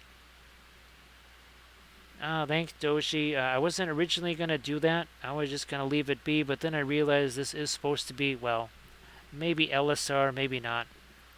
Here's the, because we started out doing the shield thing, right? Then we did the thing on his chest, and then I said, well, let's just do something on the cloak there. Then I did realize I needed to do it on this one too. So how you doing there, Doji?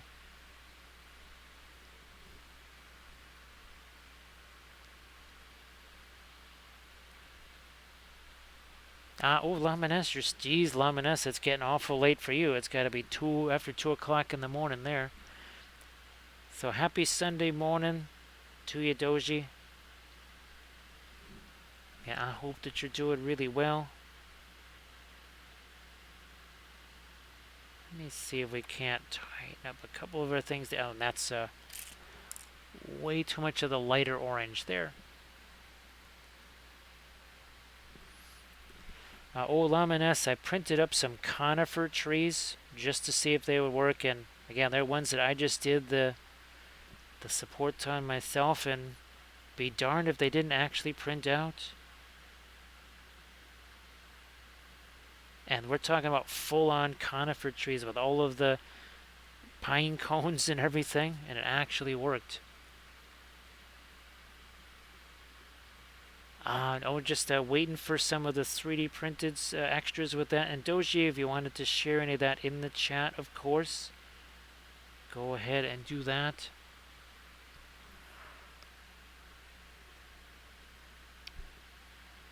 Alright, a little bit more on my, again, the orangey red right there. Yeah, Laminessa can't hold up that production, right? Gotta keep that production going. And that's what I'll have to do here again, is I'm going to have to start that next build plate. So Lazy Squire. Oh, hey, Laminess, you saw that file that I sent you? Yeah, well, if they can get that sculpt done, where's my spell brush figure? Yeah.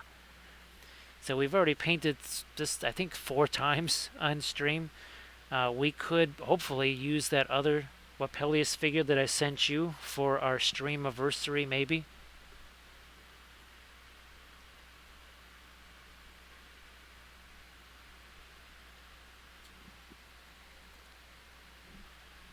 Now, of course, again, I've got multiple shifts that run on the printer. I have 2-hour prints, 3.5-hour prints, the 4.5s, and then I've got the 5s and the 6s, and then of course the more like the 7s or 8s, and those are the ones that run overnight. The 5s and the 5s, those will run while I'm streaming. Because, well, guess what? We've been streaming 4.5 hours.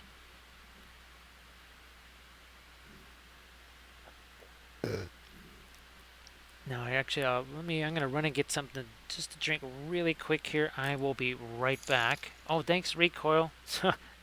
You caught me just as I was about to do that. Thanks, Recoil. Appreciate that. I will be right back because you saw that's all we've got left as far as liquids go. So we're gonna just grab some, and I'll be right back. Where's my? There it is.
Okay, well, it's not much, but at least we have something there for when we run out of that.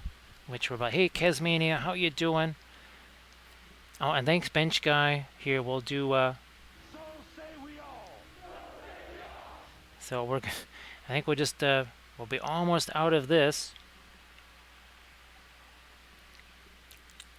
Let's see. And actually, now while I'm doing that here, I'm just gonna pour out some of my.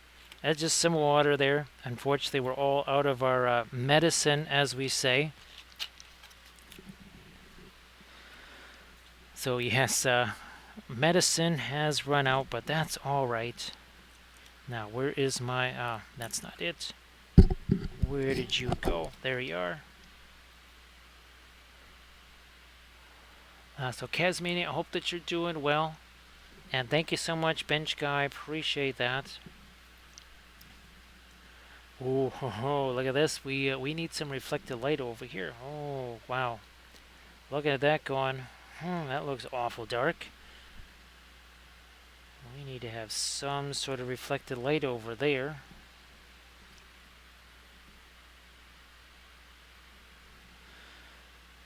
Now, of course, was it a Lord of the Print stuff? That can be, well, I've learned do my own supports on their stuff too. Their stuff can be. They also have a Sauron figure. They got themselves a Sauron. I think I printed that one out. Yeah, the Sauron from Lord of the Print.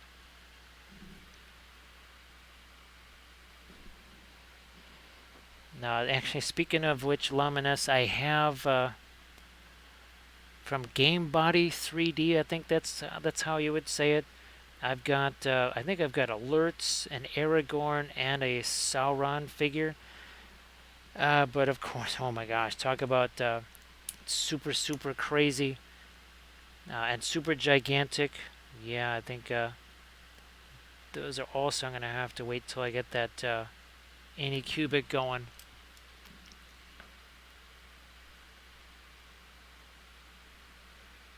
So moose milk. Actually, Doji, I've never heard of that. We'll have to do the Googles.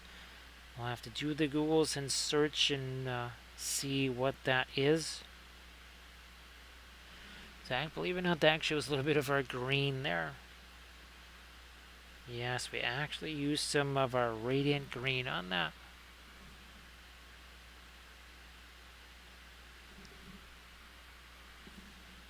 Oh yeah, now we're down to just regular old water. But thank you so much, Rico, and thank you so much, Bench Guy. I appreciate that.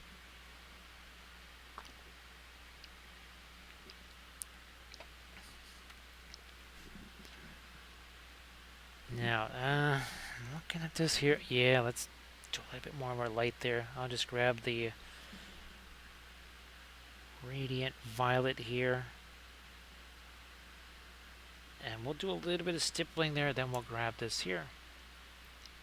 Alright, well, Yesik, you have a good good painting session there. Of course, always thanks for the company. Appreciate that. Luminous, I printed out, if you mean the Lord of the Rings, I did print those out. Actually, oh no, this one is printing goes ever on. Never mind. I tried to resize them, and as small as I made them, I think they still weren't small enough. Yeah, I mean, I must have knocked them down 30, 35%, 40%. They were still too big, which was a little bit disappointing. I did do their Sauron figure. I think I just left him be that size because, well, he needs to be bigger anyway.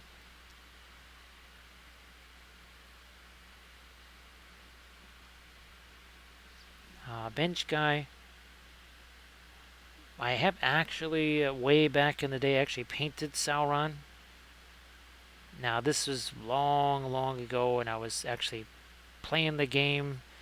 We're talking like 2008, 2009. I think that's the last time I had a chance to paint a Sauron figure. And of course, I want to do him the same thing, right? He would be all very Mordor-ish with the lava glow and that sort of stuff. Actually, Bench Guy, if you see, there was one of our live streams I did where I painted Sauron in 2D, just a regular painting of him, and we did lots of object source lighting on his armor there. And so he would be sort of like that, even as a miniature. I actually wanted to do a bit of a diorama for him, where he would have basically sort of a Mordor scene in the backdrop. Hey, Sarge is back. Thanks, Sarge. Yeah, we did. I ended up adding just a little bit of the freehand to the cloak. I mean, nothing special there. And of course, we've got our shields with their freehand done too.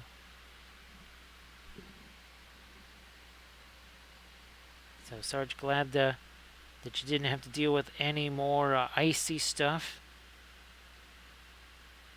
because the folks there are not used to handling that sort of stuff. Again, just who knows? Maybe there's we let a little bit more of the fur texture show up there.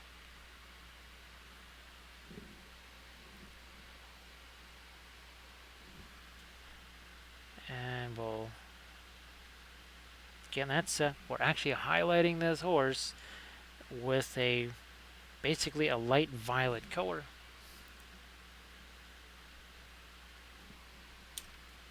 And we'll lighten you up too. So yeah, I really kind of. Well, I had one Sauron figure that was all set, and then as I printed him out, he looked great. But he was. I construct my build plate so that a lot of the platforms they're touching each other. They're not covering the entire build plate. You don't want to do that, as Lamines told me several times. So we don't do that. But I try to make sure they're connected, because then I can just basically pull them off of the plate and then just drop them down into my my rubbing alcohol and slosh them around in there and pick them out real easy, instead of having a whole bunch of small little bits that half of them I forget in there. Unfortunately, I had this whole big thing and I dropped it, and instead of the platform side down, it all landed, the entire weight landed on Sauron's finger, and that broke off, and no way to find that, especially since it hadn't been cured yet. So I need to basically print up another one, because I think they were trying to have the finger with the ring on it. So yeah, we'll need to print that one up again after that little disaster. And then I think I might again try and print out the Sauron figure from Lord of the Print again.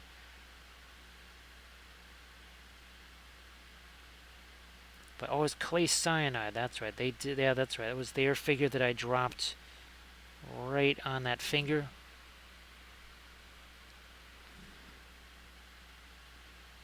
Yeah, Landress. We would have to have a little pile of something that's just kind of steaming where Sauron is, and it just his helmet sitting there. Well, there you go. Hey, Landress. We'll use it as a conversion, right? We'll just cut his head off, and we'll just have that laying on the ground next to Isildur. So Tea Kettle, you have yourself a good one. And surface tension painting, it's got to be a little bit after 1, because we see surface tension painting. Everybody please check out surface tension painting. And of course, if you want to post your Instagram links, there's surface tension. And same thing there, Tea Kettle. If you want to put your links out there one more time, so people can see what fabulous stuff you've been painting. So surface tension, we've been having a blast here with well, I'll still print up more Numenorian stuff, but this is sort of our not LSR. Here we need to do a bit of a repair here. No big deal.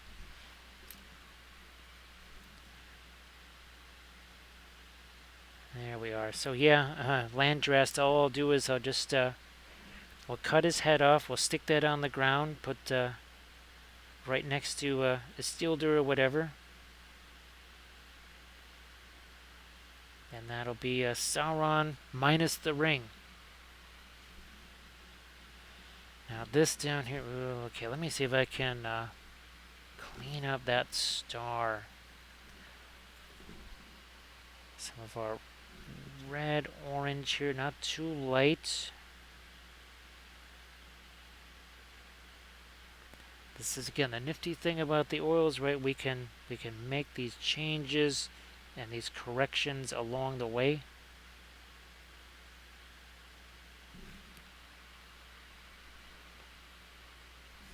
Well, surface tension, that sounds really, really fun. I have to print out some, at a certain point, Battlefleet Gothic ships. I'll have to find some good files for those, and then print out some of that Battlefleet Gothic stuff.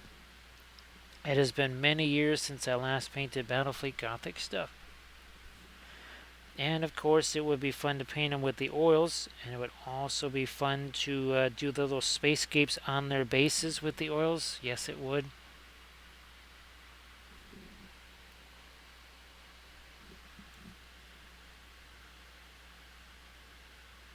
I think the other thing to Luminous, I'd have to double check if it was the right size. It's a little bit awkward because he goes on only a 40mm base. He's really, really tall, and of course he's a metal figure. When you just get the GW stuff, oh, you know, we need some reddish orange over here, not a radish. There, I knew there was something we were kind of forgetting over here.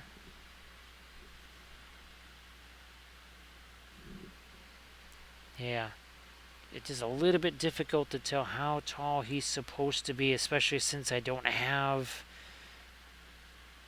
one here with me. I can only kind of look at, wow, look at how he towers over that 40mm base. I knew there was something over there. I kept looking at that going, why does this not quite look right now? That's a little better. And thank you so much, Armored Wolf, for posting a link to the charity. And of course, thanks to everybody. We just had Crazy Wolf and Recoil also tack on to that.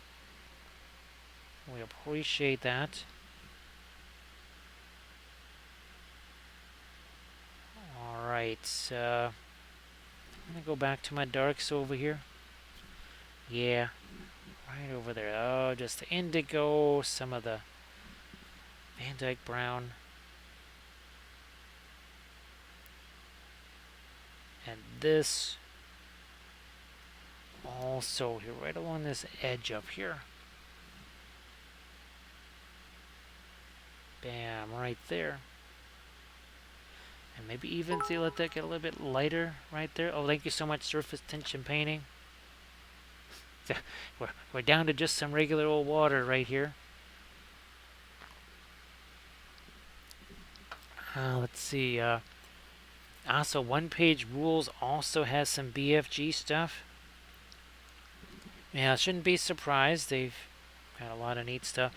Now, I believe, given the, oh gosh, what is it? Last Sword, because we just joined their thing, Last Sword. Given the similarity between the Last Sword figure and the GW stuff, the new Saurus from GW look an awful lot like the one-page rule Saurus. I mean, like an awful lot like the one-page rule Saurus.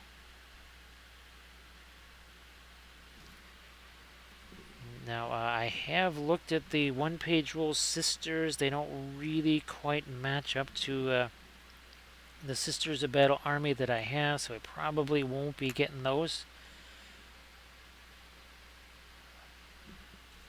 There are some kind of vaguely Sisters of Battle, some of the Raging Heroes files that I have. Lighten up our gold there, maybe here too. Yeah, and thank you so much, Undermo. Undermo, I appreciate that. So does Gandalf. It's like, so yeah, there, you see there's a Balrog on the other side of that door. It's like, well, at least on the other side of that bridge. He's like, so why don't we call Gwahir over here and we'll just fly like fools? It's like, I don't think that's how the saying goes. I think you got that wrong.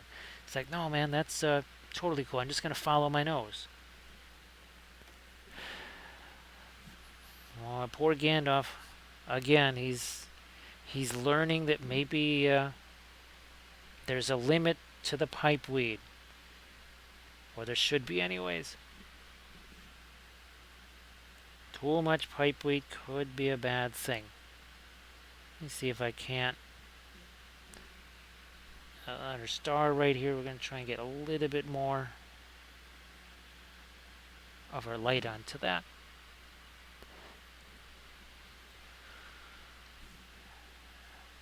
Let's see, who's, speaking of Ratman, so, well, as one page rules, pretty much done one of everything by this point, surface tension. I mean, they've been around a little bit. They also have bases too, don't they? I'm pretty sure they have some nifty basing. Uh, Taxilari Factory again. I don't know if that's how you say it, but that's just how I've been pronouncing it. They have a lot of interesting bases. I actually did print out some stuff from Asgard Rising. So those conifer trees, and then some bases for my coursers of Umbar. Here, I get some of my orange light. Oh, this is another area here. We need a little bit right there. Again, that's supposed to be metal, so that needs to catch some of our orange there. Maybe another little bit of it up here.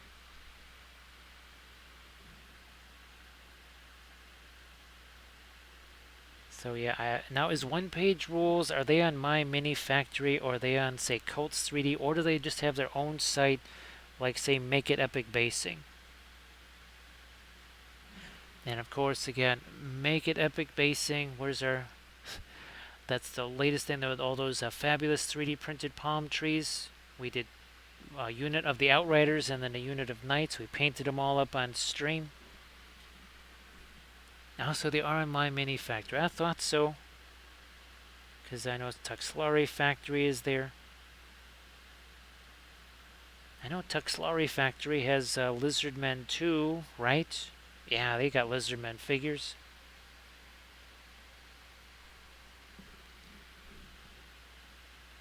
Trying to find a couple of more of my light, again, lava reflections here.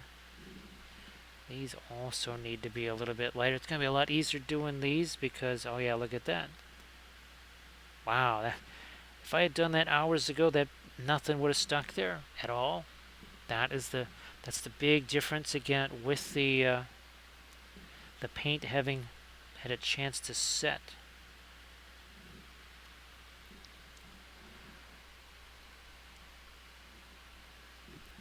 Now I don't know if one-page rules has just some kind of some generic Space Marine files or Schmesh Marine files, but probably not the not close enough aesthetic there. There's Bitsron. Speaking of one-page rules, so Bitsron, yeah, we've been talking a bit about one-page rules for the last 10-15 minutes or so.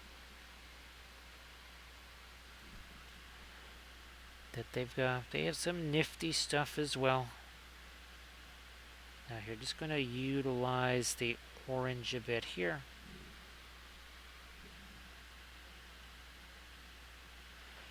So that's the code word. That's the secret code.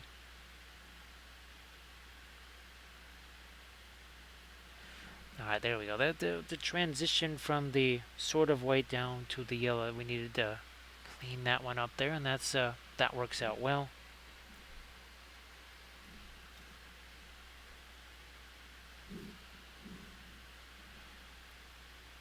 Throwing out a little bit more of our orange light. There's some more of it on that chainmail right here. So bench guide, the oil paints, they have several advantages over the acrylics. Well, they're more durable. They're actually cheaper in the end, definitely more cheap. But they are hands down more vibrant than the acrylics. Now this, where's that Wappelius Spellbrush figure? So this was painted in acrylics. We did the exact same color scheme in oils, and it was shocking. This looked like it had been faded in the sun for a couple of years in comparison to the oil paints, and that was with the most intense acrylic paints there are. And yet, compared to the oil paints, it looked very dingy by comparison. Now, of course, the oil paints, they'll have a learning curve, especially if you never used them either for 2D art or whatever. But the nice thing is I use the exact same brushes I would with the acrylics. Also, too, where's my brush cleaner? Same thing here with the brush cleaner. Look at that, dried acrylic or oils. So the only thing that's really different, okay, I need a little bit of the high quality thinner. All right, fine. And then just, that's it. Everything else is basically the same. All right, surface tension. Have fun walking the Greyhound there. There's kind of a dingy-ish gold here.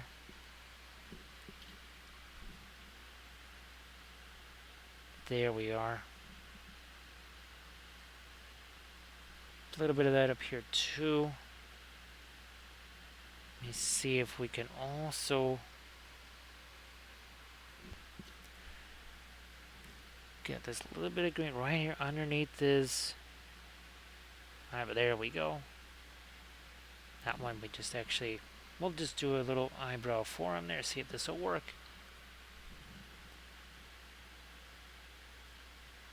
And of course, I don't use that many paints with the oils. Though I didn't use that many paints with the acrylic, so I don't know if that really makes a difference. But yeah, with the oils, you're not going to be having dozens and dozens of paints, all different colors of red, this, that, and the other. You'll just be utilizing a red or mix it with something else. It is there. Okay, there we go.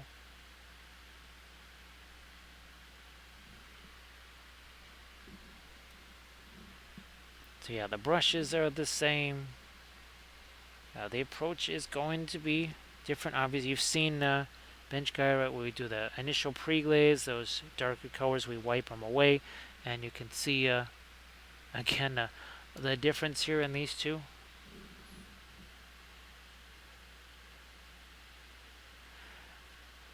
I think I'll try and get a little more of my ambient light on that, and then also too here on his neck, I suppose. Maybe not there. Alright, well, Doji, you have yourself a good one. Thanks for being here, as always. Appreciate that. So yeah, this one here is getting a little bit beat up, but we've used this for many, many, many, many hours. And it's only basically a $5 brush. So if we have to replace it, I mean, that is what it is, but it's not the end of the world either. I knew hadn't quite had a chance to get the darkest dark yet here on this. There's probably some other lights we want to get on this as well. Oh, what the heck. I might just go ahead to use some of that radiant violet here. Catching a bit of an edge there.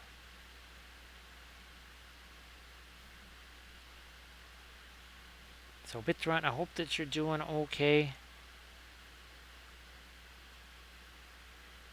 I know that that's your work hours. They kind of they keep bouncing around back and forth. Bit of a moving target. Has to, and anything like that is definitely murder on the system, right, where you're trying to get back into okay, I'm getting up at this time or whatever. This is just, this whole thing has been constant changing of that. 1 minute it's things are happening at 6 in the morning, then they're happening at 2 in the afternoon. So waffles, enjoy it. You could get away with as few as half a dozen. Now there is one thing. You're going to want dice that are a different color, because you could have because everything is individual. There's no squads, there's no units or anything like that. Everybody's an individual. They may start out as a war band, but in terms of when the game begins, they all are their own individual. They're all individuals. So if you have, say, this hero on a horse, also with some swordsmen, and these swordsmen are backed up by some pikes or by halberds or something like, or by spears, you're going to want to have different dice for him and different dice for him, because this hero could potentially use might to alter that dice roll. This guy can't. Whatever he rolls, he's stuck with unless there's a banner like this. So it's always best to have different color dice. Now, GW have lots of different faction dice. A lot of those tend to go out of print immediately. Some of them are hundreds of dollars. Some of them are the same price they were when they first came out. But Armored Wolf, also you use the Baron of Dice. I have a bunch of Baron of Dice, and again, they do more than just Lord of the Rings. They do Song of Ice and Fire. I actually got one set of Song of Ice and Fire dice for my done lendings because it's crows, right? And that doesn't have the crow on the back. I think this does. No, he doesn't either. One of these will. Maybe he does. One of my guys has that. But that's kind of the symbol. Well, here you can see on our Thryden Wolfsbane. So there's a little Creebane right there. And oh, there you go. So you can see it on his cloak. So I got some of their dice for my done lendings.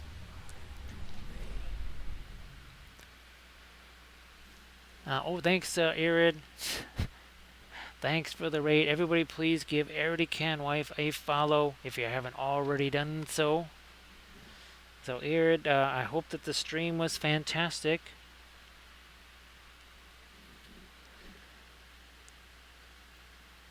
Yeah, so Lamines, those Baron of Dice, I really like. He also does bolt action dice. Well, he does 40k, fantasy, all the other stuff too.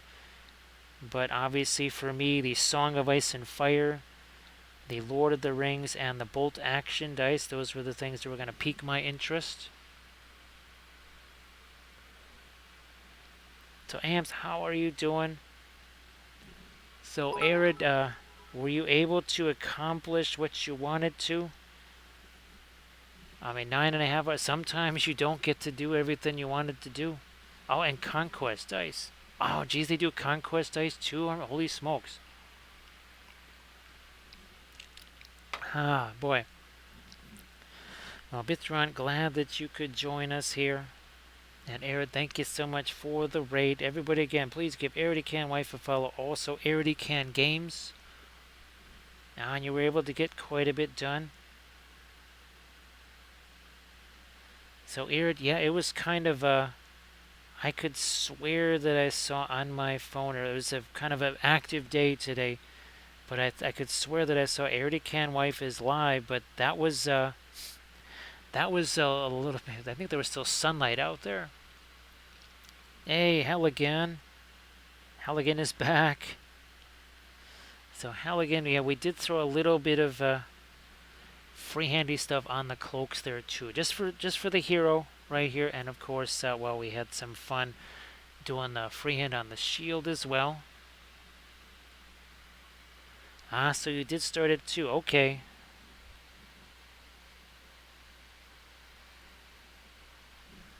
So again, Arid, I'm glad it was a good stream for you. I know that's tiring though.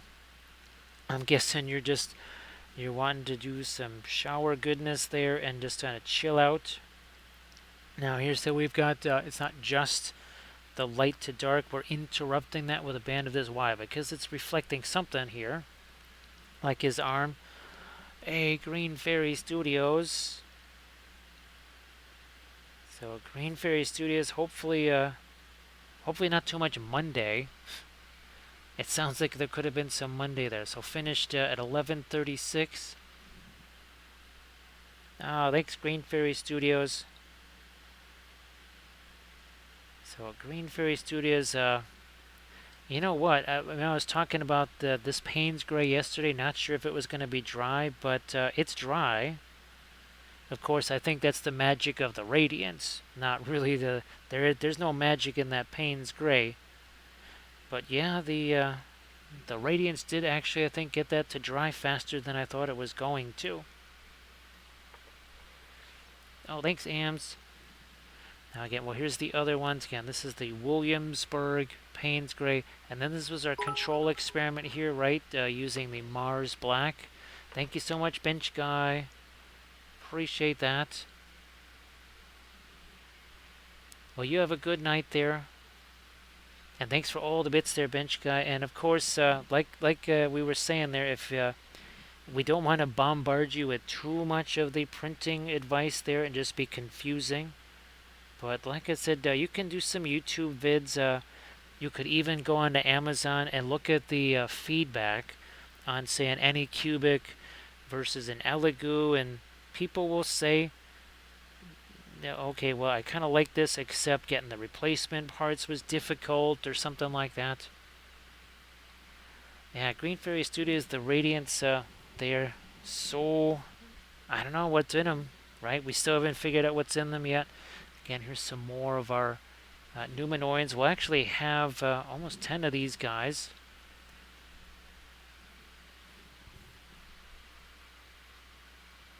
Yeah, hell, again, the Payne's Gray from Windsor Newton. That was so incredibly wet for so long. Now look at this, it's Isidore. Isidore has returned with friends. Everybody please give Isidore a follow. If you didn't already the first time, when Isidore was hanging out with us before. So Isidore, great to see you again.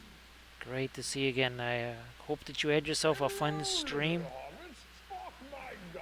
And thank you so much, Musaguts. Appreciate that. Now, speaking of horses, there he is again. Now, let's compare the size of these here. Alright, so pretty much the same. Pretty much the same. Now, Shadowfax, the reason this is a little bit longer is because you actually have a hobbit that can go there. So, that's why he's looking a little bit further back than he normally would be. He's not quite centered, right? Like our Aragorn is. So yeah, there's supposed to be a hobbit there. Well, not Aragorn. So great to see you again, Isidore. Again, everybody please give Isidore a follow. And Isidore, if you wanted to post any links to something in the chat, that's fantastic. We're using our traditional oil paints here, right out of the tube. Right out of the tube. And let's see, 5 hours and 7 minutes ago, both of these figures, including all the freehand, the object source lighting, the non-metallic metal, well, that's all happened in 5 hours, 7 minutes, and 40 seconds because they started out just like this. Just like that. We hit them with some darker colors, wiped it away with our fabulous sponges here, started to add some of the lighter tones, and then things like freehand here, again on the cloak, on the shield, on his chest. Oh, thanks for doing that, Bench Guy. Thanks for doing the follow. We always like to get people some more. Oh, and here's somebody else you can follow. That would be Megan. Megan, who is probably doing the sick thing right now and not being able to sleep because, well, it's kind of hard to do that when you're sick. Now, thank you so much, Ams. I appreciate that. Ooh, let's get a little bit of this out of here. And of course, if you want to see more traditional, speaking of traditional oil painting, well, we also do a lot of 2D art here on the channel. Lord of the Rings stuff, but also wolves. Same exact oil paints we used here. I mean, literally the same paints, same brushes, same everything, except sometimes it's a miniature and sometimes it's more of a 2D painting. Now, let me see. We don't have our Shire anymore, so we might just have to do this instead of a Gandalf. Maybe we might have something like this. He's like, oh, yeah, check it out, man. That's my bachelor pad. Thank you so much, Spinning Moon and Ams. I appreciate that. It's like, yeah, I was really surprised they just gave me the keys to this joint because it looks pretty spectacular, right? Except when trees come along and completely mess it up. Thanks a lot, Treebeard. That's our, oh my goodness. Now, if we've got Spitting Moon, Well, there's a little bit of a moon for you right there. That's another one of our 2D art paintings that we did. Thank you so much, Arid. Thanks, Arid.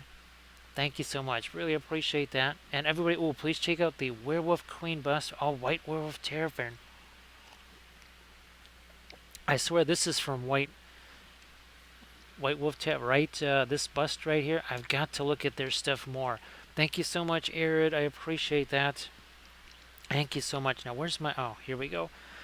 Now, here, maybe we will try and hit this guy here so that we can finish off, right, our Numenorians here. Let's see, where's my... here it is. So, thanks again. Thanks again, Arid. Appreciate that. So we'll find out again. Now this is all dry, so as opposed to this here, right, where it was all wet into wet, we don't quite have the same thing going on here. Not quite the same deal. Let's get some of our lighter stuff going here. However, we can still take this blending brush and do something like that. So that's not wet into wet. That's oil paint over dried oil paint. So I know folks, they think, well, the oils are dry. What's the point? What's the point? I kind of missed out on my opportunity to do the wet blending. No. Look, we're going to do it again here. Is there a Lethal Shadow? Yes, there is. Lethal Shadows Gaming. Oh boy, Lethal Shadows. We were telling you must have had your ears burning or something like that, because we've had a few folks in here asking about, well, 3D printing, but they don't have one. They might get one themselves, but I told in the interim, of course, Lethal Shadows Gaming can take care of those printing needs. Yeah, so it was not heartburn. It was not heart. It was us taking your name in vain, I suppose. I suppose there's that. So everybody, please give Lethal Shadows Gaming a follow as well. Please do that. And again, Era, thank you so much. Again, we'll see how she is on Monday, because the stuff that they gave her to sort of deal with the post-procedure side effects there, that is the last of that is Sunday or tomorrow there. So we'll see how she's doing after that. We're thinking that could be okay, but again, you never know with this thing here. Yes, everything is always very much up in the air at all times, but we'll hope. Now we're going to have to get some of our orangey light on this too. So again, we're just using traditional artist oil paints here. Again, right out of the tube. Not necessarily using a whole bunch of thinner either. Now, see, this is kind of pointed away from the glow in some places here. I'll have to show that. And again, since this is over some dry paint, we can take this and just sort of, see, we soften the edge on that just a little bit. And of course, Lethal Shadows, way more than just the printing. There's the new brushes. Oh, actually, you just missed Tea Kettle. Lethal Shadows. Tea Kettle was in here, and I know that Tea Kettle was has gotten a bunch of your brushes, right? So Tea Kettle was here. We could have asked her about your brush, but if you want to talk about them, oh, Jinxed was showing off your brushes in her stream last night, because we raided into Jinxed, and she was utilizing your brushes there.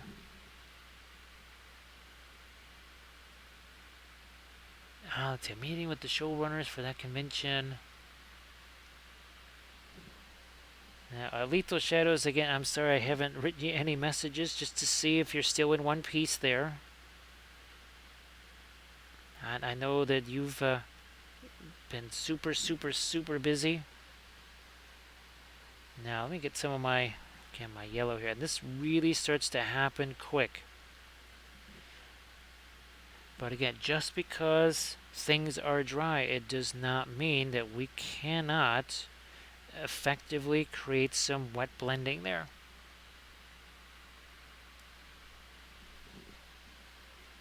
And of course, and also miniature holders too, and dice. Some, and not just any old dice. We're talking about some very artistic dice. I mean, these are really fancy. So if you want to make a big impression dice-wise, maybe snag some of those. So Darling Creepshow. Oh, and Wicked Elf has them. Thank you so much. Hey, Halligan. There's Halligan. Sorry that it's a tough way to sleep. And same thing there, Megan. It's is it the insomnia hour here? I think this is insomnia hour here for everybody. But we appreciate everybody joining us here. Now let me see if I can't do our usual thing that we've done on some of our other Numies here. Let me move you out of harm's way. So see how we've got this on the side of his helmet here? That's what we got to do on this helmet now. So it's 1:51 here, and we are 5 hours 16 minutes in. Yeah, 5 hours 16 minutes in. And now we're gonna finish off our third miniature here. I was hoping to get to this one.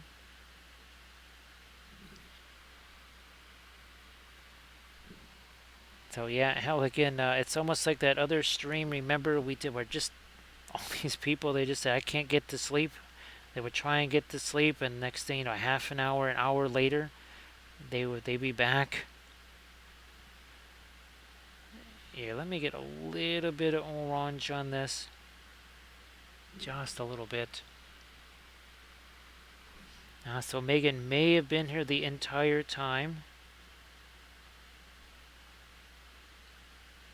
Well, Megan, hopefully at least vaguely in a reclining position, just trying to chill out there. Now here's the interesting thing, that sometimes it's actually easier to do this when the underneath stuff is dry. Hey, Free Range Minis, how you doing? Now, so Lethal Shadows may or may not be lurking in lots of streams all day long. He's it's a bit like Santa Claus. He knows when you're streaming. He knows when you're awake. You just you don't want to end up on the Lethal Shadows naughty list, though, or otherwise you might not get any of those nifty brushes.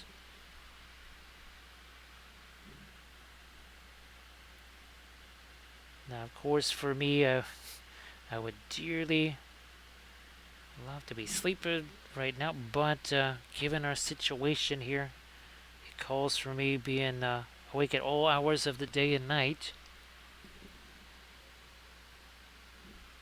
And of course, everybody, please give Megan Paints a follow. And Megan, if you wanted to throw in your link tree there, might as well do so, since you are still here and, well, mostly upright. I'm going to try and get a little bit more of our glow, especially on these metal parts here.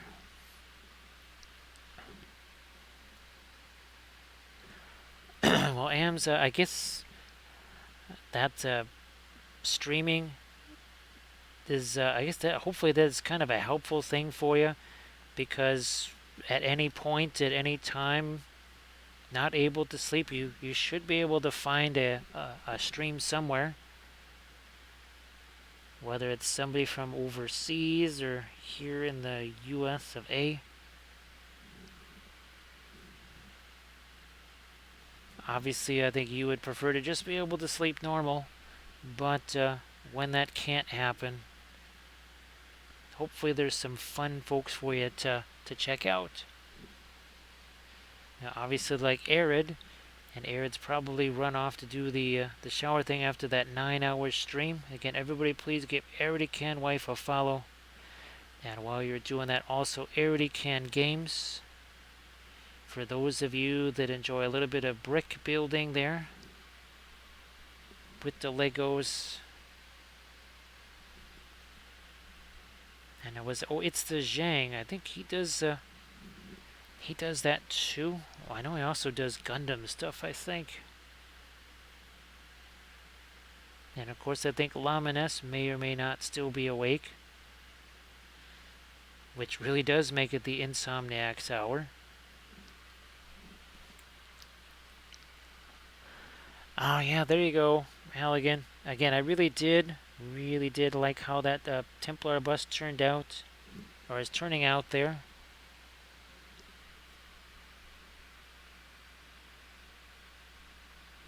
Oh, and there we go. Everybody check out Megan's link tree there. So Megan, the new figure, that was looking really cool. Hopefully it wasn't too difficult to paint that in your current condition. Is that a Pascal that I see? That is a Pascal. There's somebody else for you to follow. That's Pascal. Hey Pascal, it's kind of funny. Wait a minute, here we go. You know, the whatchamacallits, the Davale elves that are obviously second age, just like this Last Alliance stuff right here. If you could show them your Elrond with all of the lava lighting on the horsey there and such.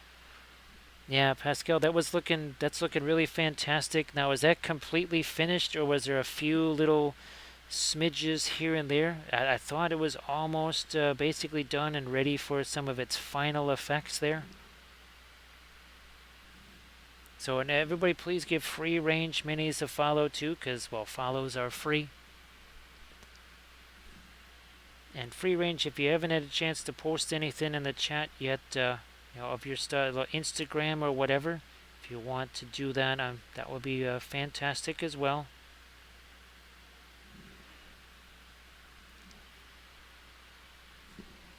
So just a few details there.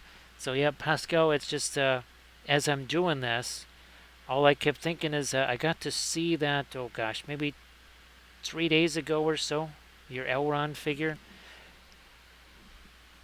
And then I thought, oh, well, I guess all of my Mordor stuff, whether it's the elves, whether it's Numenor or Barad-Dur or whatever, they'll all have to just be on the lava bases. Of course, being lucky, being fortunate to have genuine Arkansas pine bark sent to me by Loim. That's a handy little tool to have. There we go. Everybody please check out the Instagram there. And of course, also, please give Pascal a follow. I don't know if you were going to be streaming maybe tomorrow there, Pascal. I know sometimes about 4 o'clock in the morning our time, you get rolling there.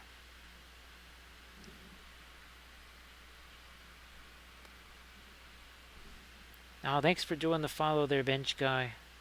Thank you so much. Oh, we need some more yellow over here. What are we doing there? Thanks, Halligan. Appreciate that. Again, we're down to some water here. So loads of work there. Well, Pascal,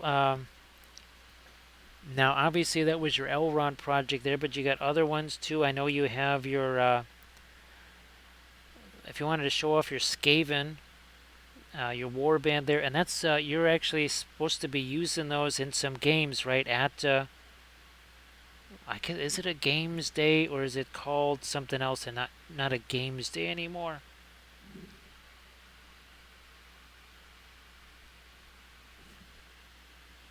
So thanks again, Alligator. Appreciate all the bitses, of course. So Warhammer Fest, and so yeah, if you want to show off those two, if you want to post your links to your Skavens there, that you've been, was there 5 of them, I think? Was it 5 or 6? A nice little warband that you had. Nah, so surface tension, it warmed up a bunch here. Holy smokes, it was 42 degrees. Well, that's your Fahrenheit, so that's what, about, I don't know, 8 or 9, maybe Celsius? No, maybe it's more like 5 or 6 degrees Celsius. Ah, so it was 5 of them. Oh, thanks, Bitsron. So, this is, it's the not LSR. I'll just kind of use him as that. Hopefully nobody notices the Numenorian helmet in his hands right there, but we'll kind of use him as a King LSR. I mean, we did some semi-generic. I could have put like the white tree of Gondor on him, but we went bit more on the Numenorian side of things with the freehands there. Oh, Isidore. Okay, that's good. Here, let's do this. So you can see we're just now starting to build up some of our lights on this guy. Now let's do the film noir. First thing that's going to happen is the object source lighting essentially disappears. Boom. I mean, there it looks sort of like there's maybe a little reflected light there, but boy, it's nowhere near what it was, right? And now this is where you can sort of see a difference in value, especially on the helmet, right? The face, and even on the shield there. But what's the biggest difference? It's the color contrast here. Let's get back to this again. Some of our color here. Bring this up, and there you go. So again, there's no object source lighting here without all that contrast of the orange versus blue. Here, we'll hold it up this way, right? Lots of cooler blues and grays. Down here, all kinds of orangey stuff. All right, well, Megan, I hope that you have a good night's sleep, and I hope you feel better finally tomorrow. Probably, whatchamacallit, Isildur, right? Could use him for that. Though, thanks, Recoil. Well, you say goodnight to Mom for me. Say goodnight to Mom. And, of course, thank you so much. Appreciate you doing that, too.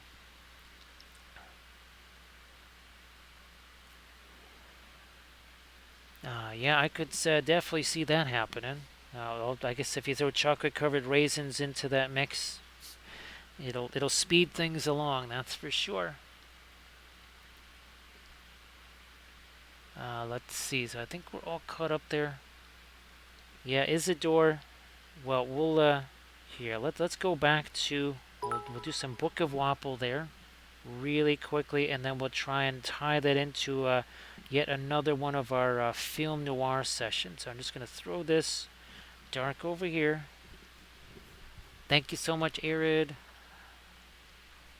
Appreciate that. Now, here's another little example again. Whoops, let's move you out of the way.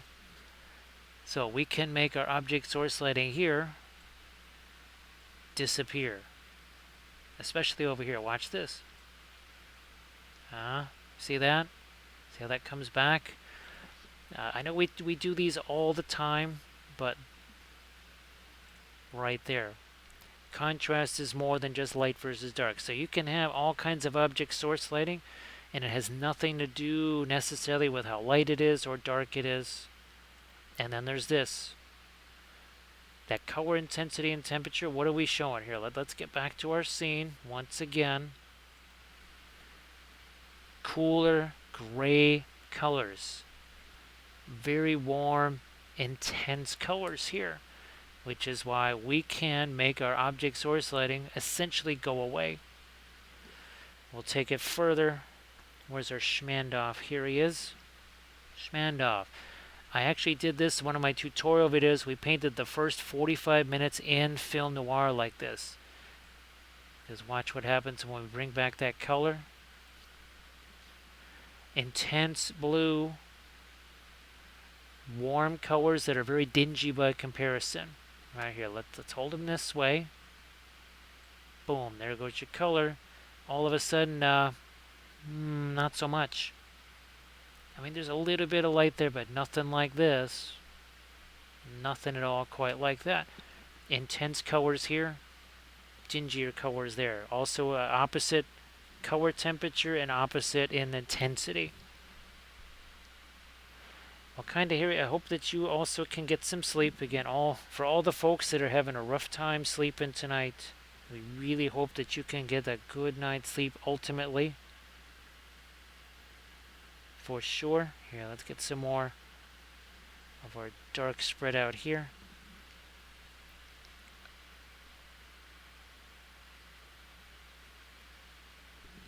So bench guy, that gray primer that you saw, that's just a primer, right? So this is basically a mix of a couple of different primer colors. That's the Steinorez here. So I just mixed is this neutral gray? Yeah, so gray primer and some white, that's it. Thank you so much, Kinda Harry, appreciate that. Now, you know who else is hairy? Those hobbits, man. Have you ever seen their feet? It's like, dude, why are you looking at hobbits' feet? That's not good to do on Twitch, man. That's a TOS violation. He's like, well, they're not streaming it. By the way, what's a stream? Again, I'm not quite familiar with that. Thank you so much, Kinda Harry. So bench guy, I think we've seen the beginning process, right, where we take that figure, we put all those darker colors there, we wipe some of it away with our sponges. Then we start to work in some of those lighter colors. Sometimes we also work in some dark. Now here, of course, this figure, a lot of the previous color, they've had time to dry because this is several days old. I mean, this will all be dry by tomorrow anyways. Now I think we're also going to hit a little bit more of our orange on there. Maybe not. Maybe not. Let's go with something like this right here. Now bench guy, of course, when it comes to acrylics, it's a little bit different because you can't quite do all this sort of wet into wet blending the same way with the acrylics. So it'll be a little bit different. Now you can check out my YouTube channel, and there's definitely acrylic stuff there. Also, well, the Patreon page is, I think even now to this date, is still probably a preponderance of acrylic videos. Thank you so much, Bithron, for that clip. I know that's probably not what you were expecting to have to do, is some clips after getting in here so late in the evening. So again, we don't do any of the zenithal priming. Why? Because when we throw on those darker colors and wipe part of it away with the sponge over something that's kind of a lighter neutral primer like this, well, that's where we get that sort of a active zenithal. So instead of a dead zenithal where you're just painting over it anyways, we're actually using our zenithal, mixing with it all along, saving a lot of time, that's for sure. Saving lots of time. Now again, we're doing some more of our lights here. Maybe a little bit more on the cloak here, right? We're just going to take that lighter color and just chuck it right there. And then we'll take our blending brush. So even though this is over dry paint, look at that. This is the other difference between oils and acrylics. It's so easy to spread the oil paints around. Good luck doing that with acrylics, right? And thank you so much, Bench Guy. Bench Guy, no, it's fantastic because, well, obviously you might ask questions that somebody might be thinking about, but they don't have a chance to ask. Maybe they're, they don't have their phone handy or something like that. And actually, Bench Guy, I'll make tutorial videos based on questions that I'll get. So if I get the same question several times, I'll say, you know what, I think we could make a video on this subject. So yeah, Bench Guy, the questions enhances the lesson for everybody, right? So I appreciate you asking the questions. It gives us a chance to show different things, right? Bithron, I'm glad that you've been able to still enjoy the smaller scale stuff there. Well, Isidore, Like we always say, definitely fewer colors, and you could always practice on things first, right? And you could always do something like this, just a simple value study. No, we didn't go film noir there. That's just Van Dyke Brown and Brilliant Yellow Pale. That's it. And of course, ask not what you can do for your oils, but what your oils can do for you. They are there to serve you. That's for sure. Those oils have all kinds of fantastic things they can do. You just have to unlock those. But definitely do it, according to your own speed. Yeah, your own speed there. Vithron, that sounds cool. I actually was running across, I was trying to download some files because obviously early February, right? Trying to get some onto my mini from my mini factory, and So say we all. I saw what Francesca, right? Used to be with Artisan Guild, so I saw some of the old time sculpts there. Thank you so much, Inganes. Appreciate the sub. Thank you so much. Boy, AMS, it really is, and it doesn't matter whether it's the 3D stuff or the 2D stuff. Usually Thursdays, that's when I'll do some 2D painting on the channel. Again, here's, we can zoom out just a little bit, right? So there's a little Osgiliath there, little Medjicel there. There's our wolf that we did. A little bit of Spacescape. Again, all the same paints and brushes that we use on the miniatures, but in 2D form, because that's fun too. So thank you so much, Yanganes. That is 31 months. Thank you so much, Yanganes. I appreciate that. And of course, yeah, the streamiversary, it's scary to think that's getting closer and closer. I think we pretty much designated April 13th, thereabouts, as our streamiversary. Technically, it's probably March, but easier to remember April 13th. And we have yet another Hobbit. Thank you so much, Milo. I appreciate that. Or Milo. You know who we haven't seen yet? And our infinite pile of Gandalfs. That'd be him. It's like, dude. Wait, boy, you're a lot bigger than that other one. Well, sort of, yeah. I'm just a bust. It's like, yeah, you're missing something. He's like, oh, you mean my arms? Yeah, that's what happened after the Balrog. He's like, oh, that's right, that doesn't really end well for you, does it? It certainly doesn't end well. I die, and I get a fabulous white robe. Thanks, Iluvatar. Really appreciate that. Also appreciate Megan. Thank you so much, Megan. Thank you so much, Bench Guy and Megan. Appreciate that. It looks to me like there's a certain thing that we need to have flashing across the screen. Oh, look at that.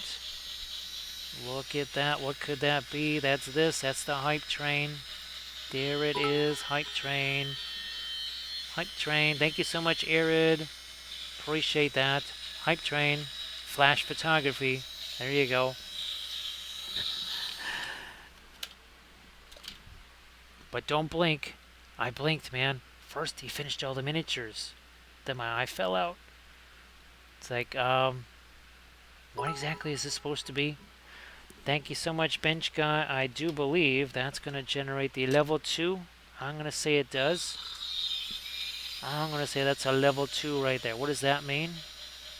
Uh-oh. What does that mean? That means hype train. Hype train.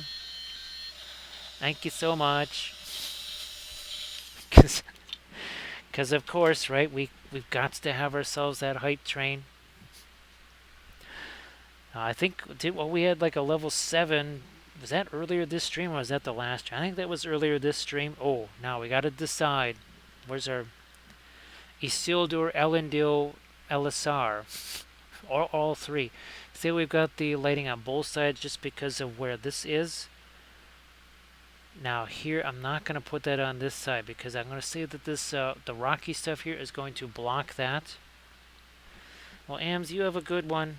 Thanks for hanging out with us here. Now, the next planned stream would be Monday, and we might be most likely painting up some of these wraiths here. So this was part of our basing video.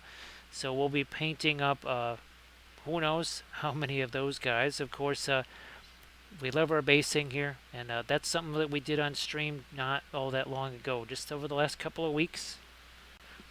Painted those guys up. All right, well, Pascal, thank you so much for being here. Everybody, again, please give Megan a follow, give Pascal a follow, give Eridican wife a follow. Now this I am going to let get a little bit lighter here. Up my orange. Let's do that. Orange. Not sure why. Well, yeah, I'm just going to say that it is close enough to all this. So we'll do there, Pascal. And again, thanks to everybody for all those bits and subs and cheers. Wow, that is going to make a massive difference. Let's see, what is it, the 5th? So yeah, in about 6 to 8 days or so, that'll make a big, big difference. And of course, well, we do have cats that you better listen to here. Yes, because I am a god. You will worship me. You're also going to give me all of your Pringles. Oh, better clean that litter box too. It's like, whoa. This is getting freaky here. Dude, this is my... I own this. I'm a cat. I own everything. I own you too. Because, cats. Now, of course, while we're at the chemo things, we have Red Dwarf. Well, first it was Jeeves and Worcester, and then now it's been Red Dwarf, and of course Red Dwarf has a certain cat who pretty much lays claim to everything on the ship. Now see, there's our nice little chain of highlights here. We're just walking this right up there. So that's our firelight hitting his helmet there. See, we've got the light there, then the dark, and now a different form of light. How's about we do this? Quick little film noir. Wham. Still looks shiny, but it doesn't have the source lighting look anymore, does it? Because we don't have that orange, which is the same level of lightness as that other highlight.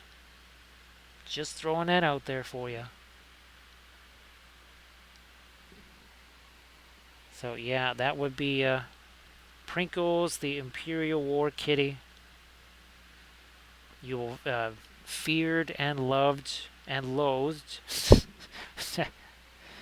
But yes, you better be handy with those cat treats, and you better not let the litter box get messy. Because otherwise, Prinkles is going to, well, it won't end well for you. That's where Prinkles will see to that. Now, we'll put a little bit more of the source lighting on the underside of that sword because, well, it's pointed directly at our lava, so we should probably do that.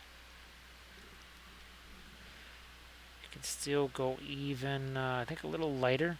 Now, of course, interesting with this, all the underpainting being dry, we can certainly make much more happen here with our fluorescent stuff there. So thanks again, everybody, for all of the bits and subs and cheers and the follows too. Let's see where we're at. We're getting there, slowly getting towards our 8K mark. Well, Isidore, thanks for hanging out, and of course, everybody, please give Isidore a follow if you could. So Isidore, you have yourself a good one. Take care, and hopefully see you on your next stream. And also, too, one last link by Isidore. Please go check that out. Now here, I'm going to get our lighter blue in here. Do some reflections here. Yes, indeed. They will, all will love Prinkles and definitely Despair. Right surface tension and, well, probably, I'm thinking fur and some fur balls. I'm thinking that too, probably. Thank you so much, Armored Wolf, for posting a link to the, again, that's the Kathy charity. We appreciate that. Alright, let me get a little bit of that brown matter up there. Also here.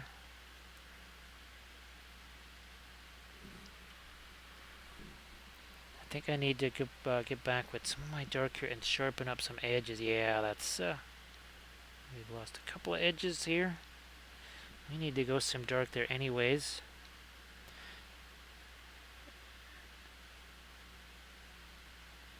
Oh yeah, the channel here. That's...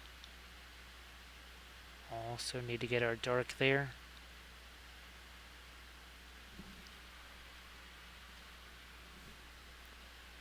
Did we... what the heck? We'll throw some of our dark up there. Whatever. Good enough. We'll darken this down too.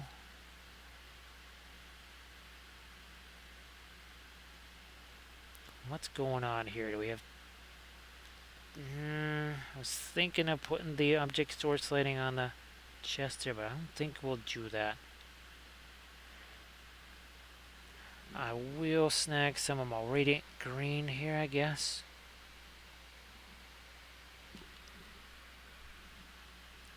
And we'll throw that down here. Once again, we got some over here we need to do. Where's my blending brush? There you are. So Megan, hopefully you actually eventually do get to sleep. Boy, I envy the folks that are doing the sleepings there. That's for sure. So not doing the source there. We're going to do something that's a bit more of a cool gray, not object source lighting color. Now let's get to something that's a little lighter here. Start doing some of these edges there. Also here. That one there. So surface tension, I don't know if you've had a chance to post any of your stuff there in the chat. But if you wanted to do that, I'm sure that'd be spectacular. Okay, there we go. Again, a little bit of shiny right there. And that's not straight up white either.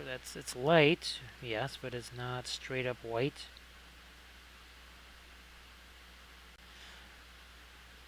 Let me see. I don't want to get too light on that. Oh, we have some chainmail there. We need to get some light on that.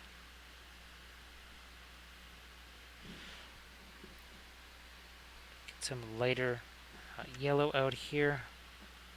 There we go. Not too much there because I don't want it to look lighter again than our object source lighting. Now there we go. Everybody please check out Surface Tension Paintings links. And then also give Surface Tension Painting a follow if you could. I know, let me try this here, see what this is going to look like. If I don't like it, I can certainly change it quickly enough. Just throwing a little bit of orange out there. Maybe it's not quite orange enough. A little too red.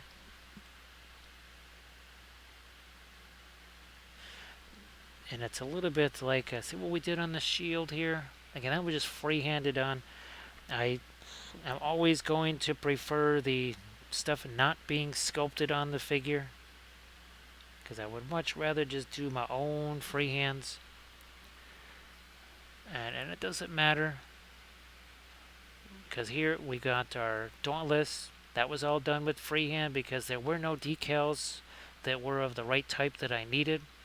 So, because we wanted a very specific aircraft there, and we just freehanded all those on. All, what, 6 of them?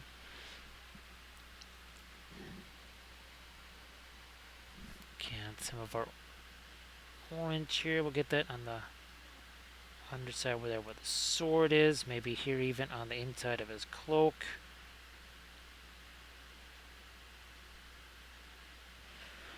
Let me see if we can go much brighter with our yellow here. Well, yellowy orange here. Let's get a bit more orange pulled back into that.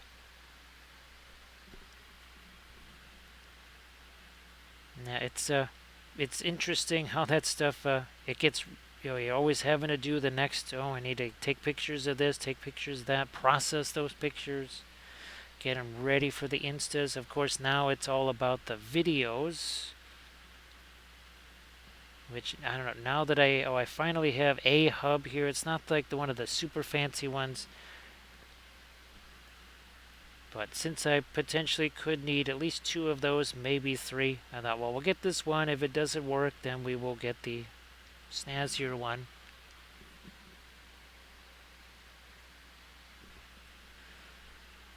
Alright, let me get a little bit of my yellow there, and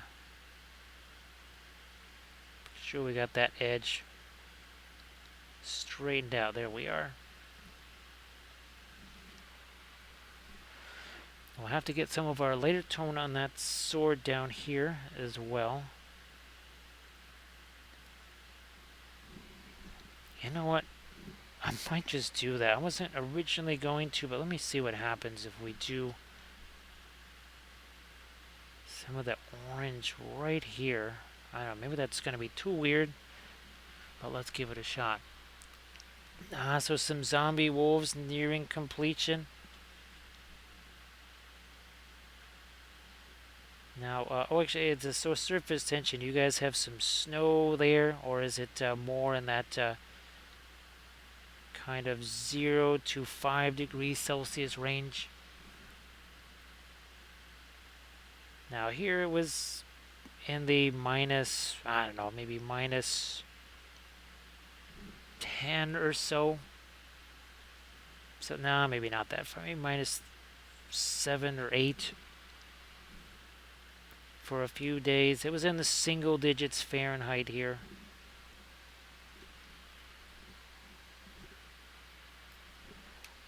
Don't really know what it is out there now. It was, again, like I said, about 41 degrees today or so. I know it's a bit on the frosty side for a whole bunch of folks. We're hoping you guys are doing alright.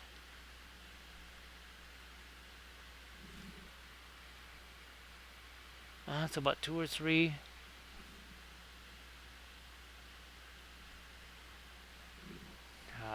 More of our light here, maybe. Yes, I know that the Greyhound is not super enthused about the cold, especially not the snow. I don't think. And I'm gonna have to hit this with my darks again too. Well, let's see if we can get this shield design here.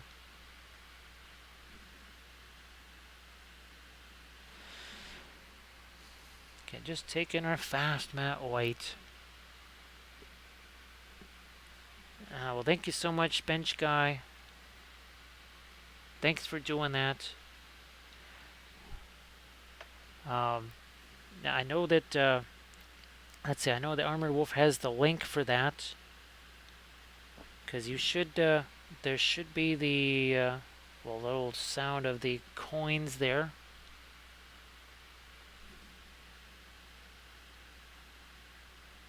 And that's, because you did that on the, the home page of the Twitch, of my Twitch channel there, right? I think that's how that goes. It's been a while since I've seen it now. But thanks, Bench Guy. That is much appreciated. And again, I hope that Okay. I hope that you guys have lots of fun with those Warcry figures too. I mean, really, that's a sensational thing to be able to do together, right? It really is. And because you got the kind of the creative juices going, you got all kinds of really cool things happening. And I think those are memories that will definitely last, no doubt about it.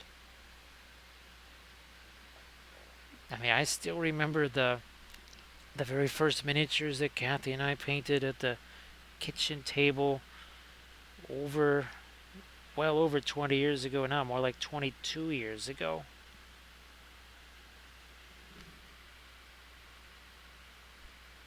So bench guy, yeah, that should show up. It should show up here actually. Well, it should show up here and also on the little scrolly thing there. Let me see if it shows up on the phone. Whoops, wait a minute. That wasn't what I wanted. 1 second here. Let's see. So, yeah. Well, check your PayPal too, just to make sure. Yeah, you don't want to double that or anything, but you could maybe look there, because I just looked at the phone and I didn't see it.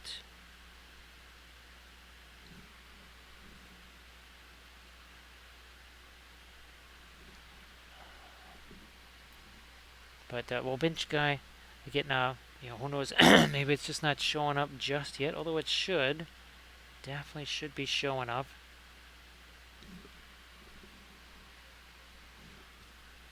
And if I tick your PayPal thing there just to make sure that it didn't go through.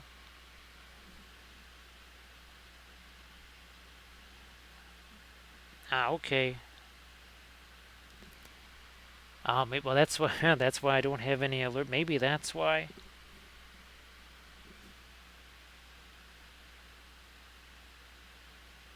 I'm not quite sure how I get alerted though. And of course, well, bench guy, you can always just shoot me a message on Instagram or something like that. Oh, okay, yeah, I think Armored Wolf might have the solution there. Oh, yeah, okay. So that was the charity raffle. So yeah, hey bench guy, like Armored Wolf was saying, I think if it was for that charity raffle thing, that wouldn't show up here. I mean, it's definitely appreciated because it's certainly going to help just as much, but that might be why I don't see it here. So I think it probably went through bench guy, but if it was that other charity thing, that's why we're not seeing it here.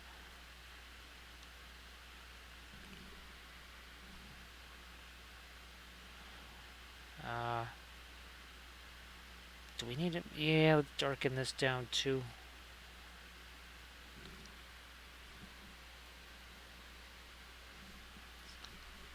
So yeah, that's some kind folks are doing that raffle there. Lots of people painting the miniatures for it. There we go. That's gonna make this look a little bit sharper now. A little bit more of an edge there.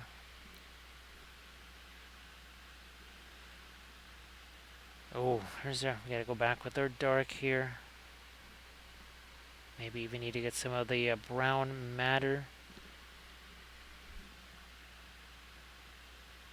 And the little rivets right here, we need to get some shadows on those because of where the light's hitting those.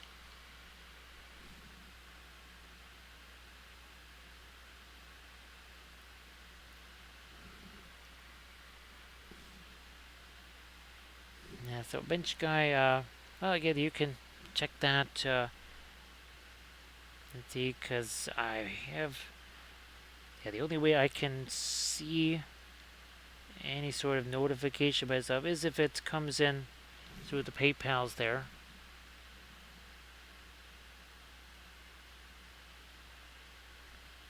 like I said, you could shoot me a message via Instagram or something like that, and you can let me know, did you see it there, or did it just not go through? It's very possible that it didn't go through, which is okay.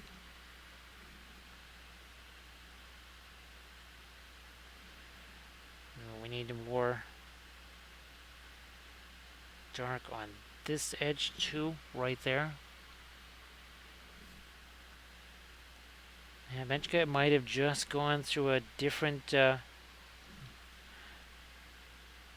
different avenue or something like that. But I'll try to let you know if I see anything. I'll try to let you know. Ooh, here, let's get our dark back in there. We might just have to. No, I'm not gonna get the orange there. But bench guy, and then again, of course, all of the bits and subs and stuff. Those really do make a big difference. Obviously, Twitch they get their portion of that, but it sure does help a bunch.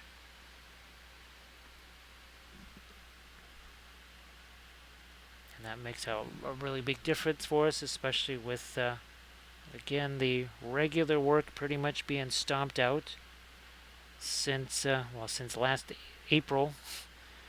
Hard to believe it's been almost a year.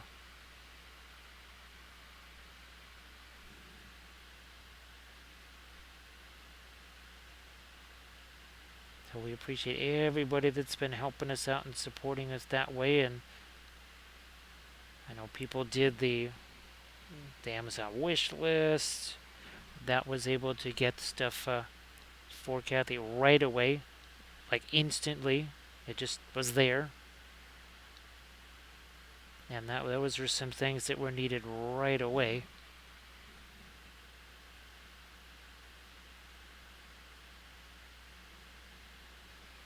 Ooh, we need some more of our darks here. On his helmet. Yeah. Might just have to take that one out, clean it up, and then try it again.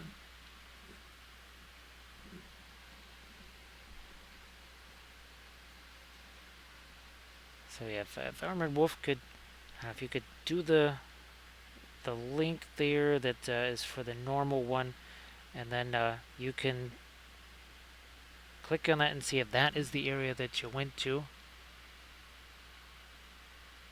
Okay, so bench guy, yeah, that is definitely part of one of the other charity things. So that's why it didn't show up here.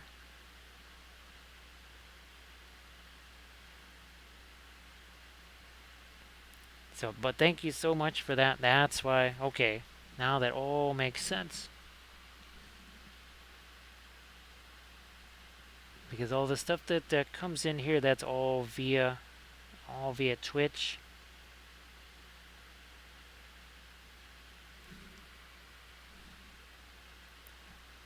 I'm not going to go any lighter with that. We will get a little bit of light color there. We did that before. Where's our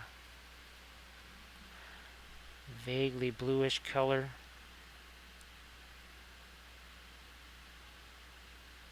Like so. And then we'll grab that blending brush again. Yeah, so yep, bench guy. It's all good. It's going to go where you wanted it to go.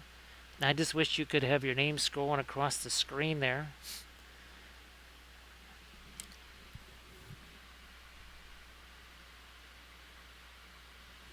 No problem there, bench guy. Alright, there it is a little bit more light.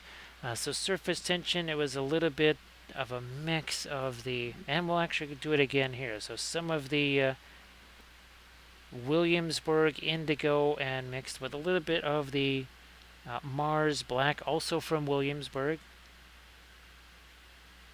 And then, of course, wiped away.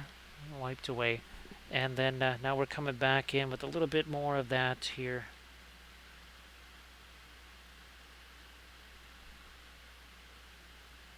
There we go.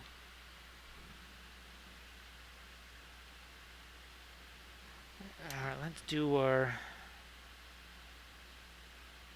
blending brush again. Let's see how easy it makes all this. Look at this. See, same thing here. Same thing there. Look at that. Nice and fast, right? We've already got our dark pretty well settled there.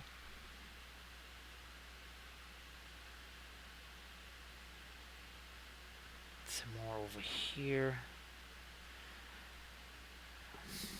Now we've got to go back to some kind of a mid-tone here. Not too light, not too dark.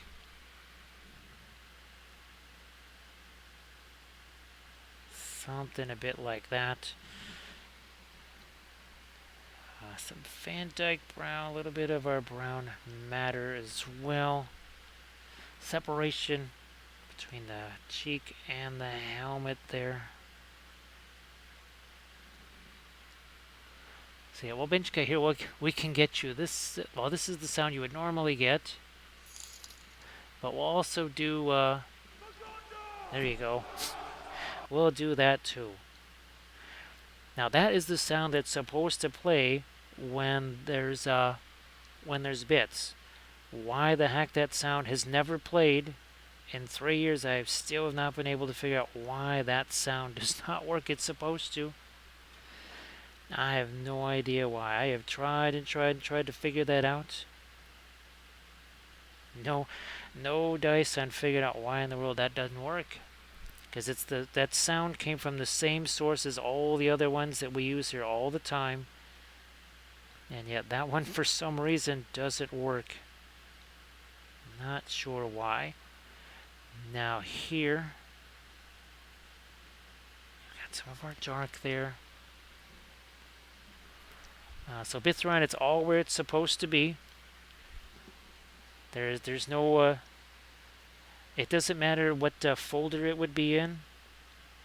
It's there in Streamlabs, and especially since I can click on it and make it work, it should definitely work. All the other sounds do, but Streamlabs, well, Streamlabs is Streamlabs, right, Bithron? It does. It's like Prinkles. It does what it wants to do. Yeah, Streamlabs is very much like Prinkles. It just does whatever it wants to do.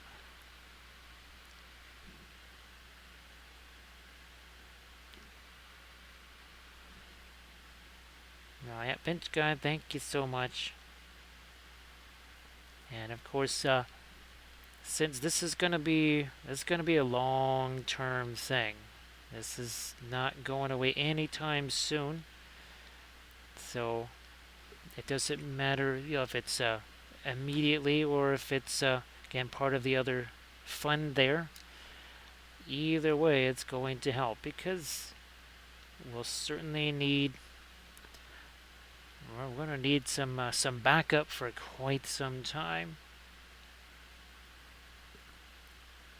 Because even when maybe the last of the chemo things happen, that's still not going to necessarily be the end.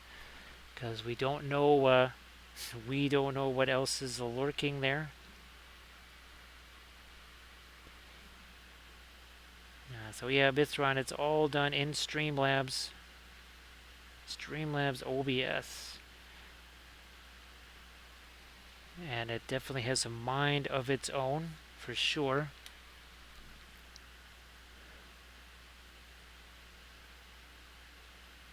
Now these, we got a little bit of rough edges there. We're going to try and get those softened up a bit.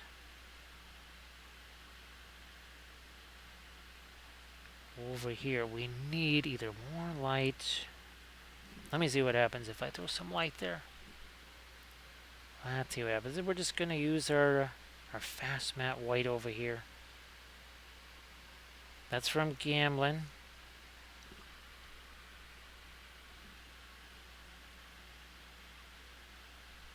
Okay, that sort of helps. But this, I think, also needs essentially reflecting maybe the light from the like the sword, right?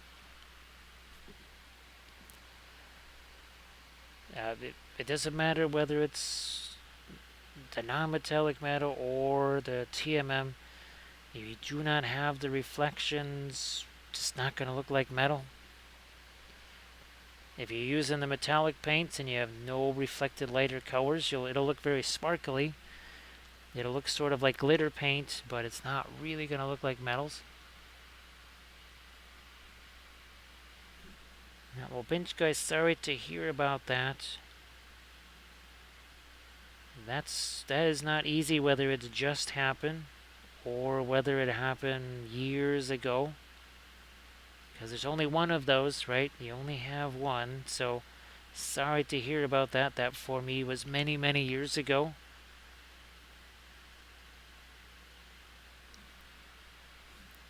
But sorry that you had to go through that. Do I want to make this? Yeah, we need to get a little bit more of our orange here. A little bit lighter orange there.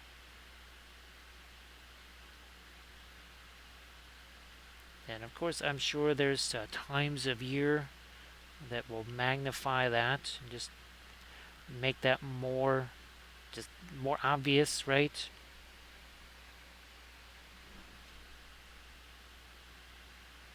Yeah, let's get our light here. That's so much easier to do, given that all is dry there.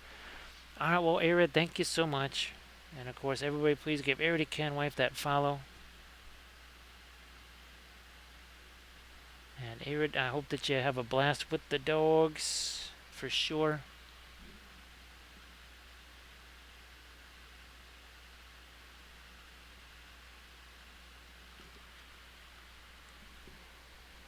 Now, let me see what's going on here.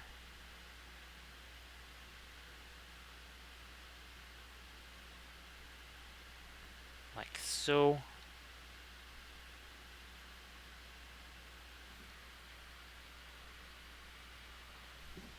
Now, bench cut, well, that is a double whammy. Well, and that is what's unfortunate for Kathy, because well, her dad, that happened last December, or December of 2021, and that was still very much on her mind when all this stuff happened. So there was no time to kind of process that either. Thanks, bench guy. We're getting to the last of our water there.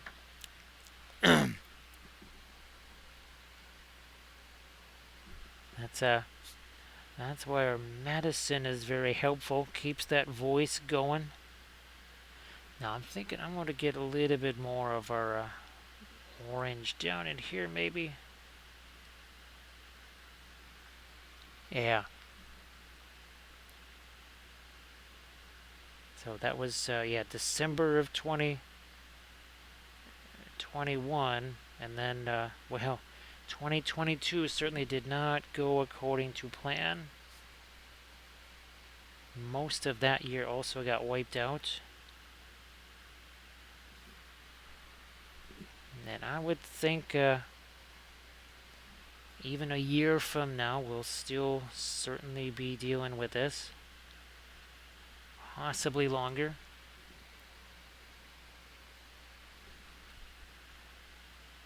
Which is why, again, we appreciate all the support and the people that, because sometimes there's support fatigue, right? You can only help for so long. We appreciate everybody that's just kept sticking with us all the way through. You know what? I need some more of my orange here. Let's do that. Let's just do some of that here. Oh, that's really good, bench guy. I'm glad that you have those things, and again, able to do those fun things with the kids. I mean, that is a big deal. That is a big deal. I used to do the bowling thing with my dad, so that's something that I remember all the times we were doing bowling together. Boy, it's been a long time since I did bowling. I always enjoyed that. Still actually have my bowling shoes. Not sure where they are, but I still got them. They're around somewheres. Now we have our lighter stuff here. I'm gonna go back to my the brown matter here.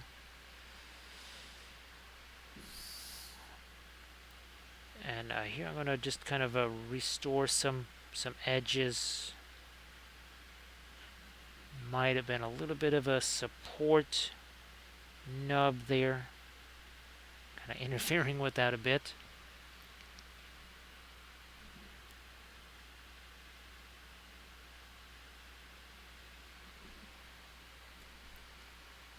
Now, Benchka, well, you saw like the stuff with Valfera.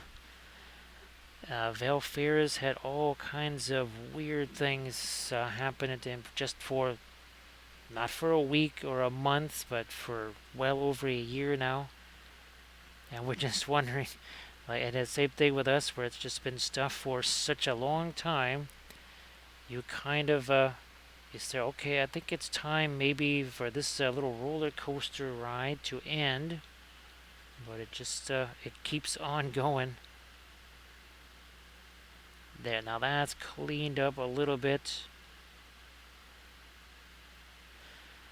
Let me just get some of my floral orange here. Oops. That's a big old blob on the end of the brush. We don't need that.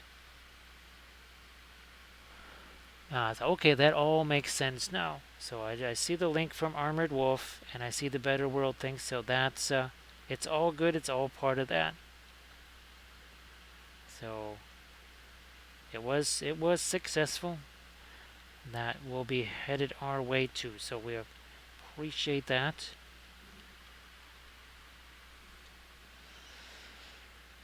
Now here, not where's the other one that has a bit more?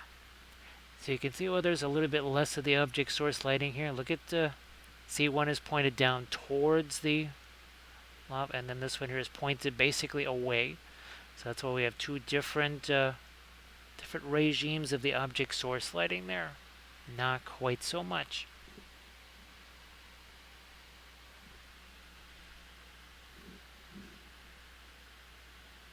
And yeah, this brush here is definitely it's on the verge of becoming more of a pinline wash brush. You're doing some of those rougher activities. Thanks, Lethal Shadows. Now it's our third one of the evening. So yeah, 6 hours and 17 minutes on these three, including our horsey. Actually, see if I can get a little bit more of my orange on the horsey's face there.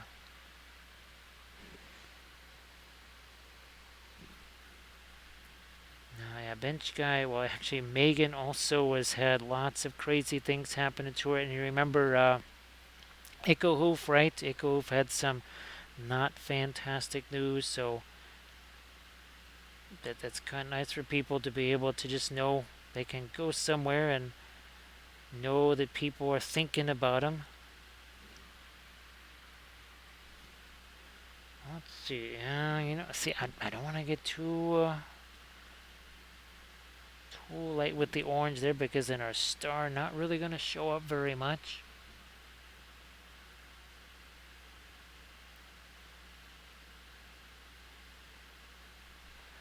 Yeah, but again, we like sometimes I like to have a shield that just says nothing, or a banner. Actually, that's kind of the way I would prefer it. Then I can just decide what sort of freehand I want on there.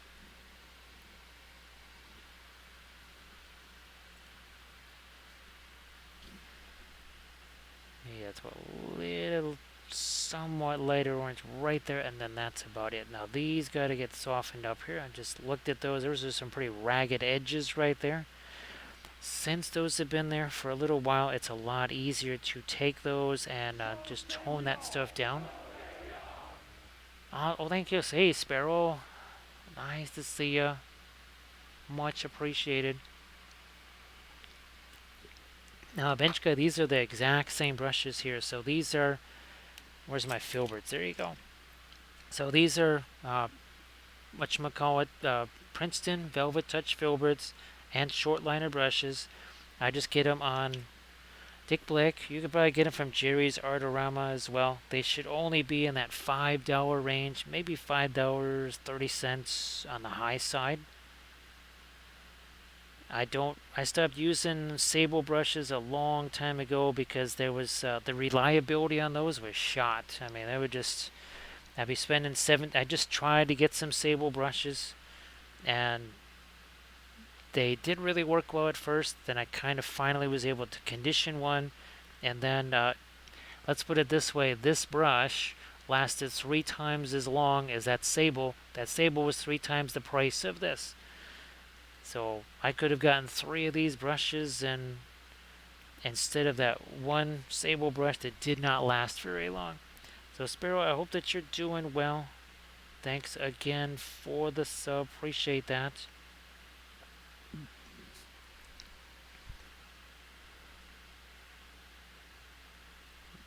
Now, looking at this, okay, what the heck? We'll just take some of our kind of red, orange, chuck a little bit of that here. Not too much, just a little bit.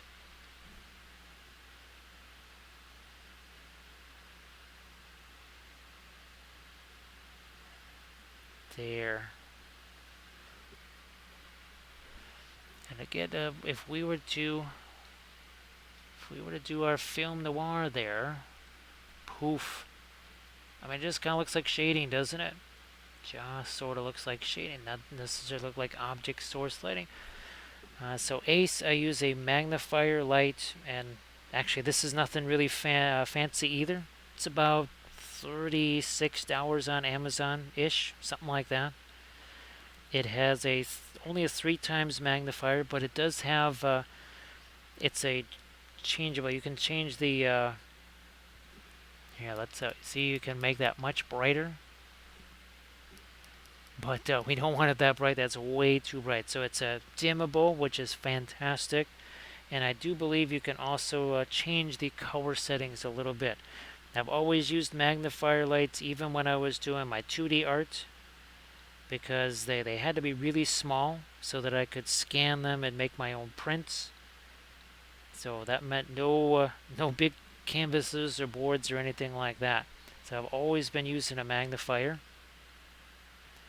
It cuts down on eye strain a lot. And this is a magnifier light, which means that the light and the magnifier are in between myself and the figure. So there's no shadows or anything crazy like that. And, about 4 inches from my face is where the magnifier light is. And then about 3-4 inches away from that light is where the miniature is. That's why there is no face cam and never will be, because my face is down in the magnifier at all times. Also, there's no room for one of those things because we have the palette cam and we have all of our other paraphernalia that we use on our stream.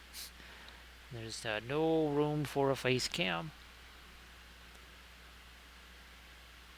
But that magnification, all kidding aside, it's going to really cut down on eye strain a lot. This way, there's no value there of any kind. We're just going to chuck that over there. Again, take our blending brush.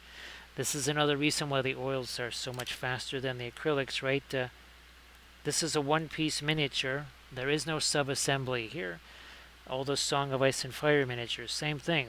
They are one piece. There is no sub-assembly. You're not painting the arm or the head separate, whatever. They're all there. And that's where the oils make it nice and easy to be able to get in there, right, and do that little bit of a blending there. Now, thank you so much, Disdays. Appreciate that. Along comes in yet another Gandalf. He's like, how many Gandalfs are there? He's like, there's way too many. At least Elrond says there's way too many. So thank you so much, Disdays. I appreciate that. Yeah, Benchka, again, the magnification really, that's key. The other thing too is, of course, let's say at magnification, it may not be 100% clean or whatever, but when people are just seeing it naked eye, to them it looks really, really tight. So that's the other advantage of the magnifier, is that once people are seeing that at full size, they are not going to notice any of the little things you might see at magnification. Oh, thank you so much, these days. Glad that you're doing that. And well, we all need things that are chill and relaxing, because as we've seen, real life doesn't want to be chill or relaxing. It wants to be the opposite of that. I guess if we want things to be chill and relaxing, we just gotta do them ourselves.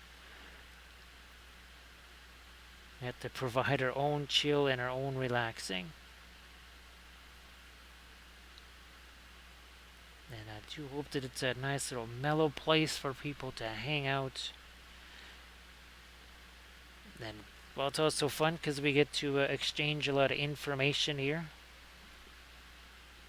Other folks trying out the oil paints, letting us know things that they're learning. Looks like Disday's going to get themselves a gift sub courtesy of Bench Guy. Thank you so much.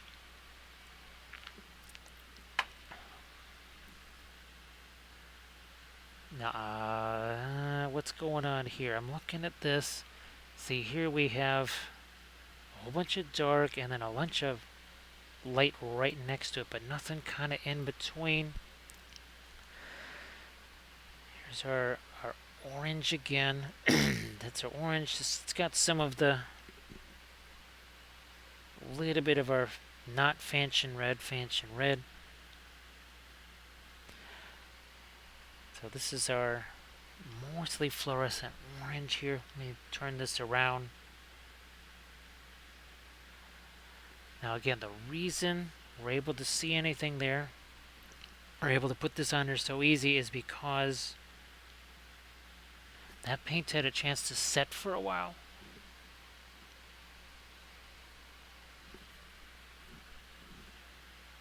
That paint is set up very, very nicely. And now we're able to get some colors that are a little bit easier.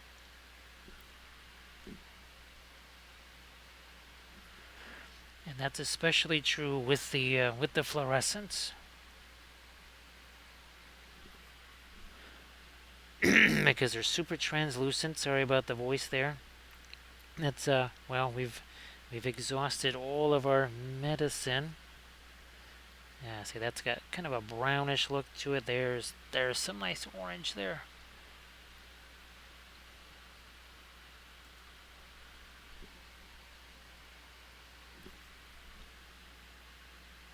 Now again, the next time I'm hopefully going to be streaming would be Monday, and there's a good strong possibility we'll be doing some of our ring wraiths from Kurzlook there.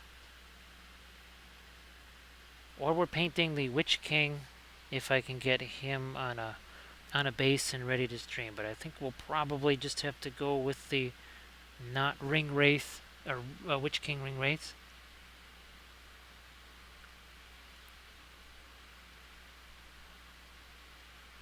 So Sparrow, the yellows that we're typically using here is going to be Indian Yellow, Brilliant Yellow, Pale. So there's our Indian Yellow. Where's our Brilliant Yellow, Pale? You're sitting around here somewheres. Well, that one's kind of smooth. There we. Nope, that's not our Brilliant Yellow, Pale. There it is. And then also the Radiant Yellow, but these are the typical yellows that we're going to be using here. Where's our Radiant Yellow? That is, there it is. There's a Radiant Yellow from Gamblin.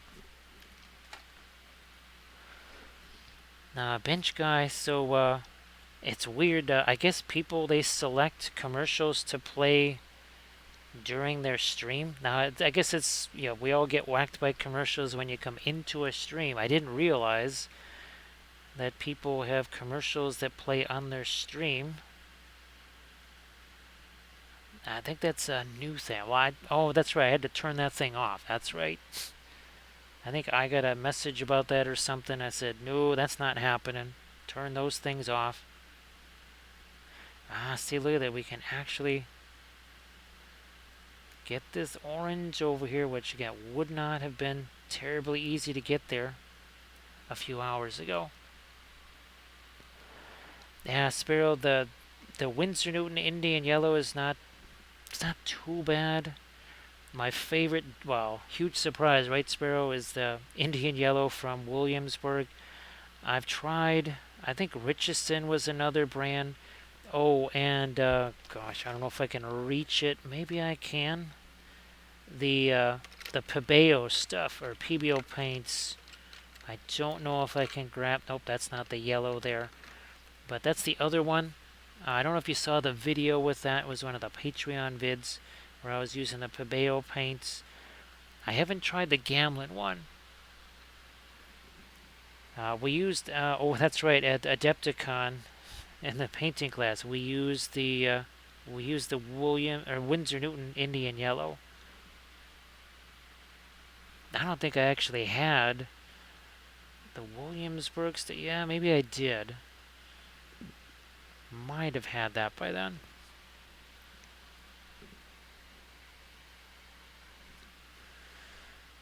I think we've gotten all of the light we want to get on this shield here. So tempted to put a little bit more of our orange over here. Yeah, letting that mix with the color that's already there.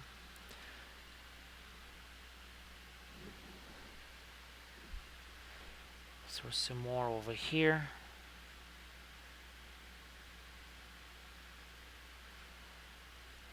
Maybe a little bit of an edge on that. Ah, yeah, this too needs some orange because that's pointed down towards our, right towards this. So Sparrow, I hope that everything's been going well with the painting. While making lots of fun discoveries too. Let me try this.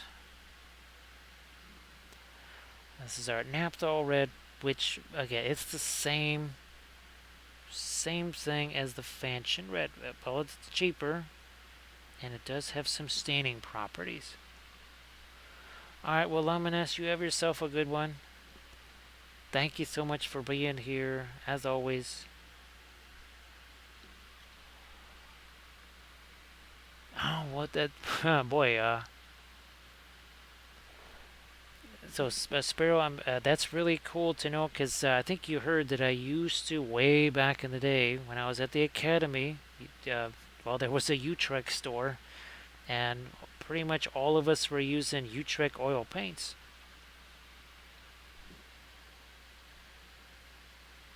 So there's a little bit of a nostalgia, I guess, for things Utrecht.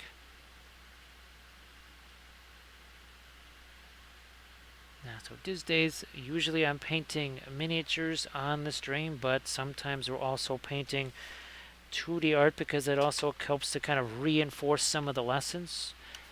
Sometimes they're spacescapes like this. Sometimes some wildlife.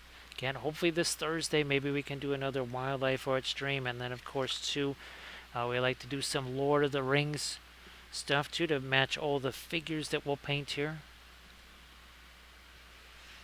These days, yeah, well, we have lots of Lord of the Rings armies. There's our Moria army, even a Moria dragon. There's our Dunlendings and our Wolves of Isengard. We have an entire Candish army that we've been working on. There's some more of our Candish army. And of course, where's our... Well, where did they go? Oh, there's our Prince Imrahil conversion. Where's my... Oh, there's our Davale Elks. There's our Dwarves. There's our Nazgul 9 from Dol Guldur. Oh, look, more ring wraiths. And of course, we like to do terrain as well. Let's see, we have some of our terrain here. There we go. There's some Rohan terrain for you. These days, we are basically trying to make one of every single army. I have a very large Harad army. Oh, actually, now I have a fairly decent-sized Iron Hills Dwarves. Also, the Moria army. Of course, well, we have our Treebeard figure there. Don't be hasty. And here's some more of our Dol Amroth.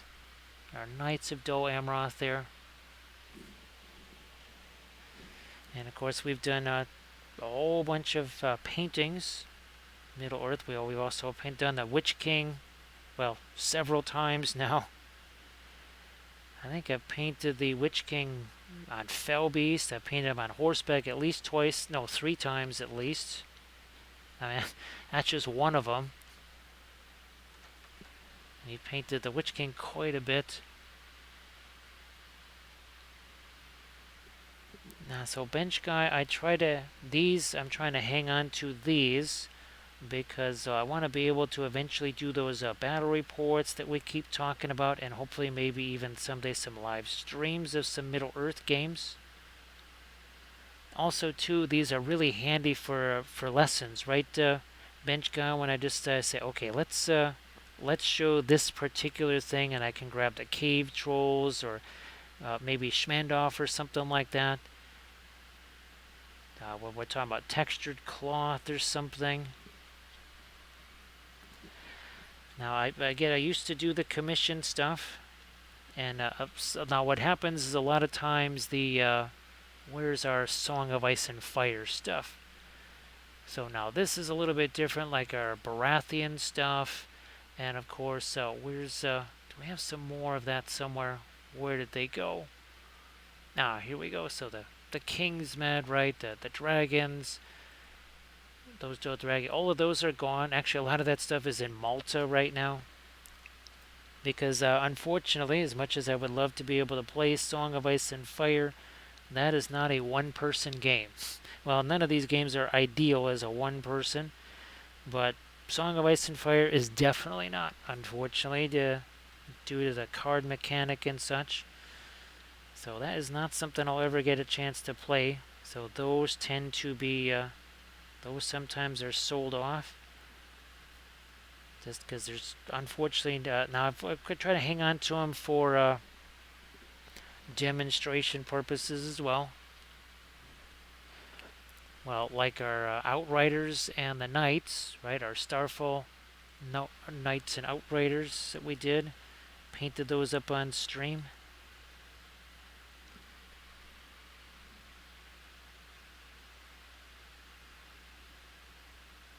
Alright, there's some more of our lighter orange there. Also just trying to, there we go. Let's look at a little bit like these weird points of light, trying to get that more incorporated into the dark brown there.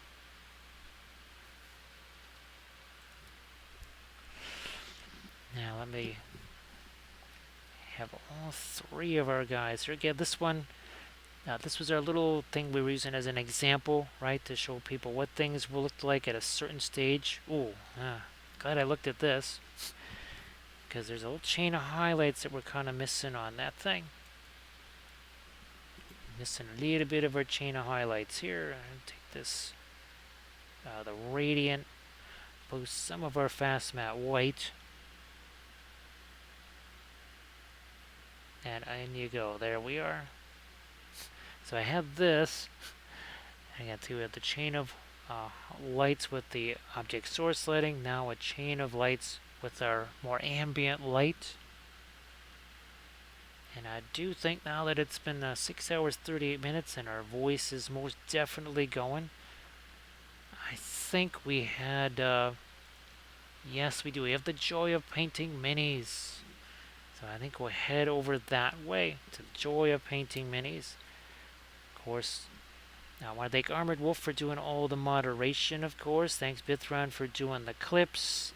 And thanks to everyone that has contributed in all these different ways. Again, with the subs, the bits, the cheers, and the donations. Because those are very helpful for us. We appreciate that. And of course, well, we hope to be seeing you again on that Monday stream. Thanks so much, Inganis, and thank you so much, Lethal Shadows. Oh, really? Oh, now Bench Guy, I don't know, have you got the latest version of the audiobooks read by Andy Serkis? I got to get those. Oh, that's what I could get on my Audible. Thanks for reminding me, Bench Guy. I completely spaced on that. So thank you so much, Surface Tension and Inganes. Again, appreciate that. And Arity Can Wife, I know you think you went off to maybe get some sleep there. But again, here's our three miniatures, 4 tonight. Not too bad for 6 hours and 39 minutes. Yes, not too bad. So I'm going to get the raid countdown underway here. That takes a little while. There we go. Oh, we had a little bit of freehand too. Forgot about that. Just a smidge of it here and there, just for funsies. So thanks again, everybody, and I hopefully will see you on Monday.